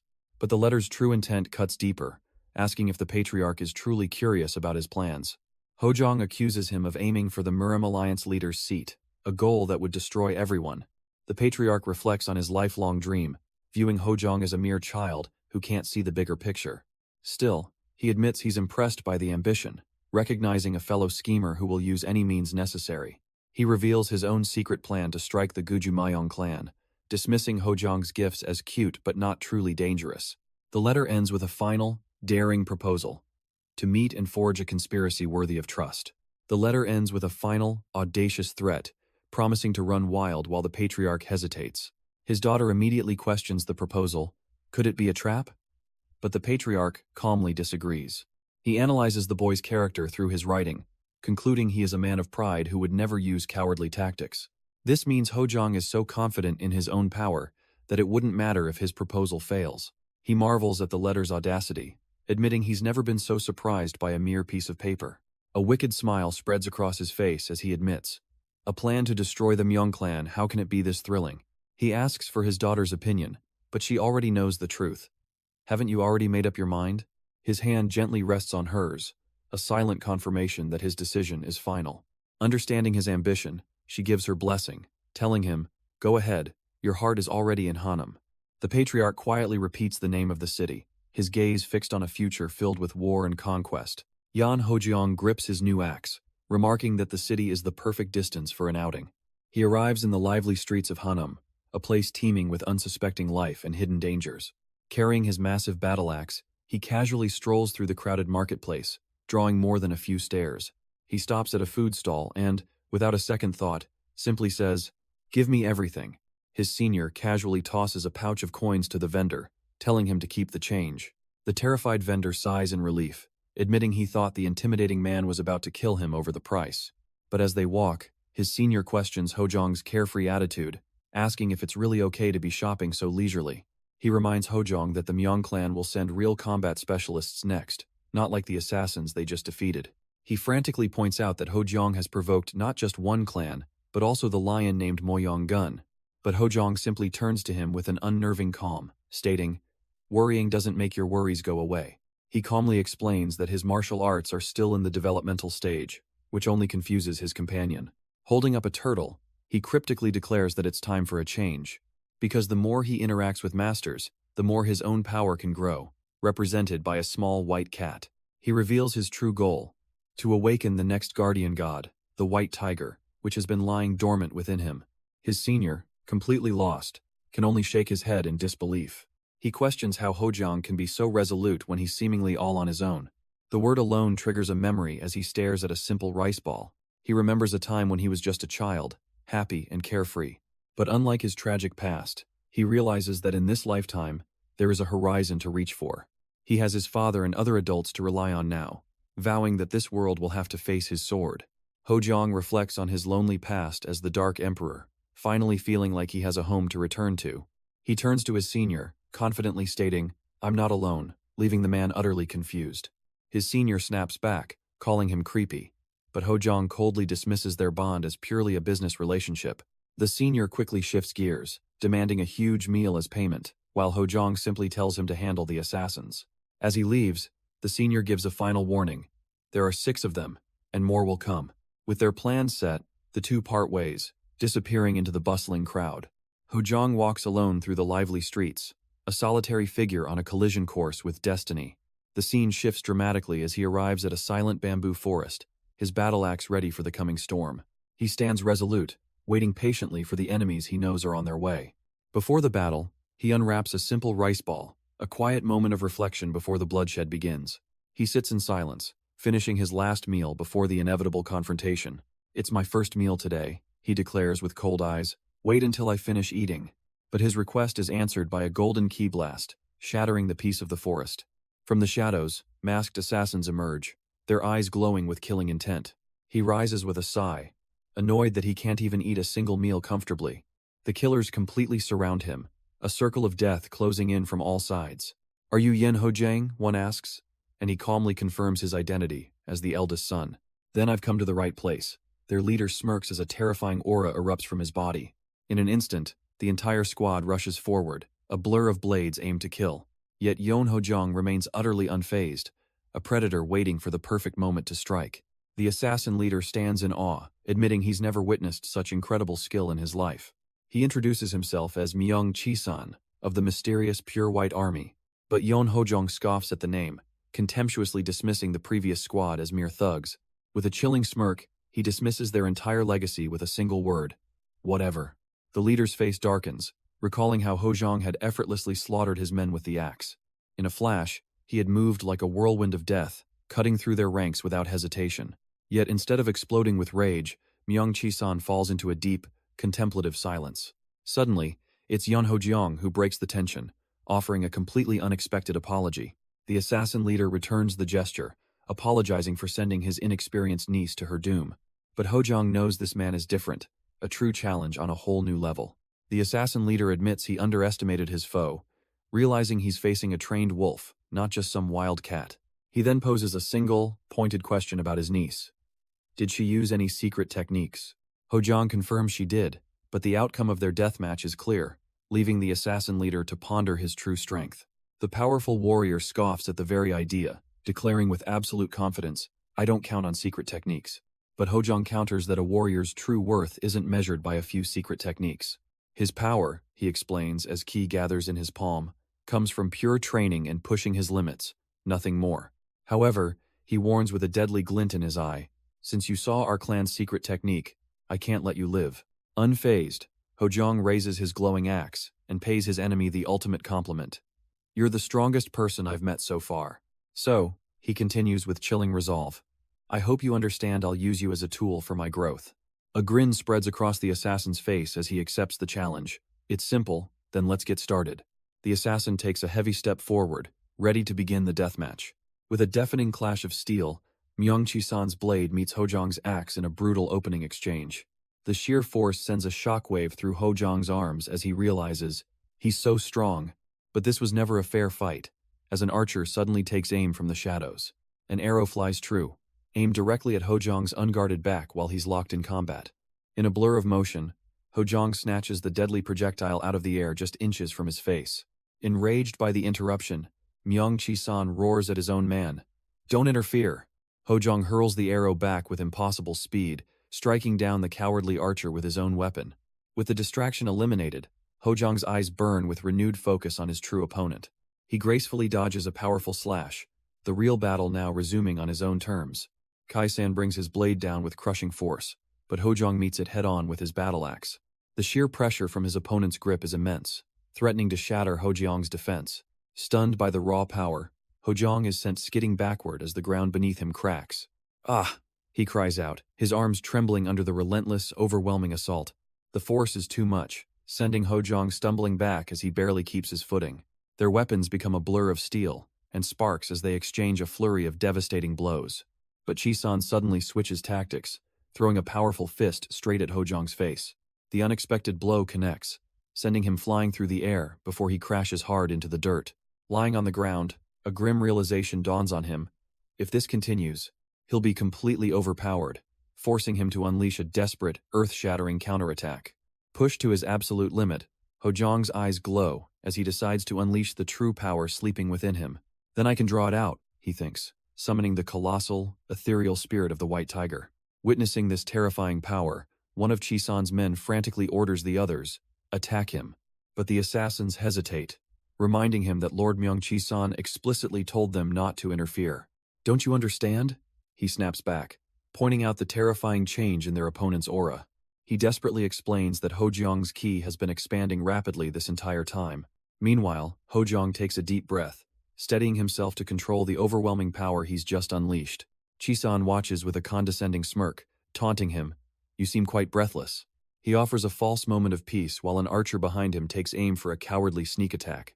But with impossible speed, Hojong catches the arrow just inches from his face, his eyes filled with cold fury. Snapping the arrow, Hojong's rage explodes over a memory of his dropped rice balls. You were the guy who dropped it, he roars, hurling the arrow back to impale the cowardly archer. Another assassin lunges forward, trying to take advantage of the chaos. But his blade only shatters the ground where Hojong used to be. Suddenly, Hojong appears behind him, his presence radiating an impossible pressure. A single swing of his axe sends the man flying, tearing the forest apart. He stands unfazed as yet another assassin descends from above with a spear. Hojong smashes his axe into the earth, creating a wall of stone to block the attack. In the next instant, he's face to face with his foe, his hand glowing with immense power. The final assassin is thrown back, utterly defeated in a completely one-sided slaughter. Hojong deflects a flurry of blades with a single, precise block. He spins his axe in a whirlwind of steel, sending the remaining assassins scattering like broken dolls. But looking at a fresh gash on his arm, he's shocked, wondering if he failed to block it completely.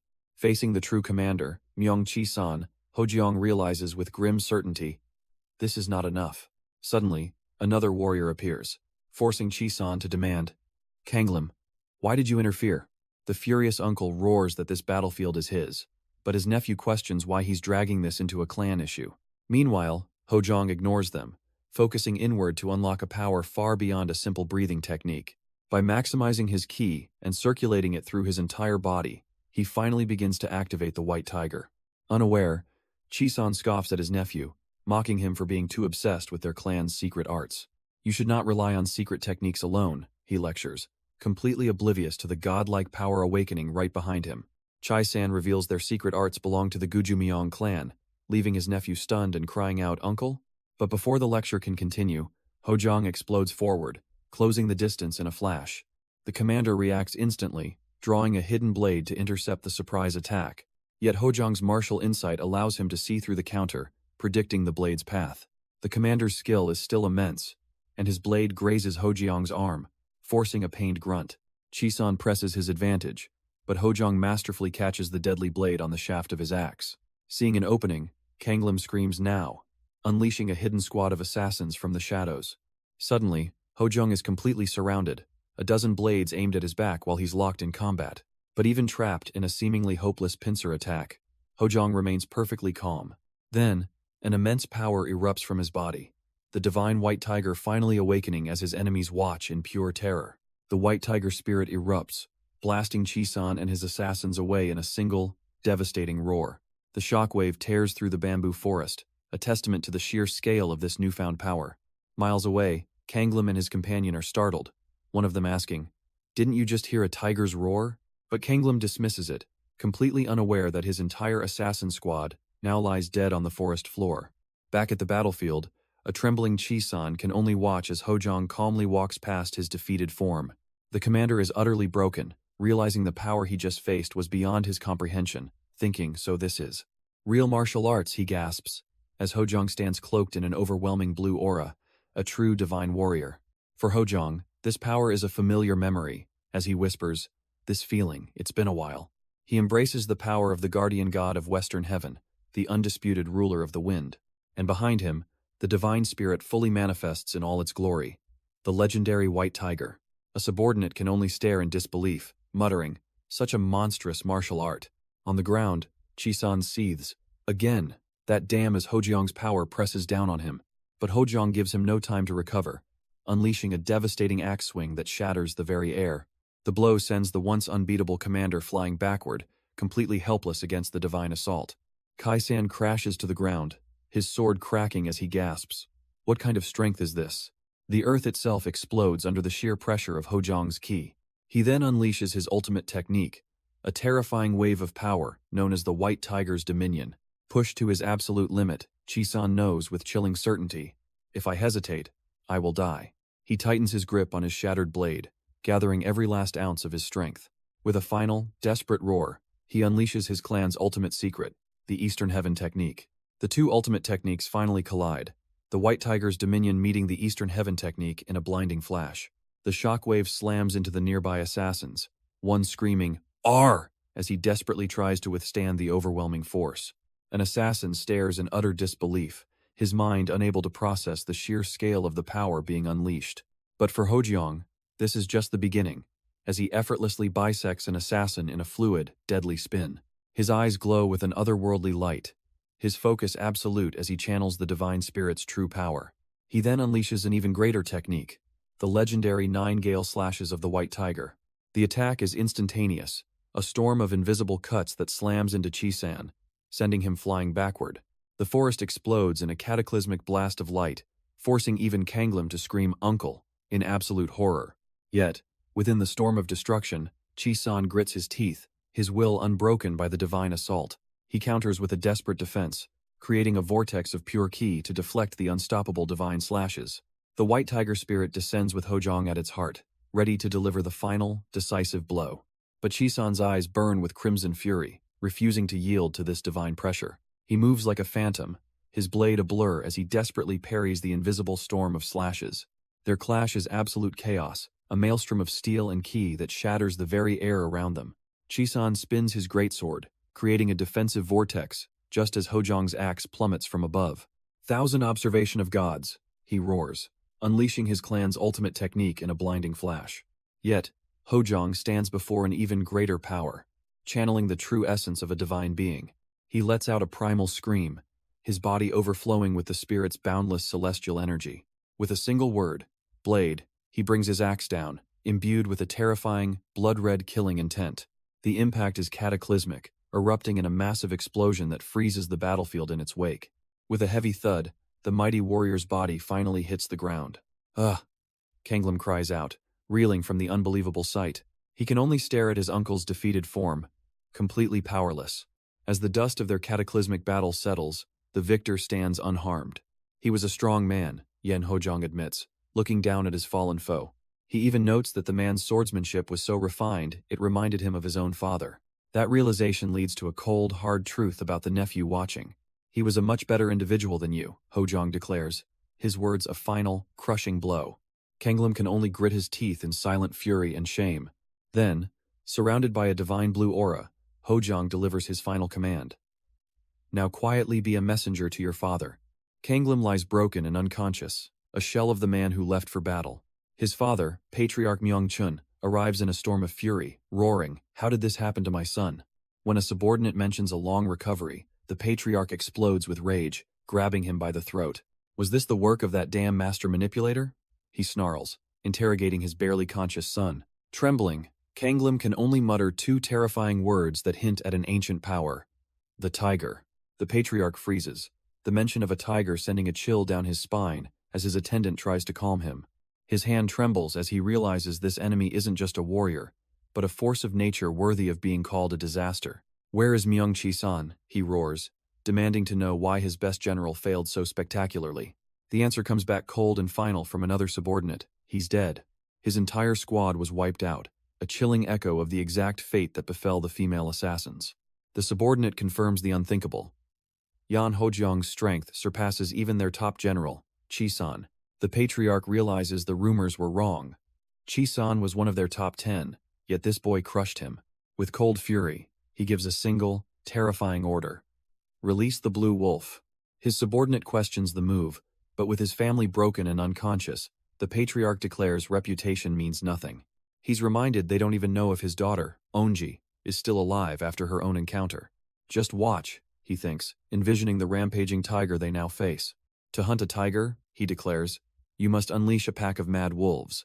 His subordinate accepts the grim command and departs without another word. He moves through the clan's fortress, opening a heavy door to a restricted area. The subordinate walks down a dark corridor, on his way to unleash their clan's hidden monster. Deep within the Myung clan's fortress, a subordinate addresses a horde of glowing eyes in the darkness, declaring, "It's a ferocious prey. You guys have to step up." Meanwhile, in a tranquil forest, far from the coming storm, a lone figure rests. Yeon Hojong meditates, his body enveloped in a powerful blue aura as he recovers from his last life-or-death battle. He first uses the black tortoise technique to stabilize his core, purging the lingering dark energies from his system. Then, he channels the fierce and untamed power of the white tiger to fully restore his depleted ki. He knows that without his hellish training, this raw, destructive power would have simply torn his body apart. But now, a confident smile spreads across his face as he feels the white tiger's ki finally refined to fit his body perfectly. Suddenly, his eyes snap open, sensing an approaching threat hidden within the dense woods. He instantly drops into the formidable white tiger stance, his hands poised like deadly claws. With a roar, he unleashes the white tiger's dominion, shattering the very landscape to greet his unseen foes. After pushing himself to the brink, Yeon Hojong wonders if his power is still not enough. He decides to go all out, channeling the white tiger's spirit to attack with everything he has. Unleashing the true nature of the white tiger, he stands alone, having exhausted his ki in the explosive display. His training complete for now, he decides to head into town for a much-needed meal. Inside a bustling tavern, he sits alone with his massive axe, an intimidating presence that keeps others at a distance. Taking a sip, he finally feels a moment of peace, the warmth of the drink making him feel alive again.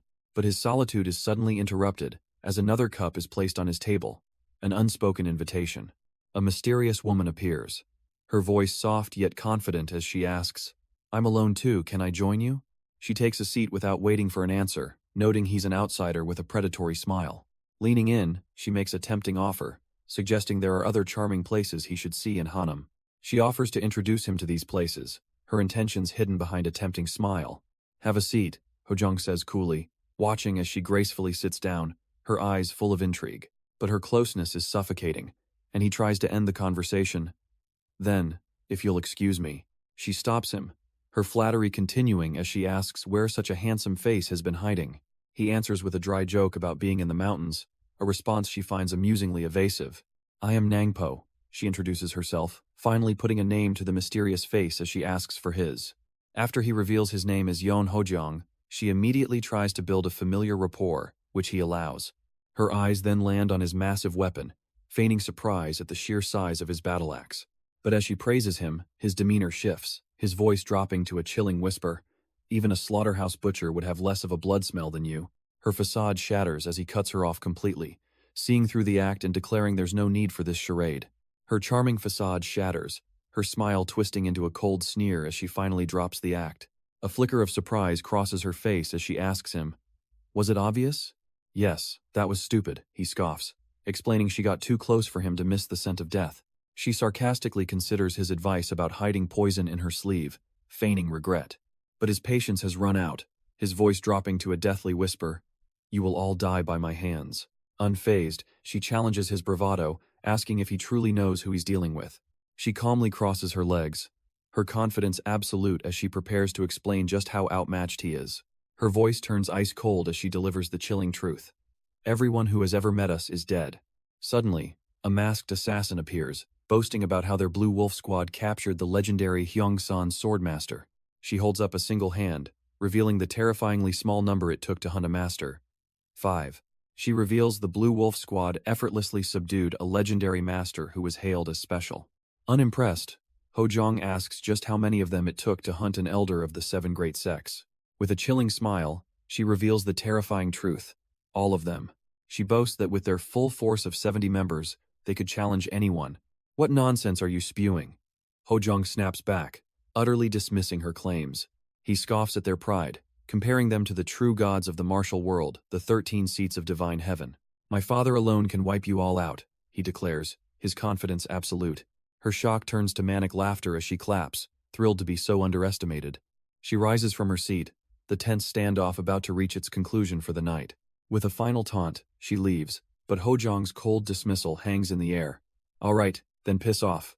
As the assassin's footsteps fade from the tense tavern, Hojong coldly processes the information she left behind. Interesting, he muses, already calculating the threat of her 70-strong squad. But suddenly, his focus shatters as an overwhelmingly powerful presence arrives in Hanam. A messenger announces the arrival of the Moyong clan's patriarch and his daughter.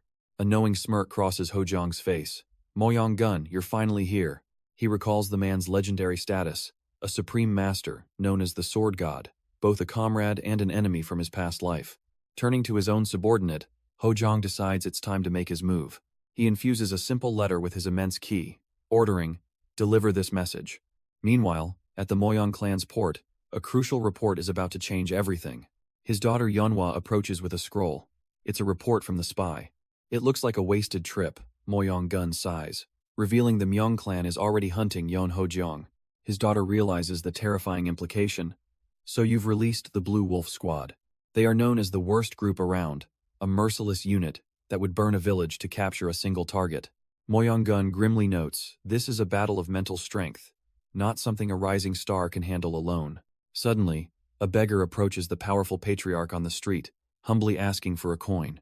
Moyong Gun obliges, handing over the money in what seems like a simple act of charity. The beggar quickly turns and walks away, their brief and mysterious interaction now complete. But he reappears just moments later, delivering a formal summons from young Master Yun for a meeting tomorrow. And with it comes a chillingly confident message.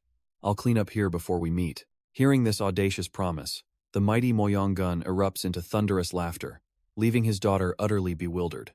Moyong Gun smirks at his daughter, musing, "It's either you clean up, or you get cleaned up." Meanwhile, Yeon Hojong spends the night in quiet contemplation, a weapon resting ominously in the foreground. He's suddenly jolted from his thoughts by a faint rustling sound from outside his room. The sound of his door sliding open breaks the silence of the early morning. A scroll lies waiting for him as he rises with the sun, ready to act. "All right, then," he decides. He calmly walks across the room, declaring, "I'm ready, and so are the tools." His hand grips a small, glowing blade, its blue aura promising a swift and silent death. In a flash of movement, Hojong strikes, instantly executing a Myeong clan member in a spray of blood. An onlooker cries out in shock as another body is sent flying through the air from the sheer force of the attack. His targets can only stare in disbelief, completely stunned by the brutal efficiency of his one-man assault. Hojong surveys the bustling street from a rooftop, his next targets completely unaware of the predator watching them from above. Surrounded by a chilling blue aura, he whispers to himself, "Now, slowly, shall I start with the cleaning?" Down below, The market is alive with the sounds of merchants hawking their wares, shouting, "It's cheap, cheap." A fishmonger proudly displays his catch, boasting about its surprising value to a skeptical customer. He continues his pitch, a huge carp as big as a 6-year-old, completely oblivious to the danger.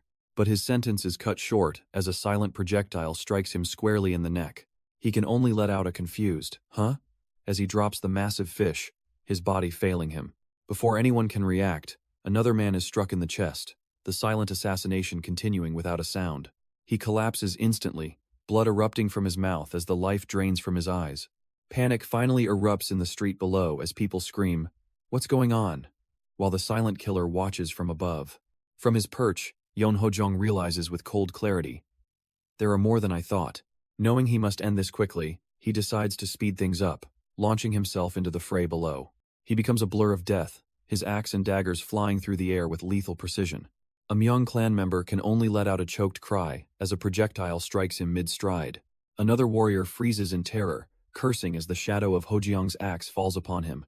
But it's a silent dagger to the neck that ends him before he can even raise a defense. Hojiang cuts through the remaining assassins like a storm, leaving a trail of bodies in his wake. As the last man falls, he wonders, "Is this all?" But his instincts scream, "No." He closes his eyes, sensing for the true source of danger, the place with the strongest murderous intent. His gaze snaps open, locking onto a distant, ominous statue as he realizes the real fight is over there. He stomps down, unleashing the terrifying pressure of the White Tiger's dominion. A torrent of brilliant blue ki erupts as he channels his full power into a devastating swing. With glowing eyes locked onto his target, he spins with blinding speed, his axe a blur of destruction. But this power wasn't born overnight, honed long ago in a spar where he simply said, "Let's see." Even then, his strength was on another level, effortlessly sending his clanmate flying back. Back in the present, he calmly parries a blood-soaked spear, aimed straight for his heart. The attacker, a familiar face now twisted by betrayal, can only stare in shock at the failed ambush. But Hojong gives him no time to recover, leaping into the air for a decisive counter. The warrior cries out as the blunt end of the axe smashes directly into his face. Hojong lands without a sound, the fight already over before his opponent even hits the ground. He spins through a hail of violet energy, deflecting every single projectile with his axe. His weapon then carves a massive vortex through the air, a devastating counterattack. Landing on the shattered ground, he braces himself for what's to come. A chilling blue aura erupts from his fist as his true power begins to surface. Staring up at the mountain, he begins a mysterious countdown. 1. He casually parries another blast while continuing his count. 2. Leaping high into the sky, he evades the relentless assault from an unseen foe. His hands glow with immense power as he rapidly counts all the way up to 9.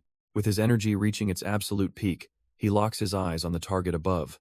10. He whispers, unleashing a cataclysmic strike that shatters the very air. His hand clenches as he calmly surveys the mountain before him, realizing all the things that need to be cleaned up have gathered in one convenient place.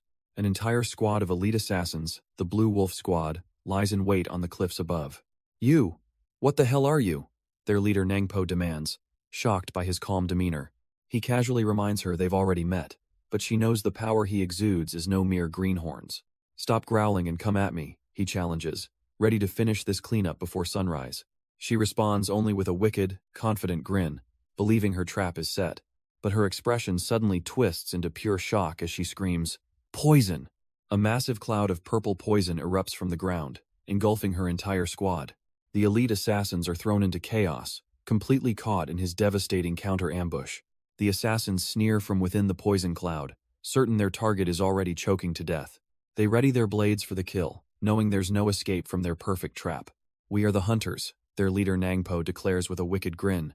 The hunt has begun, but then, the very air begins to shift with an impossible power.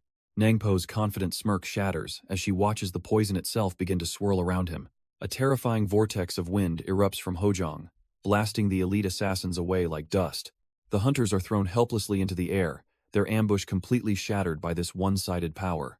Choking and broken, the entire Blue Wolf Squad is neutralized in a single, devastating move.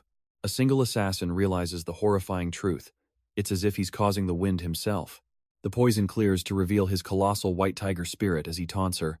"Stop your bullshit." Hojong raises his axe, his voice dripping with contempt. "Disappear cleanly, like the trash you are." With a single swing, he triggers a massive landslide, burying the elite assassins under tons of rock and debris. Nangpo is caught in the chaos, her squad's ambush turning into a desperate fight for survival. A horrifying realization dawns on her as she connects this devastation to his earlier display of power. She screams in agony, recognizing the legendary void penetration technique that shatters targets from within. Meanwhile, on a rainy night, the Moyong clan's estate is quiet and still. A subordinate approaches the clan head, breaking the silence with a simple question. He asks Patriarch Moyong if he's ready to retire, but the patriarch seems lost in thought. His daughter, Yunhua, watches him closely, understanding that something far more important is on her father's mind. The two walk away together, the weight of future alliances and impending wars hanging heavy in the air. Patriarch Moyong is suddenly startled, his thoughts clearly elsewhere. In that same instant, the candles in the room flicker and die, plunging them into darkness. The smell of blood? Yunhua recoils in shock, her senses overwhelmed by the sudden stench. Her father's eyes narrow, already fixed on the silhouette of an uninvited guest standing in the pouring rain. The figure steps into the light, revealing a masked Yon Hojong, drenched and breathing heavily with his massive axe in hand. Moyong and his daughter move cautiously through the estate, drawn towards the intruder's overwhelming presence. Suddenly, a hand crackling with immense key slams down, sending a powerful pulse through the very structure of the building. A slow smile spreads across the patriarch's face as he realizes who it is, muttering, "I thought he'd never come." The doors to the main hall slide open with a heavy thud, revealing the scene within. And there he stands, facing the patriarch of the Moyong clan, having crossed enemy lines to deliver a message in person. With his axe resting on his shoulder, Yon Hojong makes his chilling entrance. The Moyong patriarch meets him head-on, confirming the rumors about the Yan clan's eldest son. His daughter, Yunhua, watches in stunned silence as the two behemoths finally face each other. "You're late," the patriarch states, immediately asking if he eliminated the elite Blue Wolf squad. But when Hojong simply answers, "No," the clan leader's expression turns skeptical. He presses further, questioning if Hojong's bold threats were nothing more than empty talk. 61, Hojong begins, his voice cold and steady, as he reveals the true body count. He explains how the assassins were either buried alive or sliced to death in the ambush. 6 were chopped into so many pieces their bodies couldn't even be found. Then, he concludes, "I selected 2, cut off 1 arm each, and sent them to the Myong clan." Moyong is stunned that the entire Blue Wolf squad fell in half a day, but Hojong simply smirks at the thought of his rival's despair. This is Moyong, a legendary patriarch whose name alone shakes the martial world. But a chilling memory surfaces, Hojong's past life, where he was brutally murdered by a white-haired warrior. "Now that I see the one who took my life away," Hojong reveals, his eyes locked on the very man sitting before him. He remembers the agony of his own death, a memory that has now become his greatest weapon. "You don't know me," he says with a terrifying smile, "but I know you very well." Shaking with rage, Moyong slams his fist down, warning Hojong that he has just made a catastrophic mistake. He explains that the Blue Wolf squad was a force feared even by their own clan, and annihilating them is an open declaration of war. Now, the entire Myong clan will be forced to move, and secrecy is no longer an option for anyone. Smashing the table, he finally asks if this bloody spectacle is enough to settle the score and forge their alliance. Despite the patriarch's fury, Hojong calmly states he enjoyed the outing, prompting Moyong to suggest they pretend this meeting never happened. The powerful clan leader attempts to regain control, offering to simply walk away from the bloody affair. But Hojong sees right through the facade, recognizing the cunning man who never willingly accepts a loss. Moyong then shifts tactics, probing to see if Hojong is merely calculating every outcome like a merchant. He then reveals his ultimate goal, the one thing that drives him, becoming the Murim Lord. Hojong confirms this, acknowledging it as the patriarch's lifelong dream and ambition. Suddenly, Moyong admits the letter he received was a shock, feeling as if Hojong had peered directly into his mind. He questions how it was possible, realizing that seeing Hojong in person confirms it's far more than just simple knowledge. Leaning in, he demands to know how Hojong was so certain about his deepest, most hidden ambition. With a chilling smile, Hojong simply laughs it off and replies, "It was easy." Hojong explains that becoming Murim Lord is the dream of every great martial artist, especially a patriarch. But as Yunhua listens, she feels a strange chill from his unnervingly smooth answer. She watches the two men, sensing an invisible, high-stakes battle of wills unfolding before her. For a moment, Hojong's expression shifts, filled with a complex emotion she can't quite decipher. It was a look of someone encountering an old, unfortunate fate once more. He then considers the possibility that the patriarch will back out of their deal. Moyang-gun leans in, demanding, "What will you do?"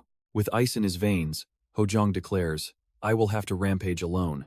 The patriarch scoffs at his recklessness, but Hojong clarifies he'll strike the Moyang clan too. "You plan to take on even me?" Moyang-gun asks, only for Hojong to reveal, "You're wrong. It's not just me." Hojong reveals his final trump card. The beggar's sect will spread rumors that the Moyang clan is plotting to annihilate everyone. He lays out the stakes on a metaphorical scale, pitting his own life against the patriarch's most precious dream. "The price of going against me is your dream," he declares, asking, "Which one will you choose now, patriarch?" With a confident smirk, he presses the powerful man for a final answer. An alliance, or all-out hostility? The immense pressure suddenly shatters as the patriarch lets out a small, disbelieving scoff. Then, he erupts into roaring laughter, stunning his daughter as he joyfully admits, "I lost." Moyang-yonhwa watches in utter shock, realizing this is the first time she has ever seen her father laugh so heartily. The two men immediately seal their new alliance with a drink, with Moyang-gun eagerly declaring, "Let's blow away the noble family." As their laughter echoes into the night, their combined ambition now sets its sights on the wider world. Their plotting begins at once, with Moyang-gun already suggesting their next move. "Shall we draw on the Shaolin sect?" Moyang-yonhwa agrees, noting the Shaolin sect's prestige would keep their enemies in check. But Hojong interrupts, a single finger raised as he suggests adding one more element to their plan. He proposes they convene a temporary martial alliance, a move far bolder than simply asking for help. Hojong stares him down, questioning if the patriarch truly understands the weight of such a declaration. A wicked grin spreads across Moyang-gun's face as he realizes the true goal. Declare the Myung clan a public enemy and annihilate them. Hojong gives a slight, knowing smile, simply stating, "I see." The patriarch takes a sip, impressed by the decisive move and admitting, "It's easy to converse with a smart person." He then pivots the conversation, asking if Hojong has planted spies not just in his clan, but in the Myung clan too. Hojong smirks, never confirming or denying, while Moyang-gun admits it was just a guess he'd made. As Yonhwa looks on, flustered, her father laughs heartily, confirming that the young man's guess was spot on. With their alliance forged, Hojong finally stands to depart. "Go and rest now," the patriarch says, acknowledging the brutal fight against the Blue Wolf squad as Hojong formally takes his leave. But as Hojong turns away, Moyang-gun pours one final drink for him. He offers a chillingly simple piece of advice. "Don't die, because if he falls, this grand meeting becomes nothing more than a simple outing." But Hojong calmly replies, "Don't worry." His confidence is absolute, boasting, "Even if I'm hit by the needles of the Tang clan, I'll manage to survive somehow." The patriarch erupts in laughter at the sheer absurdity of his claim. But as Hojong walks away, his inner thoughts are cold as ice. "Keep laughing next. It will be your turn." He turns back one last time, posing a dangerous question. "My life, or the patriarch's dream, which would you like to bet on?" Leaving the powerful man speechless, Moyang-gun turns to his daughter, asking, "Yonhwa, what do you think about this man?" Moyang-yonhwa gives her cold assessment of their new ally. "He's arrogant." She acknowledges his courage, but questions if guts alone can topple the mighty Gujumyang clan. To her, he's just a boy flailing around, but her father simply laughs at her harsh words. The patriarch agrees Hojong is not a suitable partner for her, but then he stuns her, admitting, "If he had inherited my surname, I would have made him my successor right away." He laments that Hojong is a talent he desperately desires for his own clan. Realizing he'll never truly join them, Yonhwa makes a chilling suggestion. "Shouldn't we get rid of him in advance?" she asks, proposing they kill their new ally. Her father's ki flares, shattering his cup as he contemplates her ruthless logic. He then ominously hints that after the Gujumeong clan falls, Yeon Hojong will be their very next target.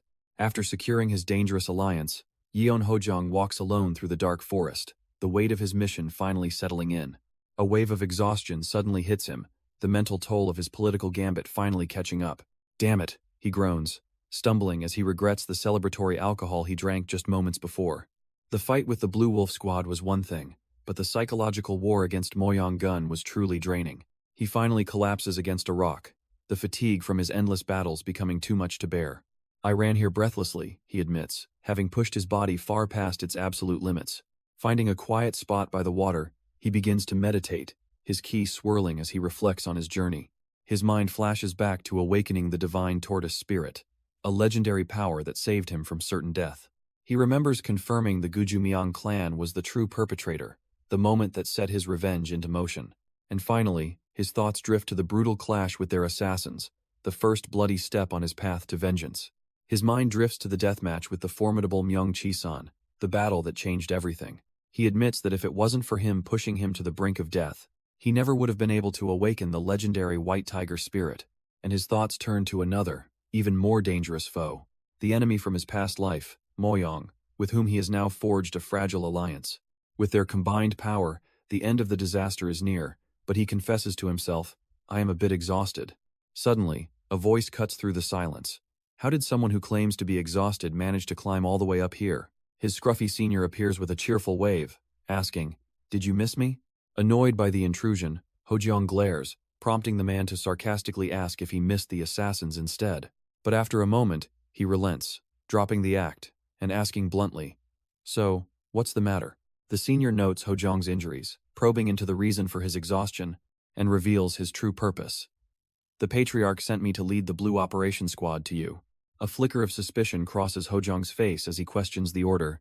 "My father did?" The entire Blue Operation Squad snaps to attention, formally greeting their young master with a thunderous shout, but Hojeong remains silent, thoughtfully analyzing the unexpected reinforcements and their leader. He calls out the squad leader by name, Shinmo, who immediately responds with deference. Hojeong's directness seems to irritate the squad leader, who finds his new master unusually blunt. With a grim expression, he issues a stark warning about the path ahead. "It's going to be tough," he declares, taking command and leading his new squad into the night. Meanwhile, back at an estate, a furious shout of, "This is ridiculous," echoes through the pouring rain. Patriarch Myung-chun seethes with rage, questioning the disgrace of his clan's repeated failures against one man. His ki explodes as he screams that even after sending assassins and the elite Blue Wolf squad, they still couldn't capture Yeon Hojeong. Standing over the remains of a failed subordinate, his fury radiates through the room, a testament to his absolute intolerance for failure. But his subordinate steps forward with a chilling resolve, declaring, "Patriarch, I haven't given up yet." He proposes a shocking new strategy: to deploy the Blue Wolf squad once more, a suggestion that seems impossible. "How do you plan to use them when they're all dead?" the Patriarch roars, only to be told they can use their corpses. The sinister plan is revealed. The bodies of the Blue Wolf squad, disguised as civilians, are still scattered in the streets. They will frame Yeon Hojeong as a monstrous villain who massacred innocent people on his journey. The Patriarch adds that he's already spreading rumors, blaming unsolved crimes in Hojeong's own hometown on him. With this, the entire orthodox martial arts world will turn against him, branding Yeon Hojeong a public enemy. Patriarch Myung-chun is served a drink by his now resolved commander, Sani. As the cup is filled, a new, deadlier phase of their plan begins. "Now you're showing the demeanor of a proper commander," the Patriarch smirks, accepting his subordinate's apology. With the frame up in motion, he gives a chilling new order: "Send warriors who can capture Yeon Hojeong." Sani suggests the three half-brothers of Myung Chi-san, questioning if they should deploy their vanguards so soon. But the Patriarch's eyes glow with rage as he confirms the order, determined to crush the whelp from the Yan clan. He boasts that these three have mastered their ancestors' secret techniques, an unstoppable force even for a Patriarch. Meanwhile, an investigator from the Orthodox faction grimly surveys the evidence of a brutal massacre. His aide delivers the shocking report. There are 11 bodies in total. Holding the scroll, the investigator asks if this carnage was truly the work of Yeon Hojeong. The investigation is complicated by a new arrival, Lee Chal-kyung, a famous secular disciple of Shaolin. He wonders why, concluding that even the mighty Shaolin can no longer ignore the situation. His aide recounts a list of heinous crimes from the past, all tied to the same province. The investigator finds Yeon Hojeong's extensive criminal record strange, questioning how a young man could commit so many unresolved crimes. But as he examines a body, a shocking realization hits him. "Hold on, this isn't pharmacist Mr. O." A local merchant confirms his suspicion, stating he's known everyone in the market for 20 years. The merchant points to another victim, revealing they are all strangers disguised in the clothes of the locals.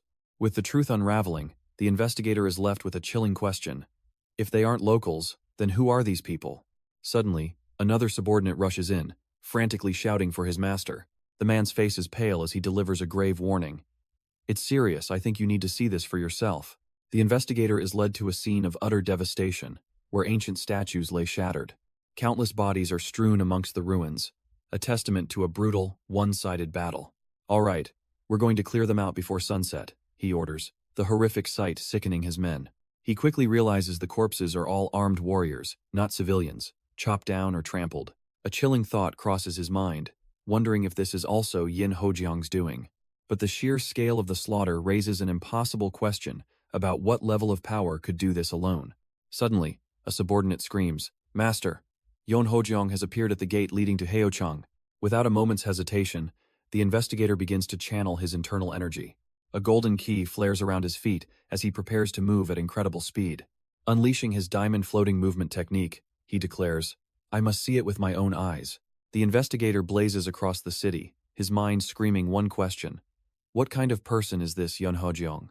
Meanwhile, at the city gates, the proud banner of the Yan clan announces an unwelcome arrival. Yon Hojiang himself steps forward, his expression an unreadable mask of calm indifference. But a chilling blue aura begins to leak from his feet, hinting at the terrifying power coiled within. With his men behind him and his massive axe in hand, he marches directly into hostile territory. How dare a criminal march here so boldly? The local guards scream, calling him the villain who massacred the people. Yet one onlooker is stunned, realizing the man before him looks nothing like the monster from the rumors. The guards swarm forward, completely surrounding Hojiang's small contingent with their spears raised. One slams his weapon into the ground, bellowing "Stop!" to halt his advance. Just then, the investigator lands, pointing accusingly and demanding Yon Hojiang's surrender right now. "I, the Blue Hall leader of the Gujumyong clan, will capture you myself," a man declares, slamming his spear down. But Yon Hojiang simply raises his massive axe, his voice dripping with contempt, and, in the next instant, a blinding flash of blue energy erupts from his weapon. The hall leader is sent flying, crashing to the ground in a single, humiliating blow. His subordinates can only watch in stunned disbelief as their leader is so easily dispatched. Unfazed, Yon Hojiang continues his slow, deliberate march forward, his presence suffocating the battlefield. "You bastard!" they scream, enraged by his blatant disrespect for their authority and power. One of them lunges forward, only to be met by a whirlwind of steel as Hojiang's axe cuts through the air. He stands untouched in the center of the chaos, a ring of fallen warriors now surrounding him. Realizing the overwhelming difference in power, the remaining guards draw their swords for a final, desperate assault. "Eliminate them all," Yon Hojiang commands, and his elite squad moves as one. They are a whirlwind of death, their spears cutting through the guards with brutal efficiency. The hopelessly one-sided battle is over in an instant, leaving only silence in its wake. A blood-soaked banner now stands as the sole testament to the swift and merciless slaughter. His warriors calmly sheath their blades, the grim work now complete. The townspeople stare in shock, realizing the identity of the man leading this terrifying force. It is none other than the infamous villain, Yon Hojiang, standing as their new conqueror. His reputation precedes him, with wanted posters spreading across the land labeling him a murderer. "Who would fabricate such unbelievable accusations?" his ally asks, seeing the outrageous list of crimes. But Hojiang simply smirks, revealing the true depth of his plan. It's about creating a justification. By becoming the scum of the world, his enemies can move without hesitation, playing right into his hands. He turns to his new commander, squad leader, Shinmo. Hojiang orders him to select 10 agile warriors and prepare the rest for deployment within 2 days. But his ally watches in disbelief, wondering what insane plan he's concocting now. With a chilling smirk, Hojiang declares, "I should go see the patriarch of the Gujumyong clan." "Don't go. It's an obvious trap," his friend pleads, but Hojiang simply gives him another mission. The senior desperately questions his trust in their new allies as Hojiang begins to walk away. Before he can even finish his sentence, Hojiang vanishes in a blur of motion, leaving him stunned. His ally can only scream in frustration as Hojiang's faint laughter echoes back. He has made his decision, walking alone into the very heart of the enemy's den. Hojiang marches forward, knowing it might be too soon, but his tortoise key has already reached 80% completion. His white tiger spirit and divine breathing techniques have amplified his power, making him the strongest he's ever been since his regression. However, as he finally arrives at the enemy's doorstep, a new doubt creeps into his mind. He questions if he can truly handle 3 experts on the same level as the monstrous Myongchi-san. For the first time, he admits to himself that this might be a bit challenging. His only hope for victory lies in awakening one of the other divine spirits, the vermilion bird or the azure dragon. If he could just awaken even one of them, the scales of power would tip decisively in his favor. Meanwhile, inside the Gujumyong clan's headquarters, Patriarch Myongchun waits within his private chambers. "Lord Myongchun, it's the commander," a subordinate announces, but finds the Patriarch's door strangely unresponsive. As he reaches for the handle, A faint golden light emanates from the door, hinting at the immense power contained within. Inside the Patriarch's chamber, Myung-chun suddenly recoils in utter disbelief, shouting, "What?" An inferno of golden ki erupts, filling the entire room with overwhelming heat and power. The Patriarch can only watch in shock as a figure is consumed by the raging flames. He wonders if someone has truly mastered one of their ancestors' secret arts so quickly. The legendary Phoenix Divine Technique is unleashed, a power thought to be lost to time. A new monster emerges from the fire, introducing himself as Commander Myung-woo-san. "Doesn't it seem possible to make even the heavens kneel?" he asks, his power radiating absolute confidence. In a flash, a wave of pure force slams into the Patriarch, throwing him across the room. Glowing red veins of ki pulse across the commander's body, a sign of his complete mastery. Now kneeling before this new powerhouse, the humbled Patriarch can only whisper, "I know." Commander Myung-woo-san declares his ultimate goal. The first priority is to destroy the Green Mountain Yon clan. When the humbled Patriarch asks what's happening, the commander simply presents a scroll with a grim look. The news is a bombshell. The Moyong clan has called for a temporary Murim alliance, a move that will shake the entire world. Woo-san laughs maniacally, realizing their plan worked perfectly. Moyong-gun will now lead the charge to annihilate their common enemy. He then reveals the trap is already sprung, confirming he sent the Blue Hall as nothing more than sacrificial bait. And currently, a massive force is already marching, a veritable army dispatched for a single man. The legendary three brothers Hak, Hui, and Hyun are leading 300 elites from the White Dragon unit to capture Yeon Hojong. Leading them is the monstrous Myung-hak, a mountain of pure muscle and fury. Alongside him are the deadly Myung-hui and Myung-hyun, a trio of legendary warriors sent to end Hojong's reign. But elsewhere, squad leader Shinmo arrives before his own master, ready to report on the enemy's movements. Shinmo reports on the three formidable masters, and Hojong admits they are levels above him in pure martial arts. But suddenly, he freezes in place. Why does this feel familiar, he wonders, certain he has sensed this exact aura before. The memory hits him like a tidal wave, the day his father was murdered right before his eyes.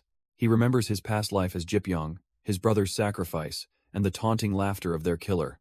Back in the present, a chilling blue aura begins to radiate from his very soul. The energy erupts violently, blasting his own men away in a powerful shockwave. "What is this?" Shinmo cries out, shivering in absolute terror at this sudden, overwhelming power. Hojong's hand trembles, not from fear, but from the sheer force of the ki now coursing through his weapon. For he has never forgotten the faces of those who slaughtered his clan, and now, his divine spirit awakens. His eye ignites with a chilling blue flame as he questions if this feeling is fear. A torrent of blue ki erupts from his body, the pressure immense and suffocating. But his gaze is not one of terror. It's filled with a cold, absolute certainty. He realizes this overwhelming power isn't fear at all, it's pure, vengeful joy. The sheer force of his awakening blasts his own commander, Shinmo, helplessly backward. Gripping his axe, Hojong becomes a storm of divine energy, ready to be unleashed. He stomps down, and the very ground cracks and shatters under the weight of his ki. Launching himself into the air, he soars towards the elite Myung clan assassins who just arrived. "I missed you," he says with a chilling smile, recognizing the faces of his past life tormentors. Meanwhile, a new report arrives. The Moyong clan's patriarch has finally made his move, convening a grand assembly. The Yon clan patriarch receives the news, his expression unreadable. His subordinate asks if he intends to attend the assembly, but the patriarch has a different plan. "No," he states coldly, "I'm not going." Confused, his loyal man asks what he intends to do instead. He hands over a scroll with a single command. "Send this to the Myong clan as quickly as possible." It's a formal accusation, reprimanding their patriarch for framing his son, and it carries a chilling warning that if his son is harmed, they will pay the price. His subordinate protests that this will aim the Myung clan's sword directly at him. But the patriarch knows his son is out there fighting a desperate battle alone. "How can I call myself a father," he declares, "if I can't protect my son's life?" The patriarch gives his final, desperate command to send the message with all possible speed. He can only pray for his son's survival, whispering, "Hojong, just endure a little longer." Meanwhile, that very son is locked in a desperate battle, his axe clashing against a monstrous new foe. His eyes widen in shock as his full-power attack is met with impossible resistance. A massive arm blocks his blade without a scratch, its owner scoffing. "Look at this guy." The other brothers are stunned by this display of defense, questioning how there are no injuries. They know Myung-hak has mastered the tortoise divine technique, leaving them no chance to join the fight. Hak begins to laugh at Hojiang's weakness, but his taunt is cut short by a blindingly fast counter. What? Is all the brute can manage as the axe appears instantly at his throat. But this is no ordinary attack. As a strange new power erupts from Hojiang's arm, the brute can only curse as Hojiang's axe swings with impossible speed. If I can't cut you, then I'll crush you, he roars, unleashing his beast-slaying axe strike. His brothers scream in terror, rushing forward to protect their young master. But they are far too slow, instantly blown away by the sheer force of the impact. One of them can only groan in pain, completely neutralized by the single attack. Myung-hak stares in disbelief, shocked that his elite siblings were taken out so easily. Hojiang stands firm, knowing this battle is far from over. Damn it, Hak growls, realizing he's been severely underestimated. Suddenly, the brute's hand shoots out, catching the axe shaft mid-swing with impossible speed. Hojiang's eyes widen in shock as his ultimate technique is stopped dead in its tracks. Hojiang unleashes a devastating swing, sending the brute flying back with overwhelming force. The massive warrior lands, recognizing his opponent with a grimace. You must be Yeon Hojiang. But Myung-hak's body begins to glow with a terrifying power as he mockingly asks for his surrender. Hojiang feels a suffocating pressure from this man's unpleasant yet strangely familiar aura. In response, his own battle axe begins to vibrate, radiating an intense, murderous intent. Myung-hak scoffs at the repulsive killing aura, questioning just how many lives Hojiang has taken. Can you still call yourself a man of righteousness? He taunts, trying to get under his skin. He accuses Hojiang of being a butcher who slaughtered innocents under the guise of justice. The words echo in Hojiang's mind as he questions the very meaning of chivalry and righteousness. His hand clenches, and the divine spirit within him begins to surge with a cold, terrifying power. His eyes glow with a cold fury as he snarls. Who are you to spout such nonsense?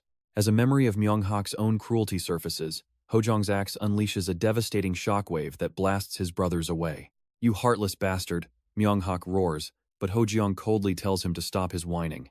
I can no longer bear your bullshit, Hojiang declares, vowing to dedicate his chattering head to the honor of his clan.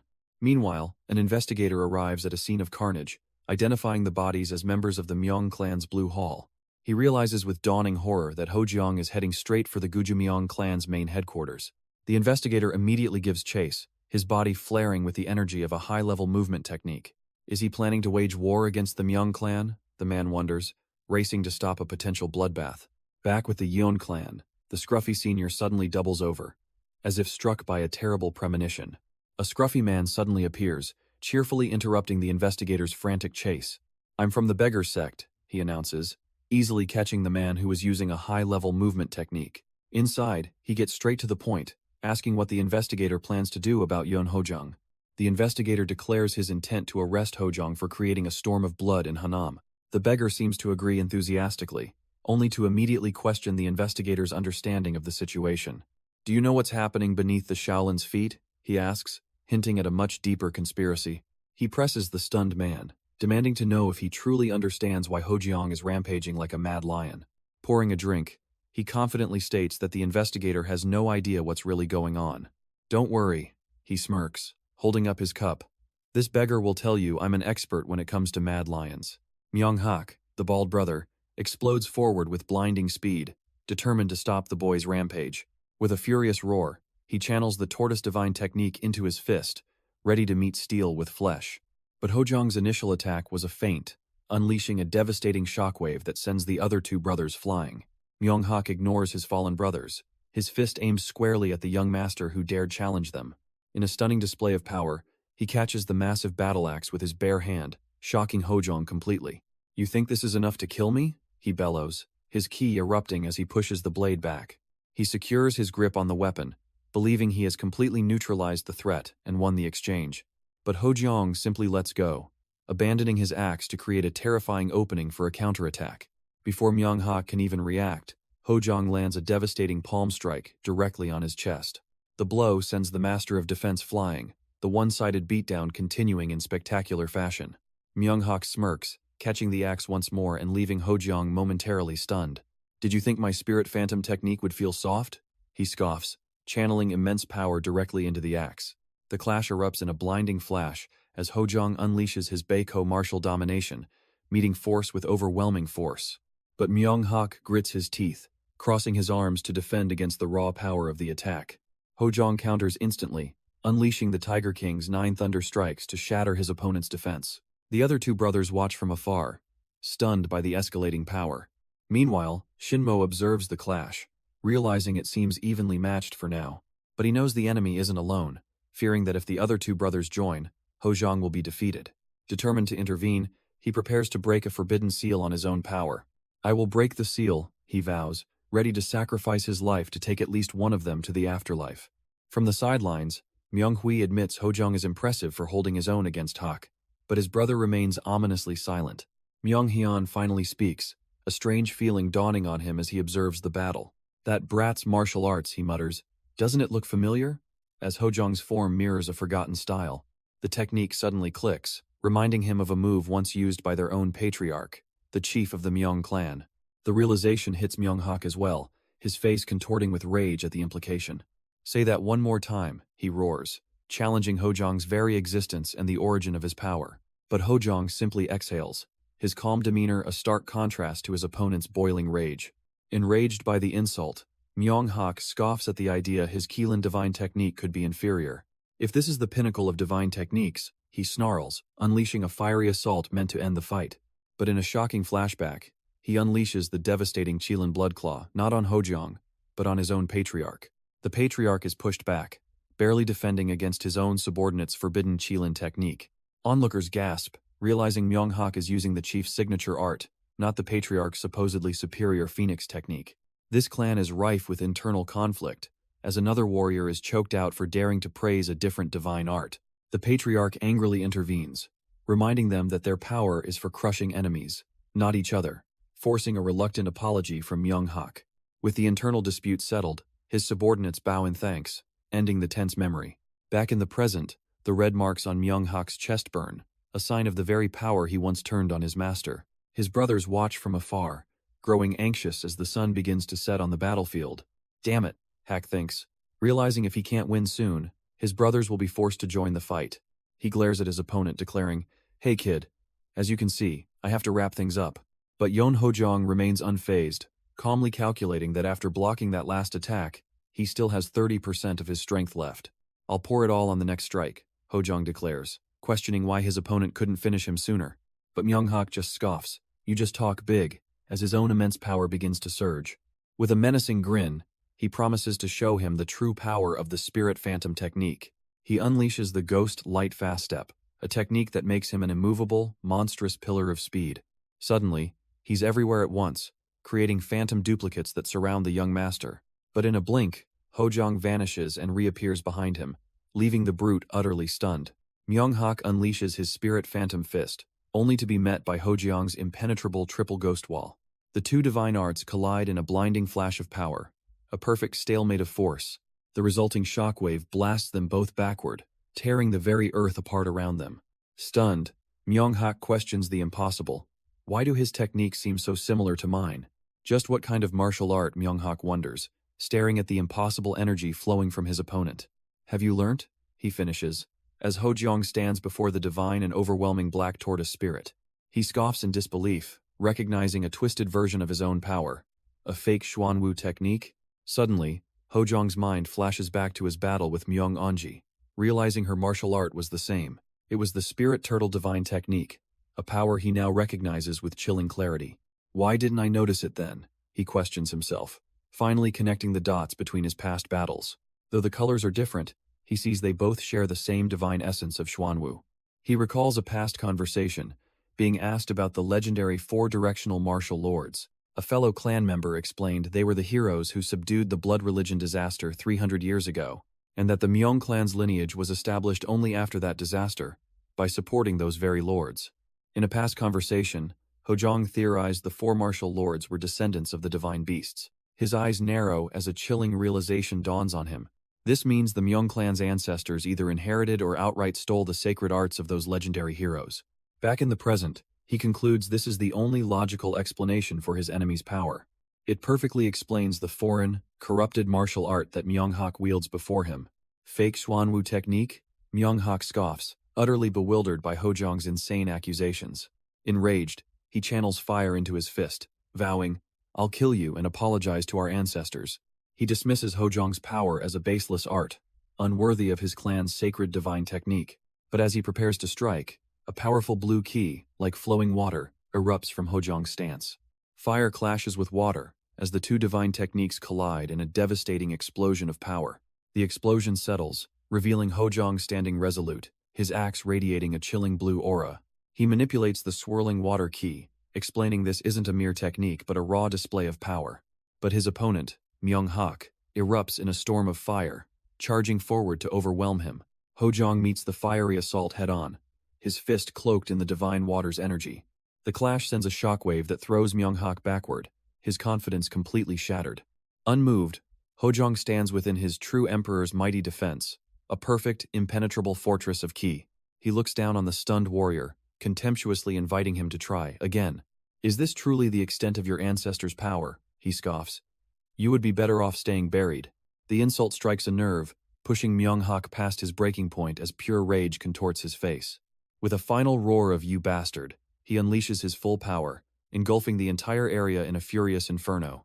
Despite his brother's desperate plea to capture Hojong alive, Myung-hak charges forward with pure killing intent. He unleashes the spirit turtle's 18 continuous fists, a technique backed by a colossal, fiery spirit. But Hojong simply smirks, summoning his own divine spirit, the true black tortoise of the north, Xuanwu. The furious barrage of punches slams into an invisible wall, completely neutralized before they can even reach him. Hojong calmly reveals the nature of his power, Xuanwu, the Black of the North.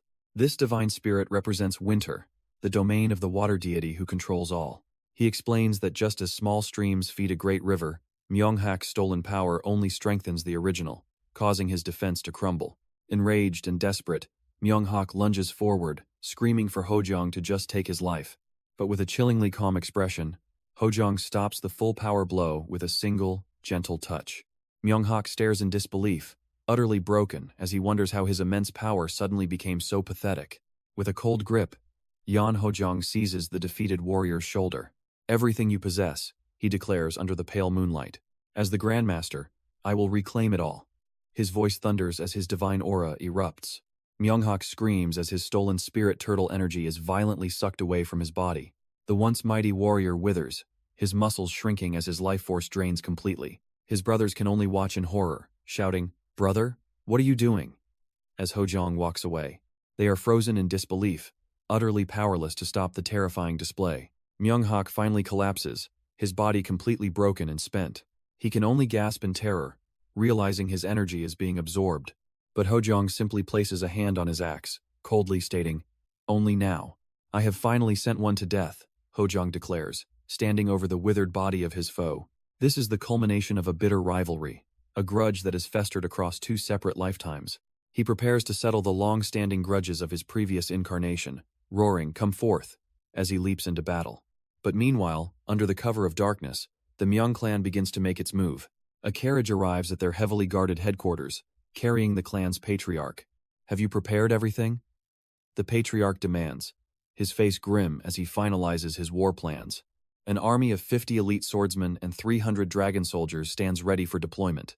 Just then, a messenger rushes in with urgent news that halts their mobilization. He reports that the Moyong clan's patriarch is about to convene a grand meeting, a move that changes everything.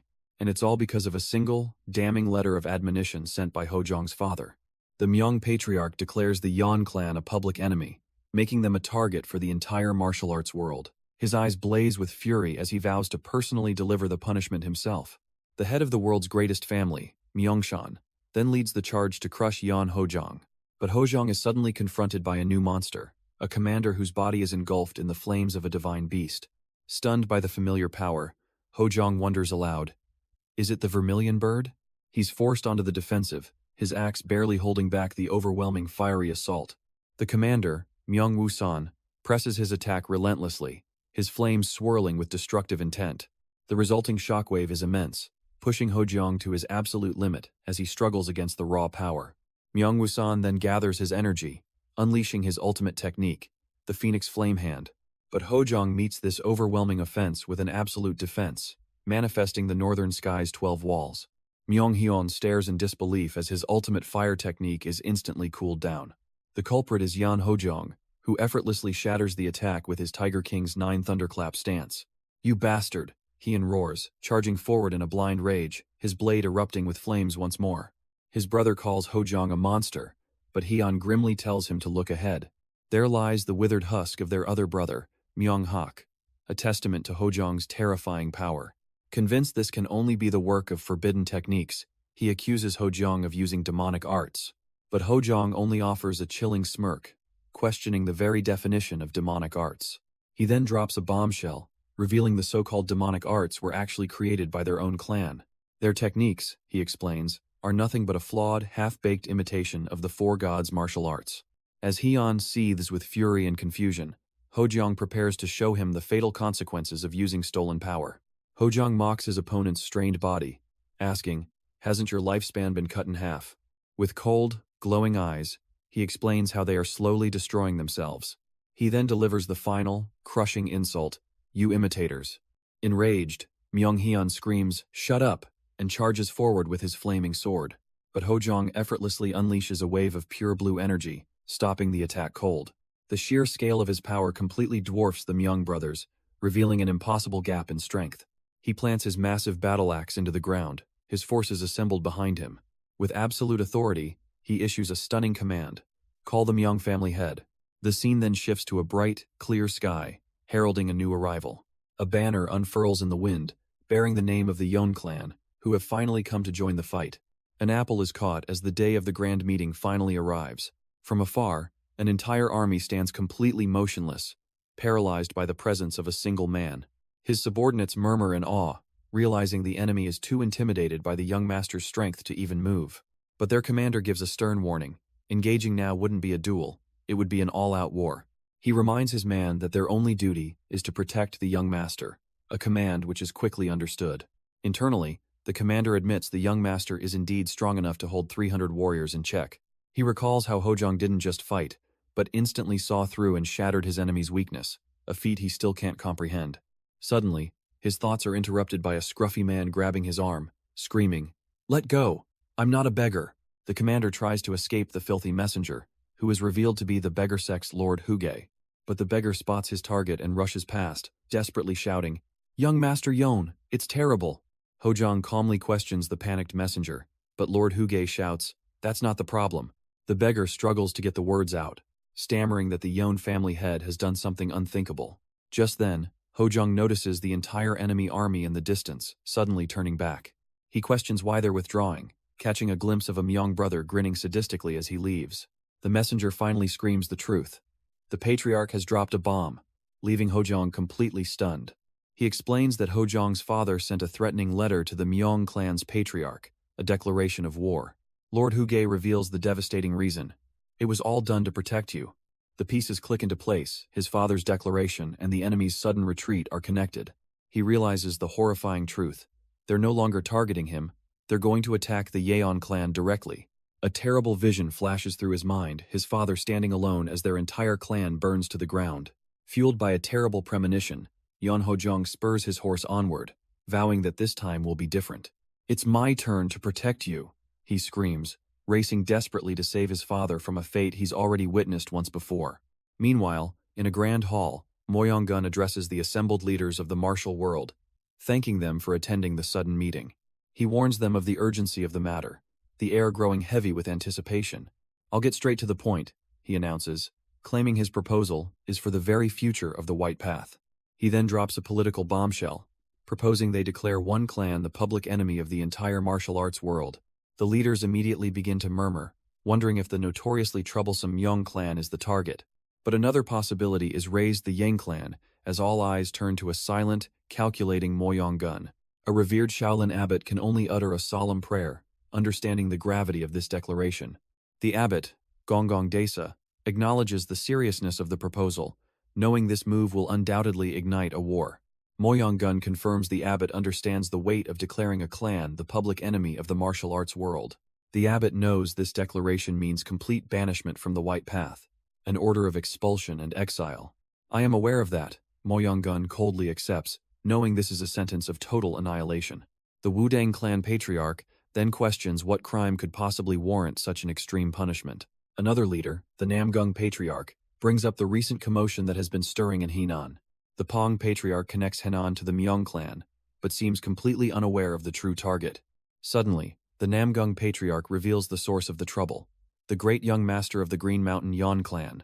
The Wudang Patriarch adds fuel to the fire, mentioning rumors of numerous other crimes in Jiangsu province. When asked if this means the Yan clan is the enemy, he slyly deflects, saying not necessarily, but he finishes with a smirk, knowing that where there's smoke, there's fire, as the political trap begins to close.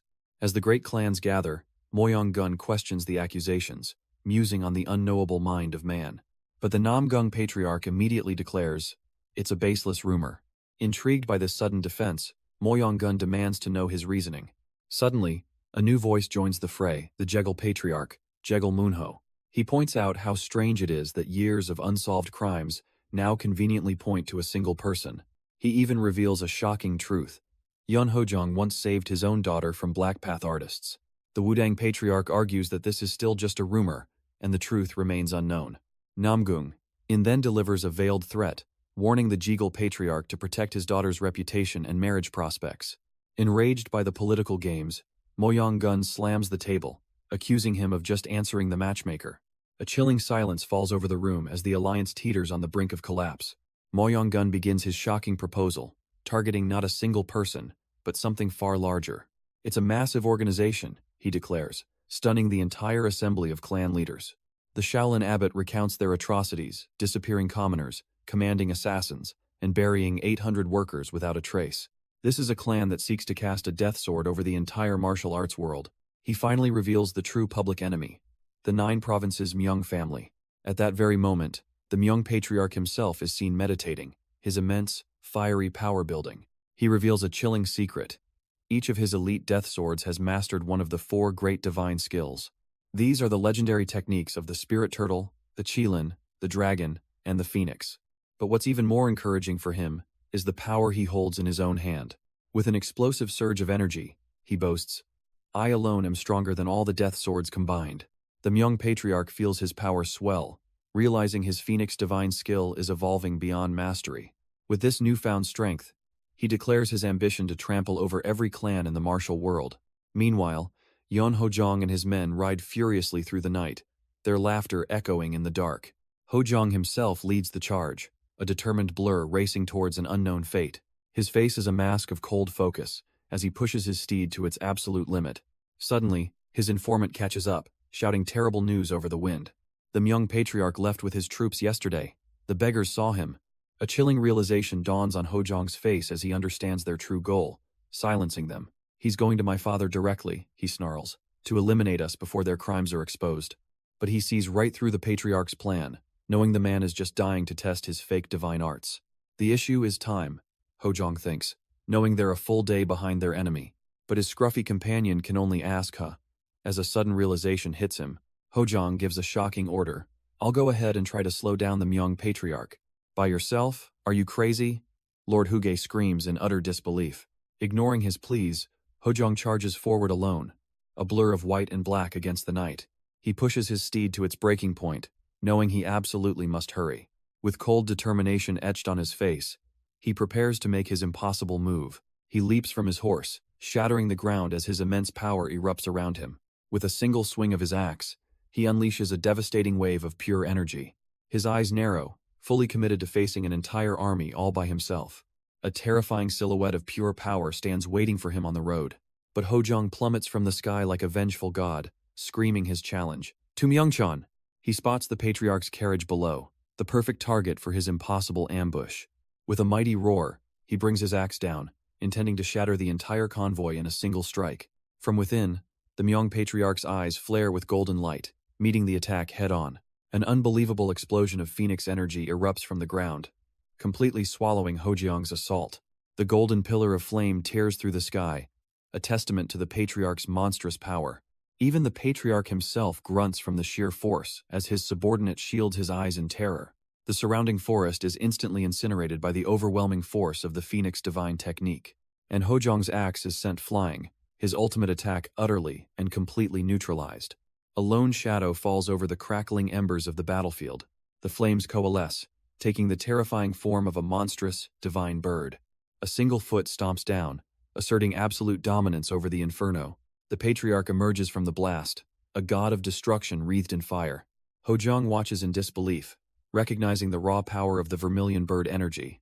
But he realizes this isn't perfection, it's a flawed, fake technique. The patriarch's body can't contain the power. He's being consumed from within. He has become a corrupted fire god, twisted and warped by his own immense power. I can't stand by and watch any longer, Hojong declares, his resolve hardening. As the maddened patriarch lunges, Hojong meets the fiery assault head-on. A defeated Myung clan member laments his foolishness as the battlefield burns around him. The patriarch scoffs at his trembling subordinates, disgusted by their weakness against a single young warrior. With a terrifying grin, he declares that one man should have been enough to handle this problem. But from the shadows, a calm voice cuts through the chaos as Hojong reveals himself with a smirk. The two titans finally face off, the patriarch shocked by the boy's utter lack of fear. Come, Hojong challenges, summoning his massive battle axe without a single wasted word. Enraged, the patriarch vows to split his skull as his fist erupts with the power of the vermilion bird. He unleashes a torrent of divine flame, a technique meant to incinerate anyone who stands against him. Yet Hojong's axe calmly meets the inferno, glowing with an immense, chilling blue energy. The sky itself seems to hold its breath, for the time of judgment has finally arrived. In a vision of the past, Hojong stands before the memory of his fallen father. Today, he declares with cold fury, I will erase an old grudge.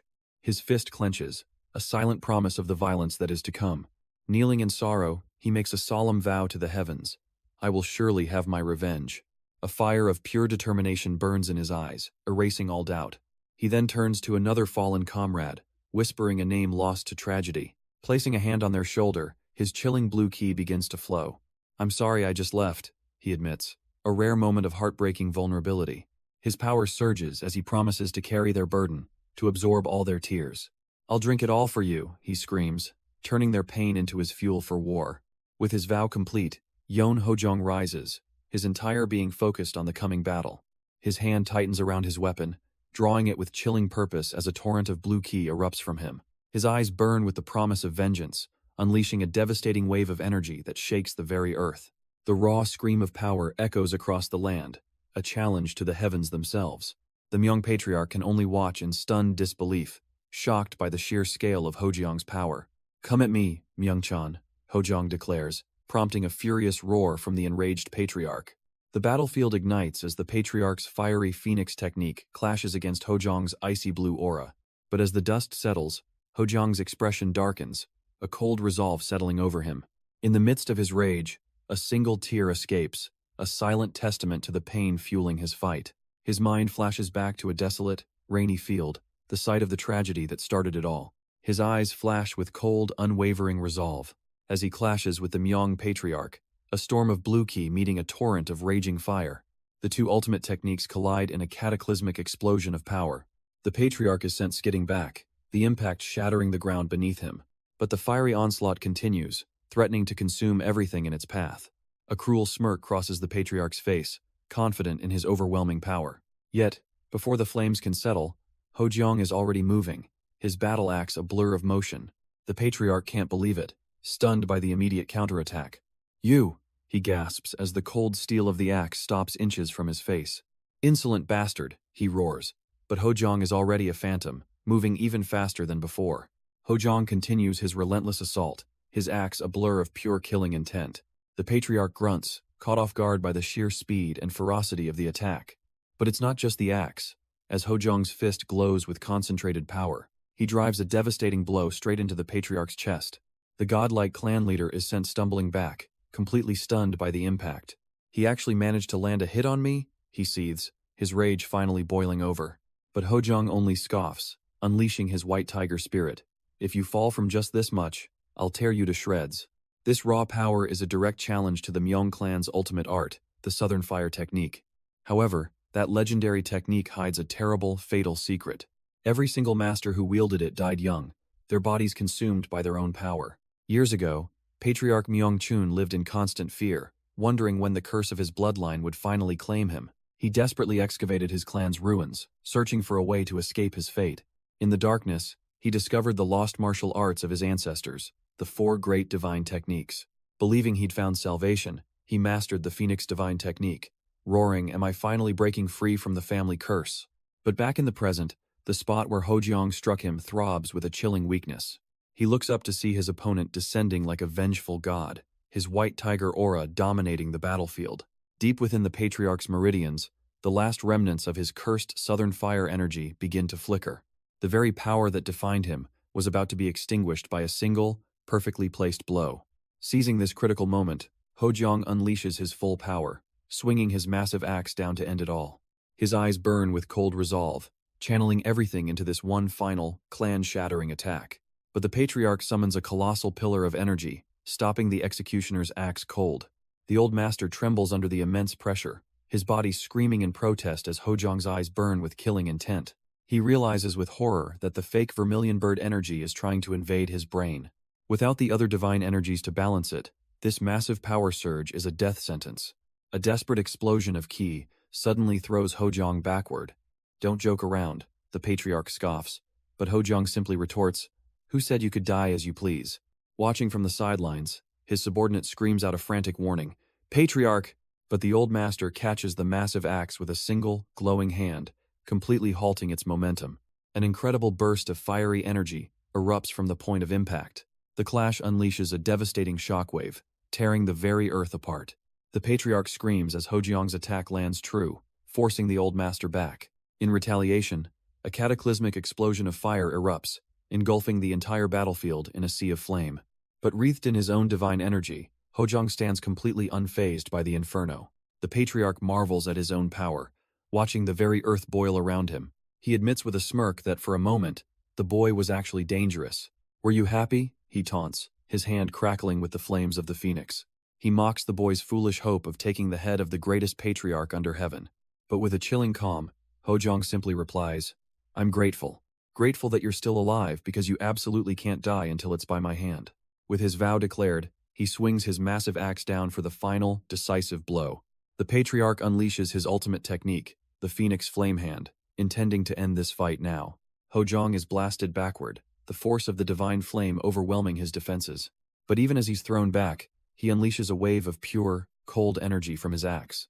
He twists in mid-air, using the momentum to swing his massive weapon with impossible speed. The blade cuts through the lingering flames, aimed directly at the Patriarch's neck. He lands perfectly, but his opponent has vanished into thin air, leaving him to question. He disappeared? A sudden premonition screams a warning as he whips his head around, sensing an attack from the right. The Patriarch reappears behind him, engulfed in fire, executing the blindingly fast Phoenix flight. The fiery blow lands squarely on Hojiang's back, forcing a cry of pain from the young master. Yet even as he's hurled away, he's already spinning, preparing his next move in this battle of gods. Patriarch Myungchun sneers at the battered young master. "You seem overwhelmed." He unleashes a torrent of flame, mocking the brat from the Byeoksan Yanga. But Hojiang grits his teeth, gathering his own chilling energy to meet the inferno. The Patriarch is stunned as his flames are suddenly repelled, crying out, "What?" In a flash, Hojiang's own divine power erupts in a blinding pillar of fire. The battlefield is consumed by his golden flames, a power that shouldn't be possible. Yet within the blaze, a cold, blue ki coalesces around his fist, a perfect contradiction. He calmly names his art, the Four Divine Beasts technique. The Patriarch recoils in disbelief, wondering how his power is being overwhelmed by a fake. Meanwhile, in another world, an instructor poses a critical question about the nature of combat. A student explains that, unlike fighting monsters, human opponents use their own strategies. "That's correct," the professor confirms, probing the class for more differences. Another cadet points out the severe limitations placed on black magic in official duels. He specifies that slow, complex spells are useless, drawing a sharp glance from a classmate. A quiet student then adds that even summoning skills are considered highly ineffective. A blond boy scoffs, explaining that a human will just ignore the summon and kill the caster. The instructor agrees, noting that some specializations will naturally have a harder time, but she counters that even a simple enchantment can be a devastating weapon. It's an easy win against a melee fighter, but a long-range specialist makes it impossible to even get close. The lesson is clear. Know your weaknesses, as two students realize they must adapt their strategy to survive. The instructor's final orders are clear. Train your specialties and figure out which black magic is effective in combat. Then, let's begin, the teaching assistant says, dismissing the class for their practical training. While other students immediately start practicing their spells, modifying magic circles on the floor, one boy hesitates. He sits alone, lost in the murmurs, burdened by the inherent weakness of his class. He wonders how he can possibly get a good score when summonology is at such a disadvantage in duels. His most powerful summons are forbidden, and his basic skeletons are too slow to even catch a human opponent. The more I think about it, the more I feel lost, he sighs, utterly dejected. Suddenly, a friendly voice cuts in as the TA offers her help. Having noticed his troubled look, he admits his problem, explaining he's a summonology major who doesn't know how to fight one-on-one. She smiles, advising that in these cases, it's better to actually try it out than just think about it. The TA tosses him some protective gear, telling him to try it on. "I'll play your opponent," she offers with a confident wink, ready to begin the lesson. As he slips on the armor, she confirms he understands the barrier gauge system. She promises to only use first-grade black magic, and he snaps his gauntlet on, accepting the challenge. "Then here goes," she declares, unleashing multiple glowing magic circles. He immediately counters by summoning his skeletal minions, ordering them all to charge. But her spell takes form as a volley of dark energy, the infamous darkness arrows. She calmly identifies the technique as a simple long-distance containment spell. He commands his skeletons to intercept, but they are instantly shattered by the overwhelming attack. "You can move 3 at a time," she remarks, genuinely surprised by his level of control. The TA clenches her fist, impressed by his control for a first grader. "You're pretty good," she compliments, as his last skeleton shatters before her. He's left standing alone, his entire skeletal defense completely wiped out. But she gives him no time to recover, taunting, "Do you have time to gawk like that?" A sphere of pure magic hurtles towards him at blinding speed. He recognizes the attack too late. It's the Exhaust Curse, a debilitating spell that saps his strength. A nearby instructor praises her flawless strategy: take out the summons, then cripple the summoner himself. But just as she celebrates, the summoner stomps his foot, unleashing a burst of power. He closes the distance in an instant, launching a powerful kick directly at her head. She's shocked by his sudden aggression, realizing he's not defending but going all in on a desperate attack. His desperate kick lands with a massive impact, but she pivots at the last second. "What?" he wonders, confused as his own gauntlet crumbles from the force of his missed attack. "Oh, I'm sorry," she says calmly, stepping away from the stunned summoner. She calls off the duel, admitting she accidentally used spiritualization instead of basic magic. As another student freaks out, she explains the real reason for their mock battle. She reveals that one's true strength is what they rely on in the most dangerous moments. She points out how he instinctively switched from summoning to close combat when cornered. He flinches, realizing she's right. He was subconsciously preparing for a physical fight the entire time. She encourages him not to give up, suggesting he has a clear talent for magical combat. With a final good luck, she leaves him alone to ponder her surprising analysis.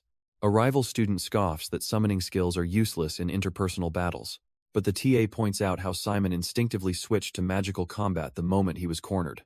Left alone, Simon questions his entire path, wondering if summonology is truly a dead end for him. Suddenly, a heavy gauntlet lands at his feet as a voice calls his full name, Simon Valentia. The same student stands before him, issuing a direct challenge. "Put it on. Let's have a go." Meanwhile, in a distant land, a cataclysmic explosion of energy erupts, shaking the very heavens. A bewildered Lord Huge shields his eyes from the blast, stammering, "Wait, what is that?" He spots a colossal pillar of red mist spiraling into the sky, a beacon of impossible power. Staring in utter disbelief, he can only wonder what on earth is happening. Then the source is revealed. Yan Hojong, unleashing a divine, crimson phoenix that burns the sky itself. A deep thrumming sound echoes as Yan Hojong's resolve hardens, and inside him, a divine power awakens, his very heart pulsing with raw energy. Suddenly, a colossal crimson phoenix erupts from his body, dwarfing the patriarch's own divine beast in a shocking display of power. The sheer heat radiating from him creates a visible steam as his eyes burn with an impossible light. With a glare that could shatter mountains, he promises a swift end. "You must have been waiting. I'll end this quickly." But he isn't finished, channeling another divine spirit as a swirling blue dragon forms around him. The two divine energies merge, slamming into the patriarch who can only scream in agony. It's hot. Forced to his knees, the patriarch feels a terrifying chill, as if all moisture has been scorched from his very being. He grits his teeth in utter denial, refusing to accept this overwhelming reality. "No, it's impossible that I, Myung-chun, would feel fear toward a mere brat," he roars, desperately calling it all a trick. Patriarch Myung-chun unleashes a devastating slash, rocketing towards a completely unfazed Yan Hojong. Despite the incredible speed, Hojong's eyes track his every move. He's fast, he thinks, but there's no trace of fear. He knows this technique is a fake, a flawed copy with a predictable target. The patriarch closes in, his body wreathed in the overwhelming flames of his ultimate art. But Hojong effortlessly blocks the strike with his axe, seeing through the attack completely. How? Myung-chun screams, utterly shocked that his killing blow was stopped so easily. Towering over his defeated foe, Hojong makes a chilling declaration. From now on I will show you the true Bloodwing heavenly radiance. A torrent of pure crimson power erupts from his hand, engulfing the horrified. The patriarch strains against the overwhelming force, his sword cracking under the pressure, but Hojong's counter is already in motion, a fist glowing with crimson ki.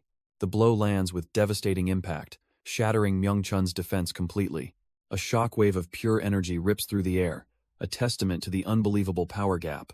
Coughing blood, the patriarch's only thought is escape. How could this be? I must get away. Hojong mocks him from above. With that fake technique, can you even keep up with this speed? The battle becomes a blur of motion, as Hojong relentlessly pursues his fleeing opponent. Watching from afar, his subordinate can't even follow the fight, paralyzed by the sheer speed of the clash.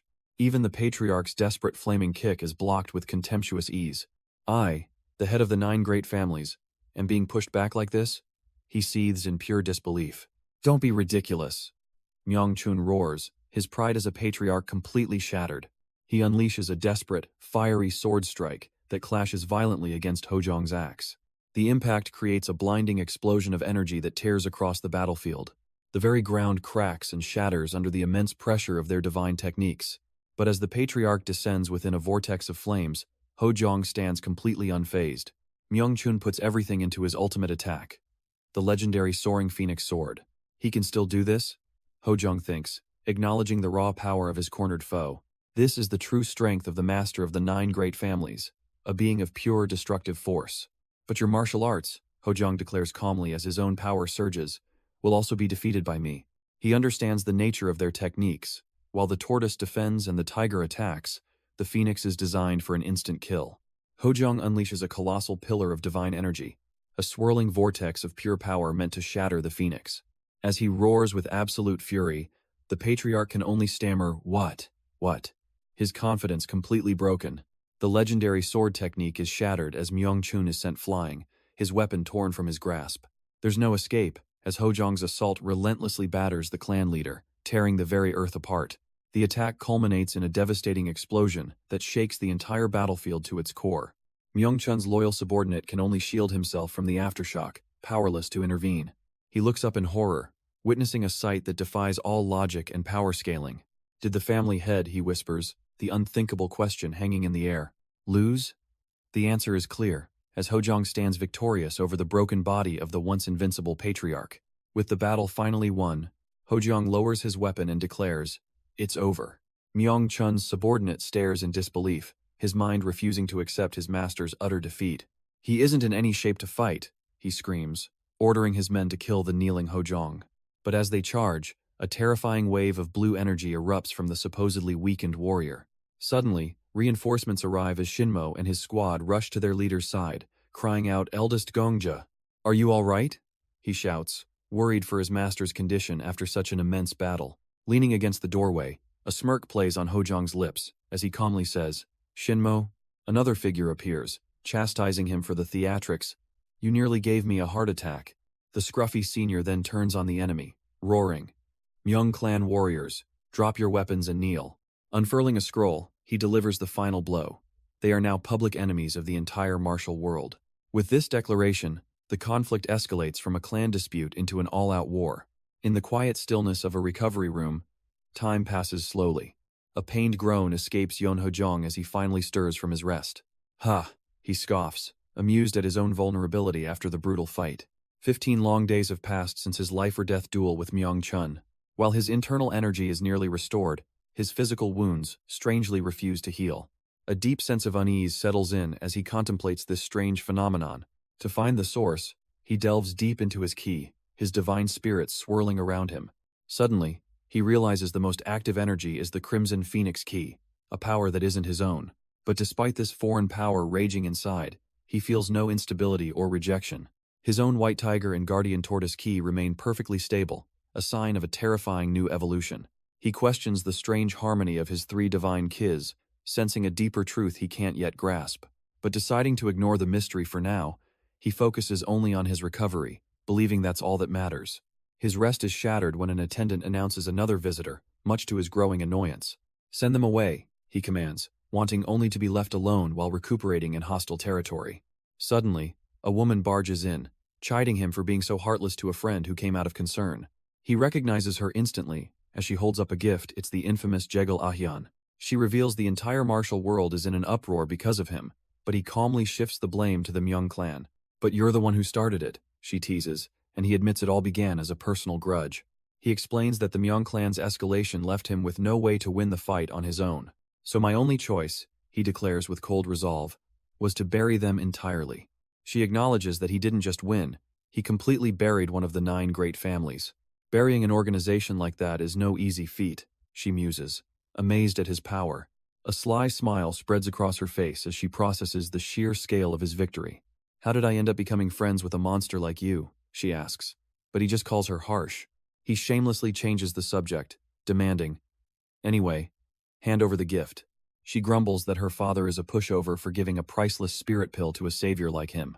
She presents the treasure, announcing, "Here, it's the lesser heavenly energy pill." His hand gently closes around the precious medicine, accepting the clan's offering. Suddenly flustered, she questions how he managed to receive such a priceless item.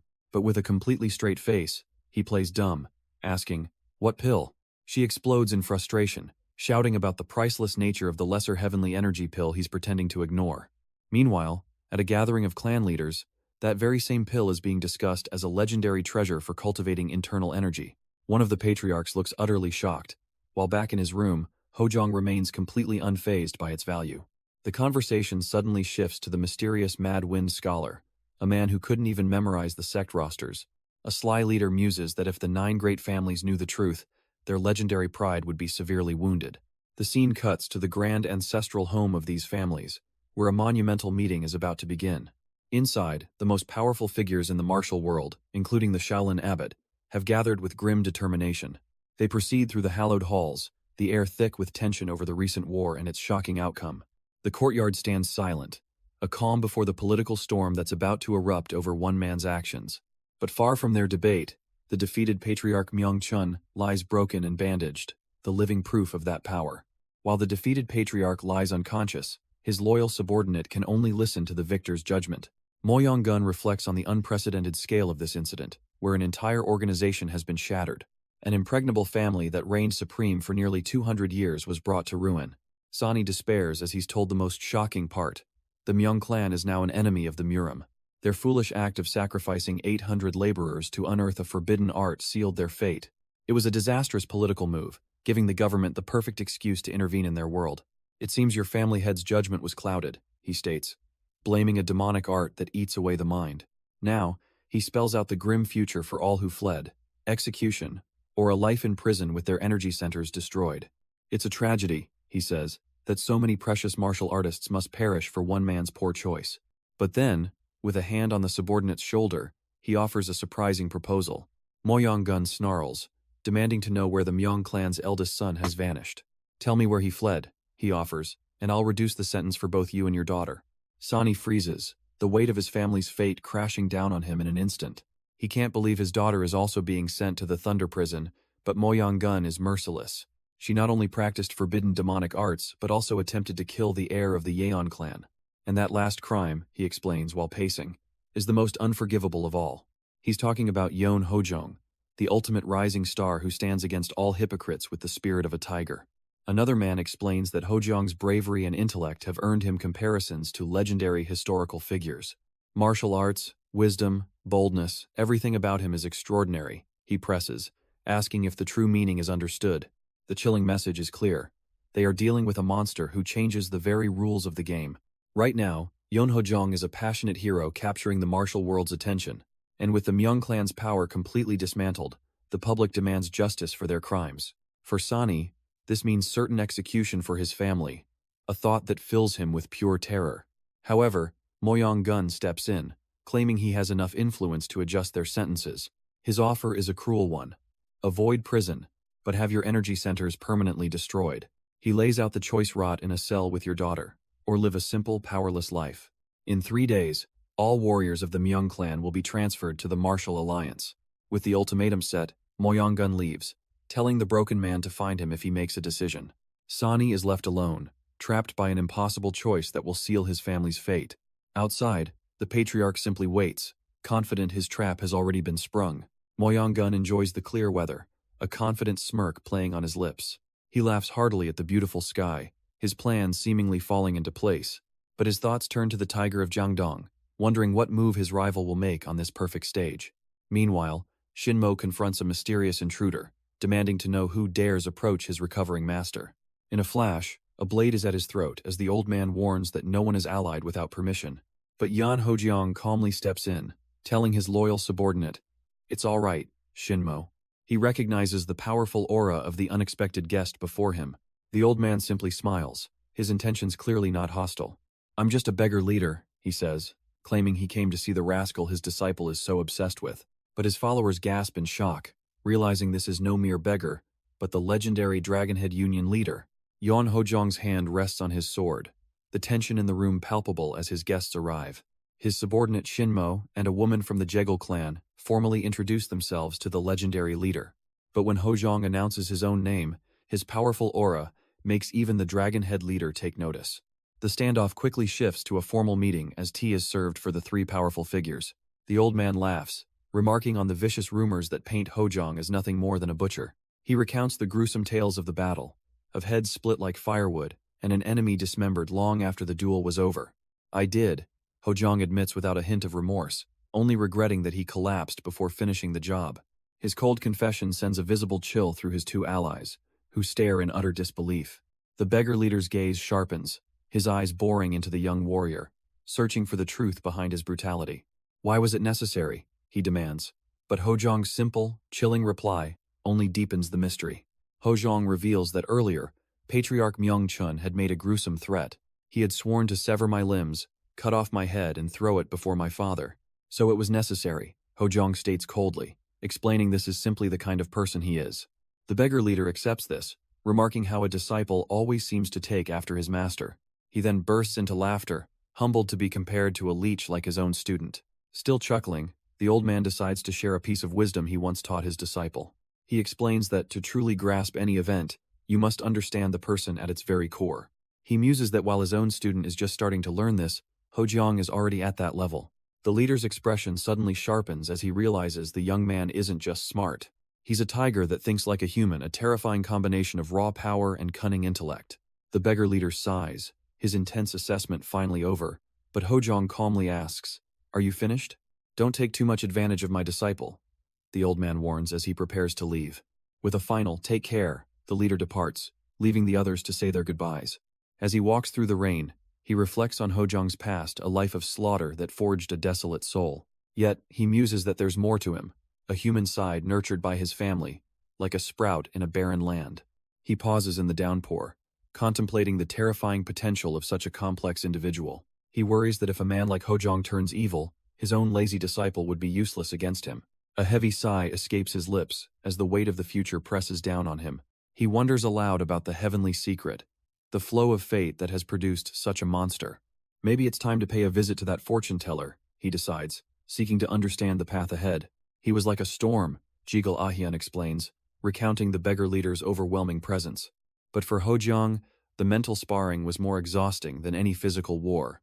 He marvels at the old man's divine insight, realizing he was seen through in just a few words. The leader's parting warning echoes in his mind. "Don't take too much advantage of my disciple."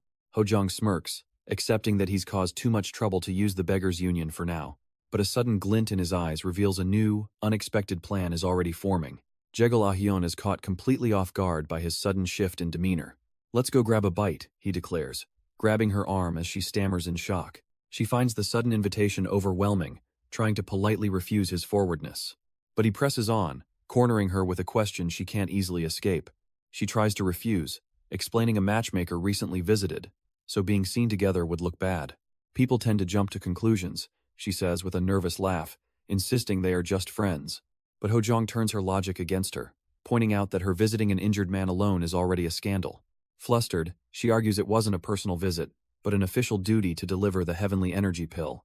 "You just said people jump to conclusions," he retorts, leaving her completely speechless with his flawless logic. He then leans in, asking if she really thinks her brilliant father sent her here without knowing exactly how it would look. He hits a nerve, questioning if she even likes the man from the Namgung clan, forcing her to look away. "Just enjoy the meal," he says with a knowing grin, adding that he was happy to be used as an excuse. He tells her to go on ahead while he changes his bandages, leaving her to process the sudden turn of events. Shinmo then steps in, telling her he'll prepare everything, leaving her no choice but to wait for the young master. Jigal Ahyan lets out a heavy sigh, completely trapped by his flawless logic. She begins to worry, wondering if her father is pushing himself too hard by making enemies of powerful clans. But her train of thought is suddenly shattered as she turns toward a noise behind her. She's met with the shocking sight of Hojiang's impossibly muscular and battle-scarred back. He casually walks away to change, leaving her completely flustered and unable to look away. The scene shifts, showing how, for a while, he dedicated himself to nothing but his training. Time flew by in a blur as the clan frantically dealt with the aftermath of the great incident. Meanwhile, a lone figure stood on a cliff overlooking the vast territory, contemplating his next move. Deep in the forest, Hojiang unleashed his full power, mastering the custom battle axe from his father. With every devastating swing, his resolve hardened, preparing for the inevitable war to come. A messenger from the beggar union rushes in, announcing a letter from the head of the Moyong clan. Hojiang takes the scroll, the long-awaited summons finally in his grasp. A confident smirk spreads across his face as he thinks, "It's finally here, it's about time we met." Later, at the Moyong clan's residence, the sun sets on a tense meeting. The Moyong patriarch greets him at a lavishly prepared table, simply stating, "You've arrived." Hojiang internally scoffs at the man's extravagant robes, wondering why he'd wear them in the dead of summer. He notes the expensive dishes, thinking to himself that the patriarch is as flashy as ever. "I see you didn't bring your daughter," Hojiang remarks, cutting straight to the point. The patriarch dismisses her as just a girl, a statement that clearly irritates Hojiang. Moyong Gun coldly retorts that while he may not judge by gender, the rest of the world certainly does. Moyong Gun dismisses his daughter's talent, calling it a pity she wasn't born with the right one for the times. But Hojiang knows that's a lie, recalling how the patriarch had already entrusted her with the clan's management. For a man who values talent so much to say this, it's clearly a test. He instantly deciphers the hidden meaning. Moyong Gun is trying to keep him in check. A smirk crosses his face as he realizes he must stay sharp for this dangerous conversation. The patriarch abruptly changes the subject, asking if his body has fully recovered, to which Hojiang simply replies, "Indeed." Moyong Gun is visibly shocked, unable to believe someone so grievously wounded could heal so quickly. He laughs it off, praising the passionate young hero, but Hojiang coldly tells him to cut it out. The patriarch presses on, explaining that he called this meeting to discuss the great responsibility that follows great deeds. Hojiang's eyes narrow as he cautiously asks, "What do you mean by responsibility?" Moyong Gun begins his test, asking about a mysterious figure called the South China Devil, but Hojiang feigns ignorance. The patriarch then mentions a far more infamous title, "Have you heard of the Anhui Bloodbow?" causing Hojiang to visibly tense up. This name belongs to the world's #1 archer, a grim, reaper-like sniper known only as Muke. Why is that name being brought up here? Hojiang thinks, his mind racing as the stakes of this conversation suddenly skyrocket. Moyong Gun catches the flicker of recognition, pressing further about the infamous Anhui Blood Palace. Realizing he couldn't hide his expression, Hojiang quickly denies knowing any details and demands to know the point of this interrogation. The patriarch ignores his question, asking if he knows how the archer got his notorious name, but Hojiang simply replies, "I don't." Moyong Gun pauses, stroking his beard as he carefully considers whether Hojiang is truly ignorant or just an exceptional liar. He begins a story from 5 years ago about a powerful and righteous clan in Anhui known as the Golden Sword Gate, but that righteous clan was completely wiped out, single-handedly annihilated by the very man they were just discussing. What? Why? Hojiang demands, completely blindsided by the story of the massacre. Moyong Gun admits they don't know the reason, only that the martial world cried out for the killer's head. But even expert trackers couldn't find a single trace of the Phantom Archer after the incident. Then, not long ago, the killer suddenly reappeared at Mount Bagong in Anhui. "We're keeping him under strict surveillance," the patriarch explains, "but we still don't know why he's back." He then reveals the true purpose of this meeting. The Myung clan's eldest son is heading to that very same mountain. While he calls it a troublesome coincidence, a sly look betrays his true intentions. A dark smile spreads across Hojiang's face as he proposes a perfect celebration. "If we capture him, we can use his head for a victory toast." The patriarch freezes, his expression turning grim at the sheer ruthlessness of the suggestion. But then he erupts in laughter, feigning shock. Goodness, what a terrifying thing to say. Do you think we're thugs? Moyong-gun reveals his plan to establish a new Muram alliance, calling the current chaos a complicated situation. He then puts the burden on Hojong, the rising star, to solve this problem for everyone. With a sharp snap of his fingers, he summons an attendant. A servant approaches, presenting a small, ornate box that holds the key to his proposal. Hojong's eyes widen in genuine surprise as he realizes what is being offered. The patriarch reveals the reward, a permit to study the Myong clan's legendary martial arts after their fall. What do you think? He asks, dangling this incredible power as bait. But a confident smirk spreads across Hojong's face as he simply replies, "That's fine." He then rises from his seat, the deal sealed, and his next move already decided. Hojong casually dismisses the need for a formal contract, asking if paper is truly needed between men who trust each other. With the deal sealed on his terms, he simply walks away, telling the patriarch, "Just buy me a drink later." Left alone in the fading light, the powerful Moyong-gun contemplates the audacious young man who just outplayed him. He takes a drink, his mind reeling as he processes the sheer depth of Hojong's strategic mind. The boy grasps every situation instantly, seeing the hidden intentions beneath it all. Truly, he thinks with a grim smile, no matter how many times I praise him, it still isn't enough. Just then, his advisor enters the room, and Moyong-gun remarks that he just missed meeting the prodigy. The advisor seems unconvinced, asking, "Is Yan Hojong really that impressive?" Taking another sip, the patriarch declares, "He's a monster who can see what I see, even though he hasn't yet reached 20. Moyong-gun clarifies his true intentions, explaining he's not trying to start a war over Hojong. Instead, it's a simple test to see if the boy's talent is truly something that cannot be hidden. A dark smile crosses his face as he plots, believing this test will make the young prodigy easier to manipulate later. Meanwhile, Yan Hojong himself is already on the move, blazing through the forest at an impossible speed. He reflects on his unnaturally rapid recovery from his last battle, a healing speed that feels alien even to him. He realizes his power is unstable, theorizing that true harmony requires all 4 divine spirits, but he's missing the Azure Dragon. Knowing he can't obtain the Dragon Chi yet, he resolves to focus on what is within his grasp.